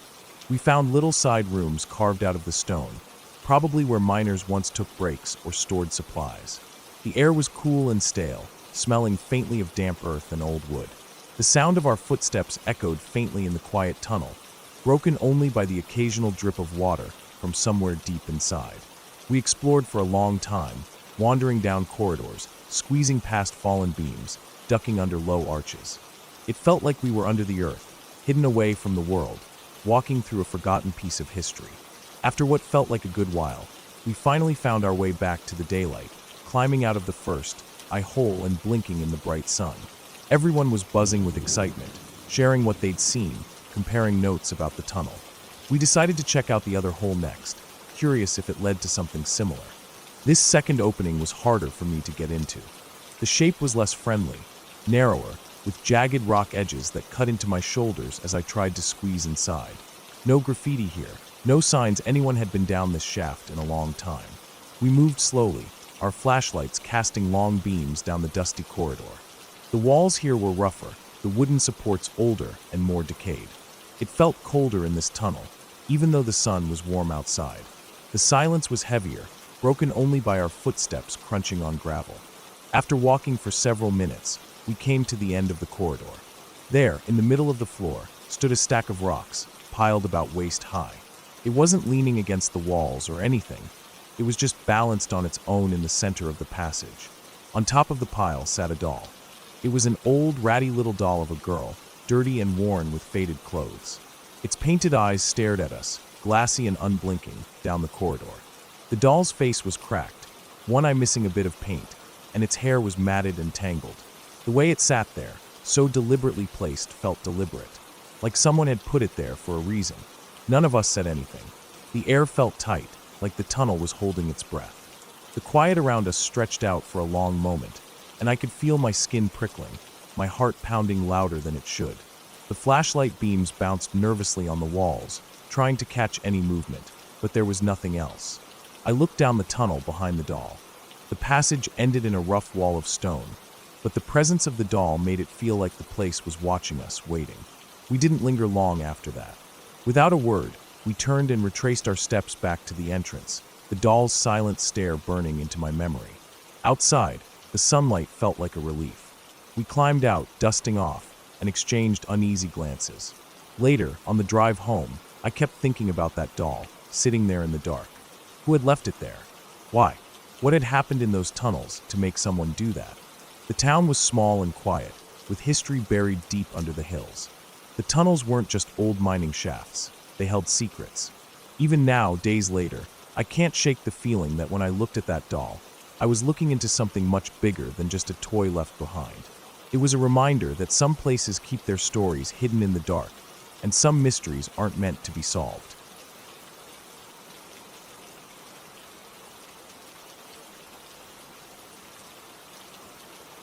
When I was 13, I did something that I still can't fully believe my mom actually let me do. It was the late 1990s, and my dad and I set out to bike the Natchez Trace Parkway, from Mississippi all the way up to Nashville, Tennessee. The trip was planned to take about a week, and looking back, I'm pretty sure I complained about the difficulty almost every day. But despite all that whining, it was an amazing trip. It was one of those rare moments where my dad and I really bonded. We spent hours on the road, pushing our bikes through rolling hills, sharing stories, and just being there together in the quiet stretches of that long parkway. One day in particular stands out, and it's less scary than it is just really strange, almost like something out of a movie. It was the day we rode from Belmont, Mississippi, heading toward Waynesboro, Tennessee. The day before, we had pushed ourselves way too hard, riding 92 miles because we couldn't find a motel room anywhere. Mom had insisted we not camp, so it was either motel or bust. We were exhausted, and the terrain wasn't easy. The hills got tougher after crossing the Tennessee River, especially once we hit northwest Alabama. The distance that day was about 75 miles, and we were both ready to be done. We had a small motel guide for the trip that mentioned a motor lodge just off the parkway. When we finally got off the Natchez Trace, we turned west for about 4 miles. That's when we saw it, an old motor lodge, looking like it hadn't changed since the 1950s. The building was weathered, the paint peeling, and the whole place had this faded charm about it. There were just two vehicles out front, an old pickup truck and a semi-bobtail. It looked like no one was really there. We were nervous. There wasn't a soul for miles around, and the little town it was supposed to be near was nowhere in sight. We walked inside, and to our surprise, there was a couple at the front desk. They were ready to check us in, and even invited us to have dinner with them in their little diner, which they were trying to reopen. We were starving after the ride and happy to accept. We took a room, but it was rough. The walls were covered with old faux wood paneling that looked like it had been there forever. The carpet was a thick orange shag that was probably original to the place. The beds were hard as rocks, and the room felt like an oven, still soaked in the heat of the day with no air conditioning on. We found an old window unit and cranked it up as high as it would go. The TV had rabbit ears and could barely pick up more than 1.5 channels. This was 1999, and that just felt like another reminder of how out of time this place was. The shower was lukewarm at best. I remember stepping under the water and feeling like it was more sweat than anything else. We took turns cooling off, one of us in the shower, the other trying to let the room cool down with the door open and sitting outside on a broken chair in the heat of the evening. The road outside was empty, no traffic, no streetlights, no people. Just the sound of insects and the distant hum of crickets. The town nearby wasn't much more than a sign a few miles down the road. At the diner, the lights outside flickered on as the sun dipped behind the hills. The place looked small and worn, but was warmly lit inside. It was just the couple who ran the place, a trucker who had pulled in earlier, and us. The food wasn't great, but after riding 75 miles, anything warm was welcome. The couple was kind and welcoming, talking about their plans to renovate the motel and get the diner fully up and running. They mentioned wanting to start karaoke nights to bring in business. The husband showed me a karaoke machine he had just bought and was struggling to set up. I fiddled with it for a few minutes, not really knowing what I was doing, but somehow I got it working again. He sang a song, and for a moment, it felt like the place might really come alive again. And then, just like that, the power went out. The couple lit some candles and said this had happened twice already since they took over the place. They didn't know why, and it wasn't their fault. We all talked in the soft glow of candlelight for a bit, sharing stories about the road and the trip. Eventually, we said goodnight and went back to our room, which was still hot and uncomfortable. My dad said he didn't think the motel would last much longer. The place was too run down, too isolated. Still, he said the couple was really nice, and it was a shame. The power came back on sometime before midnight, and we slept fitfully on those hard beds. The next morning, we had breakfast at the diner. The couple apologized for the outage and promised they were working on the electrical issues. We wished each other luck and left, continuing our journey. A few days later, after we'd reached Nashville and taken a bus back for our minivan, we stopped by the Motor Lodge again, just to say hi.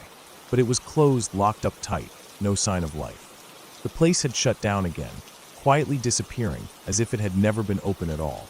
Years later, I've tried to find any trace of the place online or in records, but it's long gone, demolished or reclaimed by the road. Still, I remember that odd night, the heat, the flickering lights, the couple trying to breathe life back into an old place no one else wanted. For a brief moment, it was open just for us, a strange little stop on a long journey that we never forgot.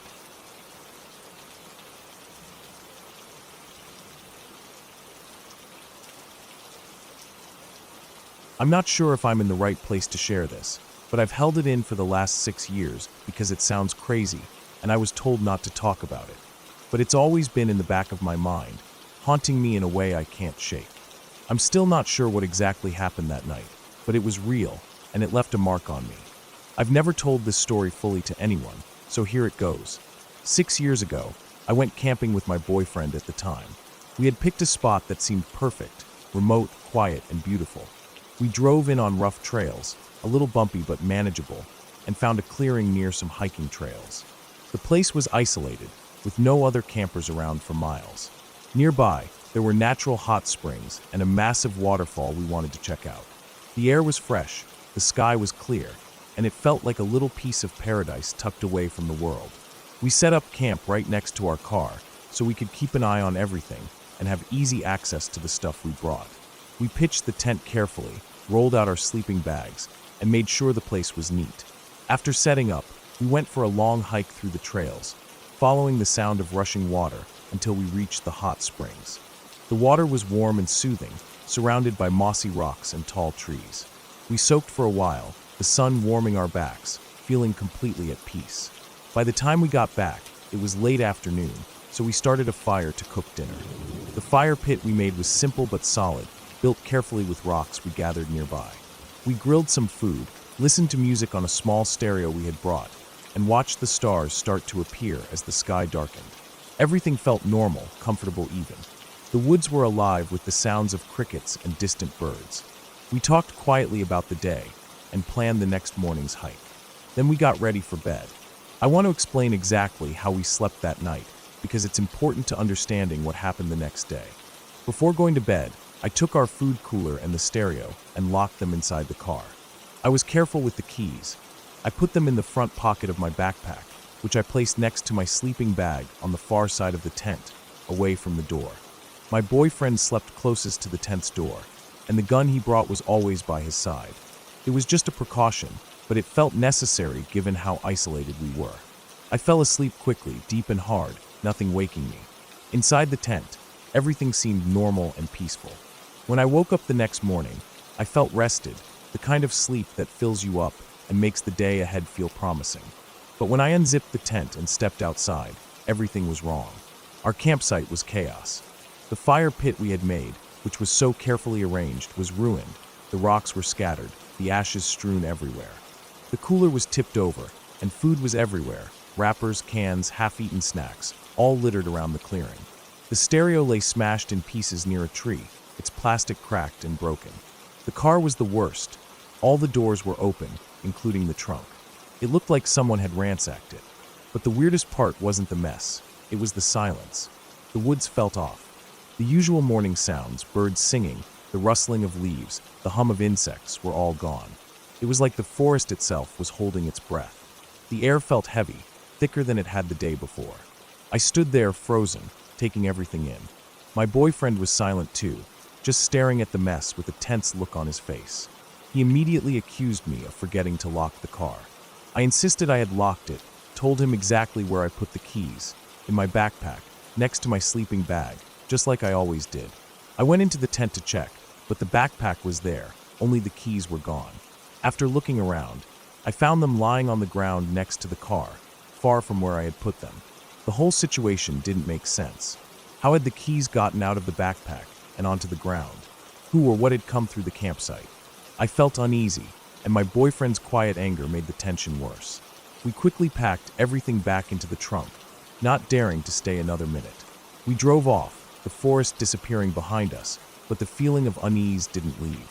He finally broke the silence on the way home, telling me about a dream he had the night before. In the dream, something was kneeling over him inside the tent, holding his gun and just staring at him. It was so vivid and real that it made him wake up sweating. He refused to talk about it further and told me not to mention it either. I've tried to forget the whole thing, but I can't. Every time I close my eyes, I see that mess in the morning light, hear that silence in the woods, and wonder what exactly was there with us. It was like something was watching, waiting. We never saw or heard anything during the night, but whatever it was, it had been close. For years after, I replayed everything in my head, trying to find answers. I kept thinking about the keys, how they ended up outside the backpack, why the car doors were open if I had locked them. Nothing added up. And the woods, so peaceful when we arrived, felt like a trap when we left. I don't know if it was an animal, or someone else, or something I don't understand. But I do know that something very wrong happened that night, and it changed the way I see those woods forever. The fact that my boyfriend didn't want to talk about it, that he told me to keep quiet, makes me think he felt the same fear I did, but was too scared to face it. I wish we had never gone camping that night, but it's part of me now, a quiet, dark memory I carry with me. A reminder that sometimes the most peaceful places hide the most unsettling secrets.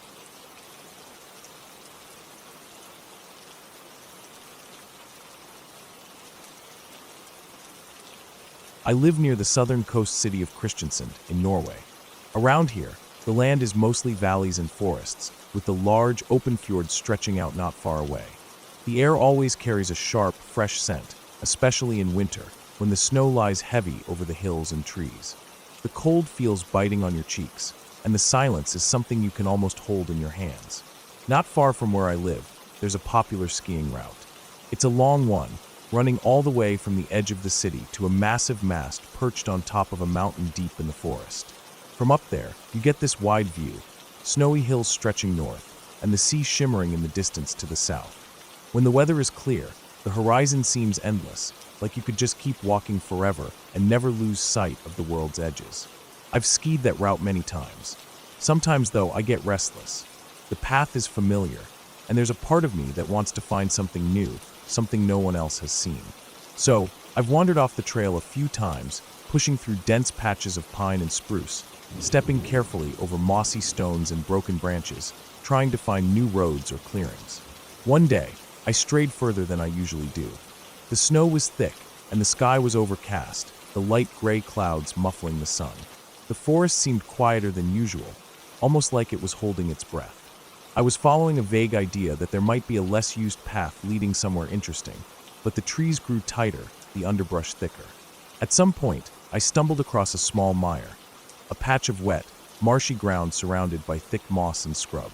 Right on top of a mossy rock in the middle of this mire, I saw it, a shack barely bigger than a garden shed, maybe 4 by 4 meters at most. It looked old and run down, like it could collapse if the wind caught it wrong. The wood was gray and cracked, some parts rotting away. The roof sagged, and the whole thing leaned to one side so badly that it looked like it might tip over completely if I put too much weight on the door. I was curious. The forest had swallowed this place up completely, and whoever built it had left a lot behind.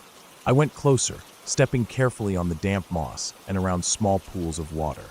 The smell hit me right away, musty, damp, and a little sour, like something had been left to rot inside for a long time. The door was old and creaky. When I pushed it open, it made a low groaning noise, as if warning me to stay away. Inside was a dim little space, barely enough room to stand. The light came from a small window covered in grime. Dust floated in the air, thick and heavy. The floor was littered with things I didn't expect. Along the walls, there were several old beds, rusty metal frames with worn-out mattresses that looked like they'd been there since the 80s.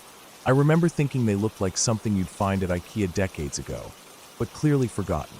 On the beds were suitcases, their leather cracked and stiff. I opened one carefully. Inside were sheets, yellowed with age, stained with what I hoped was just water. On the walls hung faded posters of ABBA. One was torn in half, ripped across the middle, like someone had taken a sudden, violent swipe. The colors were dull, the faces blurred by dust and time. It felt strange, ABBA posters, beds, old suitcases. All here in the middle of the forest, in a shack barely held together. The floor was covered with something else, 2 piles of socks. It was like someone had dumped their entire sock drawer out here. I tried to count, but there were just too many. White socks, gray socks, some with holes, some that were oddly clean. They were scattered everywhere, tangled up with bits of old fabric and leaves. I don't know why, but I kept looking. My eyes caught sight of a book lying in one corner, on a small wooden crate. It was a Bible, an old, thick edition of the Old Testament. I pulled it closer and flipped through the pages. Every single page was ripped out, completely empty inside. No writing, no print. Just torn, ragged pages lying there as if someone wanted to erase it entirely. I didn't understand any of it. Why would someone bring all this here? The shack looked like it had been lived in, or at least used, but it made no sense. The socks, the torn Bible, the posters, the suitcases filled with stained sheets. The whole place felt like a jumble of forgotten things, but somehow it gave me a chill, an uneasy feeling that I couldn't shake. I didn't want to stay long. I took a few last steps around the shack, careful not to disturb the floor too much, and I noticed the mire around the rock was even thicker than I thought. The moss was slippery, and there were patches of dark water hidden under the greenery. I realized I could easily get stuck if I wasn't careful. So, I left the shack behind and started walking back to the ski route. The sky had grown darker, and the wind picked up, rattling the bare branches of the trees. I kept looking over my shoulder, half expecting to see someone, or something, watching me. But there was only the forest, quiet and cold. When I reached the trail, I took a deep breath and looked back once more. But the shack was already almost swallowed by the trees. It was as if it had never been there. Days passed, but I couldn't stop thinking about that place. The whole thing felt like a puzzle I couldn't solve. Who left all those socks? Why rip out every page of the Old Testament? And the Abba posters, what did they mean? One evening, I went back with a flashlight, hoping to get a better look. The forest was darker then, the snow turning to ice beneath my boots. When I arrived, the mire had frozen over in parts, but the shack was still there, creaking softly in the cold wind. The smell was stronger this time, damp old wood, and something metallic beneath it all. I hesitated at the door, but curiosity pushed me inside again. This time, I spent longer looking. I saw scratches on the walls, faint marks in the wood that might have been from tools or knives. There were stains on the floor, dark old, but I couldn't tell what they were. The suitcases were still there, the sheets inside even more tattered. Something about the place made me uneasy. It felt like a secret someone wanted to hide, a story someone was too afraid to tell. I left with the sinking feeling that whatever had been here was unfinished, like the shack itself was waiting for someone to come back and finish whatever had started. The forest had swallowed it once, but the shack was still holding on, stubborn and quiet, a forgotten piece of the wilderness. From then on, I stayed on the main ski route. The forest beyond seemed less inviting, and every time I passed near that mire, I felt the weight of the shack's silence, like a quiet warning not to stray too far.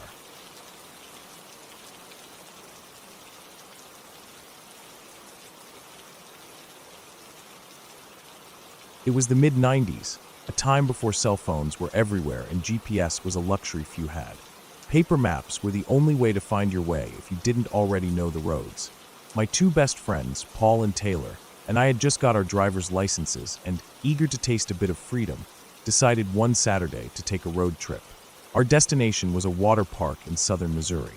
None of us had been there before, and according to the map, it was roughly a 3-hour drive from our small hometown in northwest Arkansas. We left early in the morning, each of us pumped full of excitement.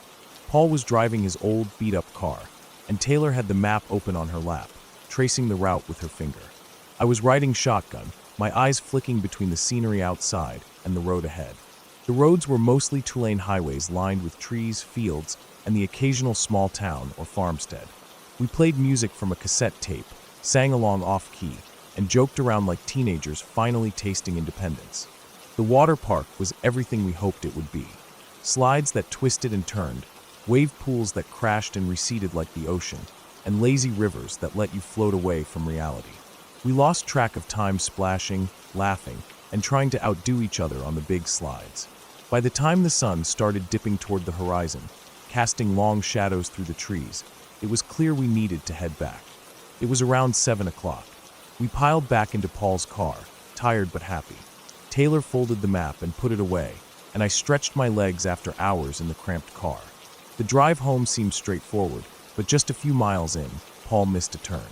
Taylor, acting as navigator, was quick to reassure us that another turn just up ahead would get us back on track. It was a small detour, nothing to worry about. But then things started to go sideways. The road we took wasn't marked well. There were fewer signs than we expected, and no streetlights. The sky darkened rapidly as the sun sank below the tree line, and our headlights cut narrow beams through the thickening dusk. The road twisted and turned between dense woods. Every time we passed a fork or intersection, there was no sign to say which way to go. Taylor kept checking the map, trying to figure out our position, but the paper didn't seem to match the roads we were driving. By 8 o'clock, we were definitely lost. We kept driving, hoping to see a sign or a town, or at least another car, but the highway felt like it disappeared into nothing. The trees pressed in on both sides, blocking any distant lights. The only sounds were the tires crunching on the gravel shoulder and the occasional bird calling out into the night. We hadn't seen another vehicle for miles. Finally, we spotted a dim light in the distance, which turned out to be a small gas station. The sight was a relief. We needed fuel and directions badly. Paul pulled up to the pump while Taylor and I stepped inside. The store was small and cluttered with candy bars, sodas, and a rack of maps. Behind the counter stood an old man, probably in his early 60s, with a wide grin and weathered skin like leather. His clothes looked like they'd been worn in the sun and dirt for years, and his voice was thick with a drawl that reminded me of Foghorn Leghorn from cartoons. He greeted us with a loud and drawn-out, "Wheel hello there," flashing that big grin. We told him we needed to fill up and asked if he could help us with directions. He said he was just about to close for the night, but would be happy to help. Then, out of nowhere, he said, "You have to make haste, though. Tonight is buffer night." Taylor and I exchanged a glance. The phrase didn't make any sense, but the way he said it made the hairs on my neck stand up. The man shuffled behind the counter to grab a road map, trying to find our location. At that moment, two people came into the store from a door at the back, a man and a woman. They called out for the old man, who replied that he was at the front. The pair approached us. At first, they looked confused when they saw us. Then, as if suddenly remembering something, they smiled. "Are these the guests tonight?" the woman asked. "No, these are some lost children," the old man said, with a glance that made my skin crawl. The couple then turned to us and repeated, almost word for word, "The three of you should make haste, because tonight is buffer night." Those words echoed in my mind, the same phrase spoken by three different people who had no apparent way of knowing we were here. My heart pounded harder. We quickly got directions back to a main highway, paid for the gas without waiting for change, and hurried outside to Paul, who was still pumping gas. We jumped into the car and didn't even wait to buckle up before Paul floored the accelerator. He told us that as he was pumping gas, he noticed three men standing across the street under a tree, just watching him. When he waved, they didn't move. It was a silent stare that sent a chill down his spine. We didn't speak much after that. The only thing we focused on was getting out of there as fast as possible. The ride back was tense and quiet. The road was still dark and empty, but eventually, we found the highway and its welcoming glow of streetlights. Once we were safely on the main road, we finally breathed easier. Even now, years later, I still have nightmares about that night. The strange warning, the old man's grin, and the words buffer night that have haunted me. Whatever it was, I'm glad we got out when we did. I've never forgotten how lost we felt, not just on the road, but in that moment, as if something was watching, waiting. And though I don't fully understand what buffer night means, I know one thing. Some warnings are real, even when you don't want to believe them.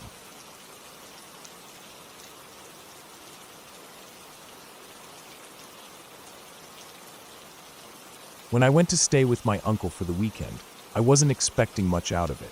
He lived way out in the countryside of England, in a place where farms stretched for miles and the roads were nothing more than tight, twisting country lanes. The kind of place where at night, darkness seemed to swallow everything whole. It wasn't the kind of place I was used to, but I liked it peaceful, quiet, and away from all the noise of the city. My uncle had a dog, a big Labrador mix with a thick coat and deep brown eyes. The dog was friendly but alert, and he needed walks 3 times a day. Once in the morning, once before lunch, and then a late walk around 10 or 11 p.m. That last walk was the one that always felt the most strange, the quietest and the darkest, and it was the one I'm going to tell you about.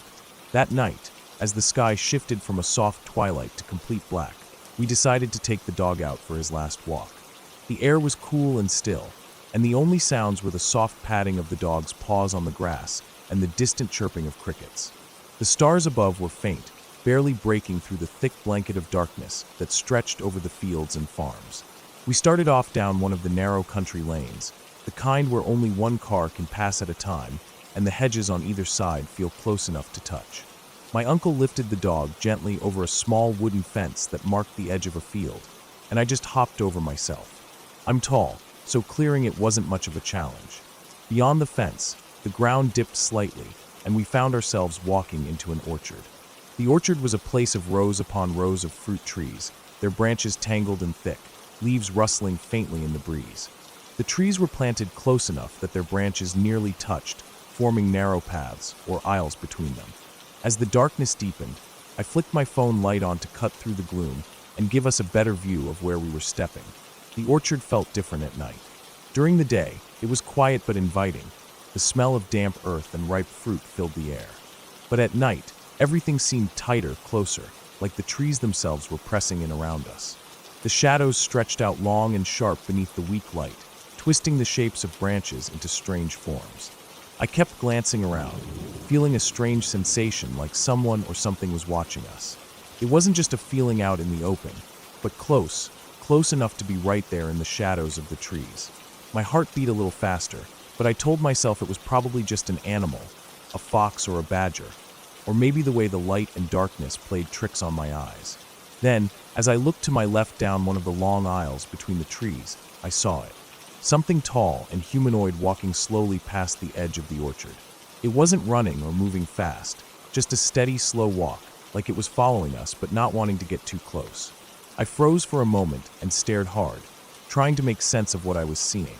It was definitely tall, at least 8 feet, if I had to guess. The shape was human-like, but there was something off about it. The way it moved was almost too smooth, too deliberate. It wasn't carrying anything and didn't seem to be making a sound. The darkness hid most of its details, but it was unmistakably there, slipping through the shadows like it belonged to the night. I turned to my uncle and said, "Did you see that too?" pointing towards the trees. He gave a quick glance in the direction I was pointing and said quietly, "Kind of, yeah." We kept walking, both of us feeling the weight of the presence nearby, but neither of us wanting to say more. The dog was sniffing the ground, unaware of what we'd seen, but suddenly started barking sharply. The sound broke the stillness, harsh and loud in the quiet orchard. As the dog barked, the tall figure stopped walking. It stayed still for a moment, watching us. The trees nearby swayed gently, as if something was moving between them. The figure's silhouette was sharp against the faint light, and its eyes, if it had any, seemed to be fixed on us. It felt like it was waiting for us to make a move. Then, just as suddenly as it had appeared, the figure turned and walked off, disappearing silently into the darkness after the dog stopped barking. We didn't speak for the rest of the walk back to the house. The quiet lane felt even darker and lonelier as we hurried along. My uncle flicked his torch on and off a few times, scanning the hedges, but there was nothing else there. When we got back inside, I locked the door behind us and double-checked the windows. The normal sounds of the countryside, owls hooting, wind in the trees, suddenly felt foreign, like the night had shifted into something else. We never talked about what we saw again, but that night stayed with me. Even now, when I think about the orchard and that tall figure, I get a chill. It wasn't a ghost or some fairy tale monster. It was real. Something living in the shadows of those dark country lanes, something that watches and waits, just out of reach. And I know, if I ever go back there at night, it will still be waiting.